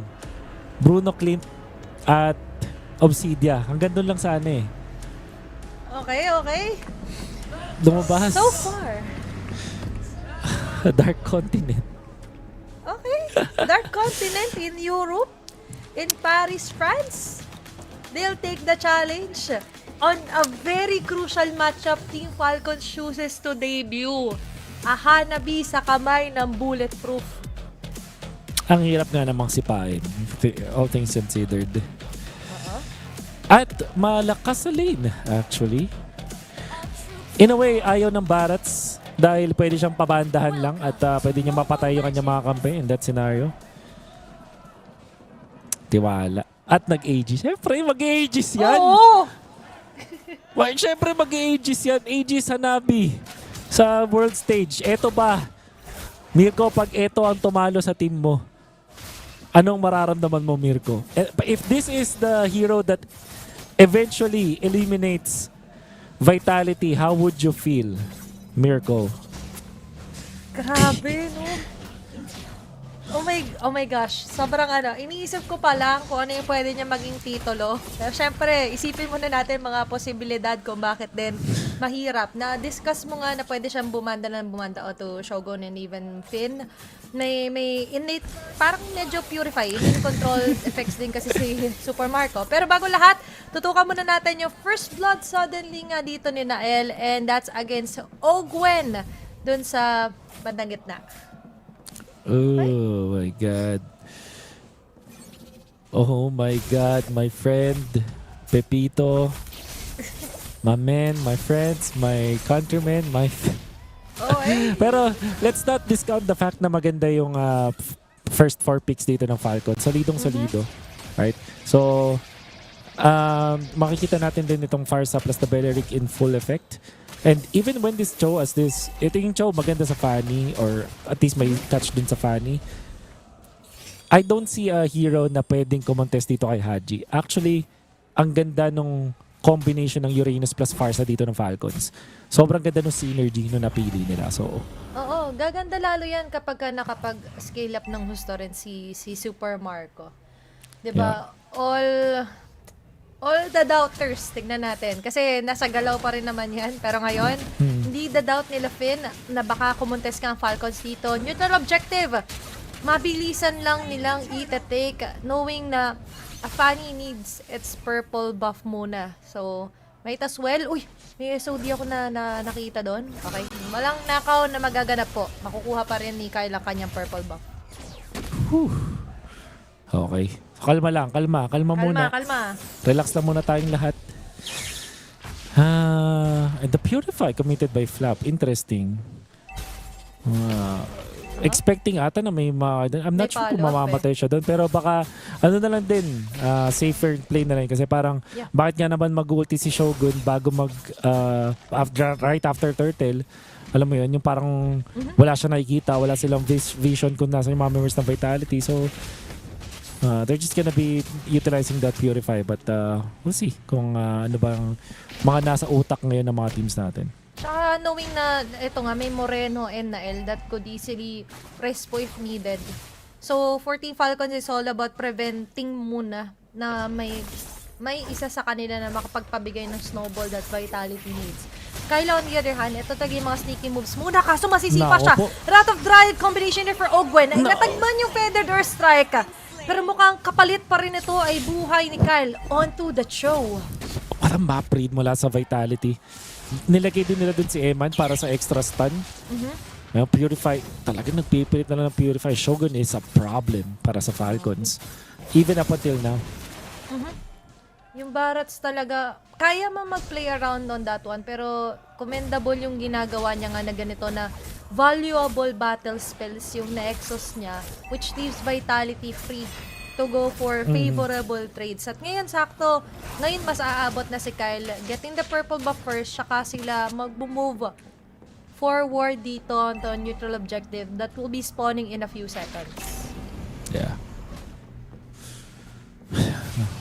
What a fight we're seeing from teams. Pero itong Falcons question mark pa rin sa akin dito yung Hanabi. Hanggang ngayon, hindi ko pa rin makita. But ito na yung magkaroon team fight. Ang lamang nga lang ng Vitality, meron ng Sky Piercer si Nael. So, may nabuo siyang item. Although Kyle will get to level 8 first, pero binaburst na to. We have yet to see na play para sa Team Falcons, pero baka dito na natin makita. Makuha ni Kyle yung turtle. Tsaka ngayon makakabanda si Finn onto Haji. Walang Feathered Earth Strike na sasalubong dito sa Vitality. Instead, it's a hero for a turtle na naging trade natin doon, Wolf. Great timing for Vitality kasi na-timingan nila yung Purify doon ni Haji. Nawala. Okay, nakakuha pa na doon. Tapos pinaguntog yung dalawa. Aabot yung mga sibat, pero si Eman kailangan umatras. Aabot na pa rin dito ng mga kable ni Kyle. Making it a double kill. Ito pala yung bawi. Pinagbabaril ni ate doon sa Paris. Yung mga sumisigaw sa Vitality. What a funny player, Kyle! Athena, did you see that? Smooth like butter. Tapos nakali siya dito. Ang ganda ng untog, do. Ito, Shogun talaga, isa kang malupit. Pero tignan mo naman yung movements na yun. How about that targeting coming from Kyle? Gets out in the end. Fanny, main of the Philippines. Kyle, nagtatayo ng bandila ng Pilipinas, denying Vitality of the control of the mid-game. Ngayong 5 minutes in, Falcons na ang mag-control ng tempo ng mapa. And Ogwin as well as Haji, ang free-flowing na sila dito sa gitna. Mabubuhay na ulit yung GC ng mga Fanny Gods na pro players natin, Wolf. At isa sa admin talagang tunay niyan si Kyle. Nung unang game pa lang sinabi natin from his amateur days, Alpha Esports Pro, magka-team pa lang sila ni Snap. Grabe na siya when it comes to a Fanny play. What more on a crucial fight na sabi natin baka mahirapan sila ng gusto. And to single-handedly take up the targets, the right targets, yung dalawa pa na hindi dapat napipitas ko ikaw Vitality, says a lot para dito sa Team Falcons. Grabe. Amazing display mula dito sa sa ating Fanny player, Kyle. And although they did have the Moskov, yung Cho, Hindi nila nahuhuli itong si Kyle. 3-1 and 0 so far. Pero via map read, kinakaya nila. But this time, ito na si Ogwen. Ginagawa na yung dapat gawin up against Shogun. Silang dalawa ni Flap, haharapan lang talaga itong si Shogun. But they're losing some health dito kay Flap. Kailangan nilang kunin ito, but they're buying time. Nakapag-farm ng malupit itong si Hanabi. Hindi pa natin nakikita pala in action. Diba? At sa kabilang banda, napapabuti na medyo matagal nga si Super Marco. Ni-retry pa siya dito ni Nael. Pumalap si Eman, yung Aegis na-activate. Enough ba yung shield? Para hindi siya ma-take down. Nandiyan man yung Predator Strike. Sasagot agad dito si Haji. Taking on to the heads of Vitality here. Ma-ensure pa rin nila yung kill. Dito nagdelikadong Vitality by targeting Super Marco. Nagkaroon ng enough time para makahabol dito ang Team Falcons for a trade-off. Kakabanggit mo na wala pa tayong nakikita doon sa Hanabi. Sakto doon, nagkaroon ng ganap full. To be fair, that's win para sa Vitality dahil napatay nila din Super Marco. Pero yung Falcons, yung control naman yung nagmamatter. Kyle is still a problem for them. Haji unti-unti na nagpa-farm dito. At ang ganda nung connection nila dito ni Ogwen. Kasi di ba nakapagbato na ng Feathered Airstrike pero may skill 1 and 2 pa pala dito si Haji. Nag-cooldown na siya. So nung na-stun nila doon itong si Eman, napatay pa nila even under duress. So well done kami ng Falcons. Haji Farsa is still a legend. Sobrang solido pa rin talaga. Oo, tapos ngayon pwede silang gumula ulit ng isang pick-off kung sakali. Ito na yung kinakatakot ng Vitality. Umaabot na sa point na nagre-revolve na yung rotation ng Falcons sa pagsama ni Super Marco. Bumabada-bada lang dito kay Fen. Yung Rat of Drive walang tatamaan pero si Moreno mapapaback away. Kyle still for now ay menace ngayon sa Vitality. Nakakapag-push ng slide sa ibang linyang Vitality but still, ngayon for Team Falcons, they've gathered enough resources para isama na si Marco sa kanilang mga pag-push dito sa base ng Vitality. Sakit to. Yeah.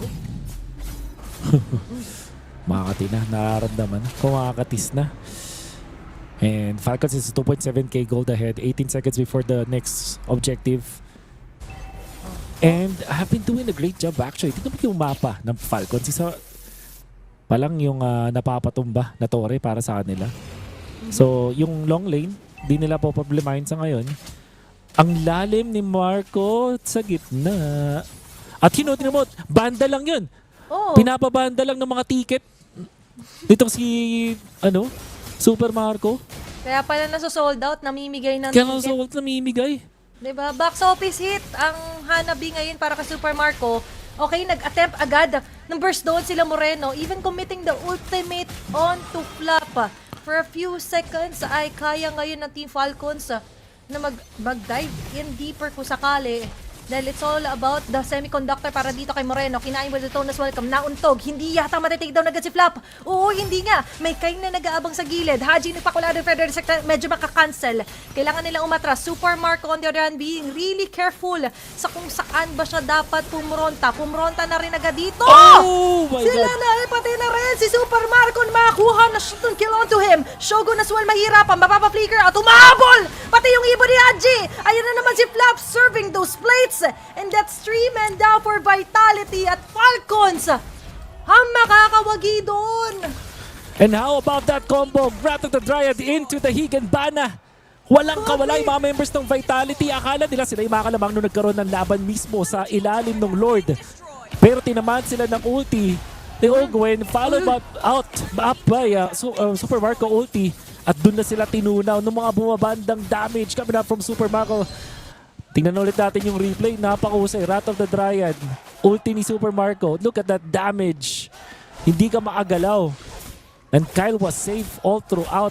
Shogun walang nagawa. Hindi nakatakas. And you gotta commend Moreno. Ang ganda ng pinapakita niya dito. Dealing the damage time and time again. And being a problem para sa pwestuhan ng Vitality. But we can see Ogwen as well as Super Marco comboing it up.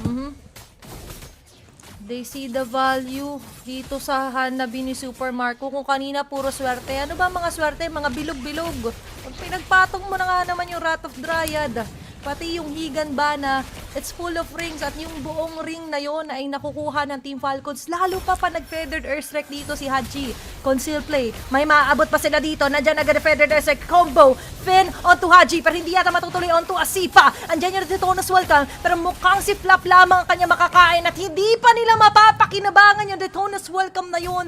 Dahil sa kabilang banda, buhay pa rin ang Team Falcons. Ang katinong ensnare na nakuha natin from the ultimate coming at Super Marco. Na ito tinatry ni Shogun pumesto pero was locked in place. And Finn, yeah, gets up for sure. Sakit ng mga bumabanda talaga! Oh, Gwen again! With the Dart of Dryad! Ano naman yung combination na natin of Team Falcons? Sabay pa yung Feathered Airstrike. Instant takedown onto Nael. Ngayon, Grabe. sila na ngayon yung nang bubrusko sa mapa, yung Team Falcons. Flicker Rat of the Dryad coming out from Ogwen. Hindi na kinailangan yung Higin Ban na doon coming out from Super Marco. Only the feathered airstrike was needed and the damage from Marco was enough. Okay. At eto, magpupush na naman sila. Okay, basag tore lang ang gustong gawin dito ni Super Marco. Shogun umiinda ng sakit. Kompleto pa naman ang miyembro dito ng Vitality. Kaso medyo mapapalalim dun si Ogwen. It's going to be a takedown. Pero kapalit niyan is going to be a base turret na makukuha pabalik ng Falcons. Tapos hindi pa kasali si Kyle dun Nagpupush lang siya sa sides dito, Wolf. Yeah. Grabe. And that was beautiful. The wombo combo coming from Team Falcons. Ang daming pwede, no?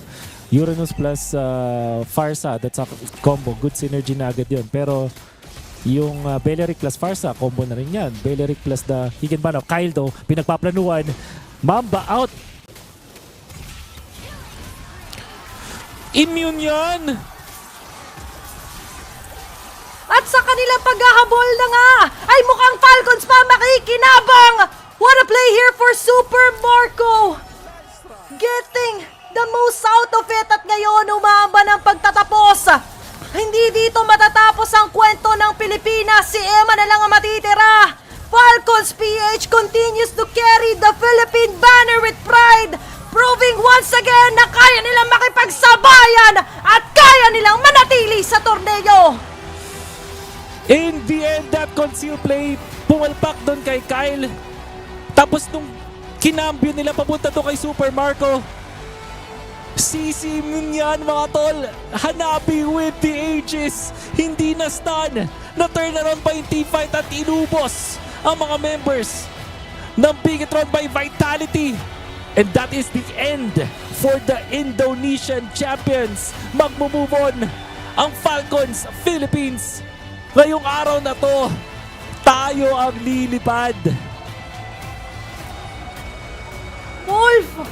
Hanabi! Hanabi ni Marco magpapauwi sa Team Vitality. Hanabi maneuver. Grabe yung adaptability dito ng Team Falcons for the past few games. Ensuring that they will be the ones to stay alive and kicking dito sa MSC. Marami ang kumbusyon, marami ang nag-doubt. Many have mentioned na sila na lang ang only hope. But from the start, hope naman din talaga natin ang Team Falcons PH dito. And the journey continues. And what a statement win para sa ating Filipino representatives. Whew! Higin Bana into Wrath of Dryad. Pwede rin baliktad. Wrath of the Dryad into Higin Bana para talagang sure na tatama. But still, it reigns true. Sobrang lupit ng coordination ng Team Falcons and Super Marco is still bulletproof. Get onto the stage with Rose and Flap. Eliminating Team Vitality from MSC at EWC 2026. And up on stage, we have Flap, the one and only Flap. You guys got a revenge win. You guys are the hope bringer of the Filipinos, the last hope. And of course, you guys denied a potential Indo Grand Finals. How are you feeling after today's win? I feel good, but I don't have to be complacent because there's still a match tomorrow. Very good. Never be complacent. Otherwise, mistakes will probably happen on the international stages. Now, Flap, let's talk about what you guys did in the 2 days break that we had. Because the Team Falcons prior to this, 2 days before, is very different from the Team Falcons that we are witnessing today. What happened? What changed? Tell us about it. We planned really hard, and at the same time, our mindset is like we're like underdogs, so we don't get pressured, and we just play our game. No pressure, the underdog's mindset. So you said that you guys actually planned really hard, and today we could see a lot of interesting picks coming out from you guys, a lot of interesting play style. So what does that say about Team Falcons Philippines in the meta? Do you think you guys are actually starting to adapt to it? Yeah, I think we're good at adapting, especially on tournaments like this, because we really need this. But you know what? You mentioned that you guys are really good at adapting in tournaments. I got a question. Why does it seem that you guys are always so much stronger when you guys are like, you know, backs against the wall, when it's like the last life? How do you guys get so buffed? I think it's because of the pressure. We love being pressured. Like, we take it in a good way. I see. Okay, I think Team Falcons Flap, for example, works really, really great under pressure. Now, my next question is, you guys will be actually facing Yangon Galacticus in the semi-finals match. But get this, Flap. Ying said he actually expected to meet Team Vitality in the semi-finals. But he also mentioned that, you know, you guys are a good opponent as well. Is there anything you want to mention to Ying? Because, you know, his Team Vitality and Yangon is not happening. Yeah, I get his mindset because in the last few days, we weren't really playing well. So I think I expected it that people think Vitality is gonna win. But here we are. Wow! Is there anything interesting that we might be witnessing in that matchup against Yangon Galacticus in the semifinals? Is there anything interesting that we could probably expect from that matchup? I think it's just normal, yeah. Normal. He's being humble. He's listening to the fans here in the arena. Flap, last question. As the last hope, as the hope bringer of the Filipinos, is there anything you want to say to the fans? Thank you for supporting us, guys. We're still alive. The dream is still alive. And now it is time to crush some dreams. Boys, come on over. Who wants to crush the key of Team Vitality? Sinong gustong mag-crush ng susi? Kyle, all right, let's go to the back. Follow me. Kyle TZ has volunteered himself. He is ready. All right, boys, you may proceed. And of course, Kyle, you may go to the key crusher. All you have to do is push, Kyle. Oh, he is ready and he is in for it. Go on, push. There you guys have it. Team Falcons Philippines officially eliminates Team Vitality in the MSC at EWC 2026. The hope bringer of the Filipinos, congratulations. Let us show it back to the desk.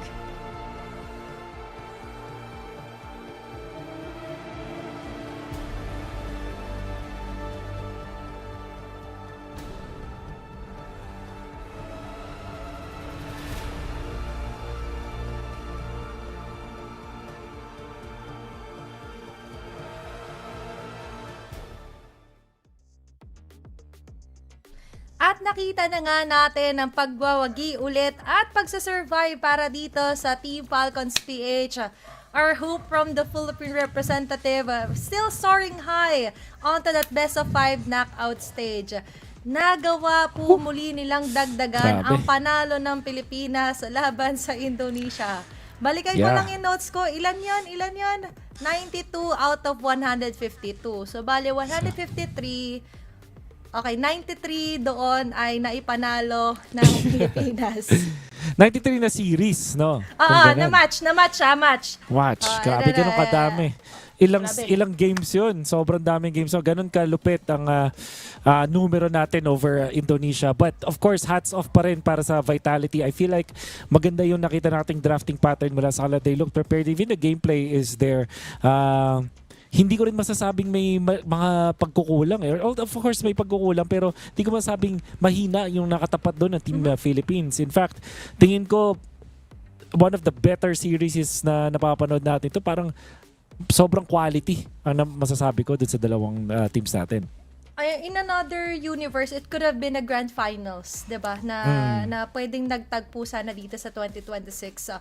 Pero Yes. for MSC, talagang ito yung masasabi natin the fiercest of all the seasons na napagdaanan natin. Kahit sila, I forgot kung sino specific player, but for Team Falcons, there was an interview na nasabi nila na ngayong taon talaga yung pinakamahigpit, pinakamahirap dahil sobrang dikit lahat ng region. You're not looking at just 2 regions anymore.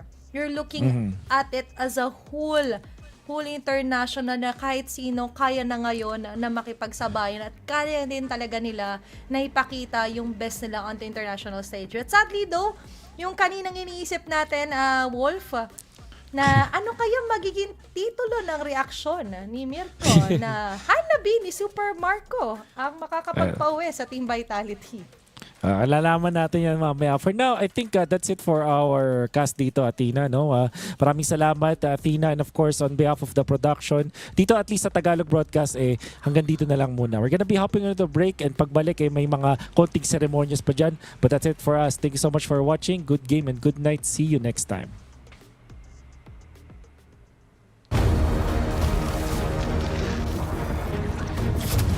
Well, we're not coming back, right?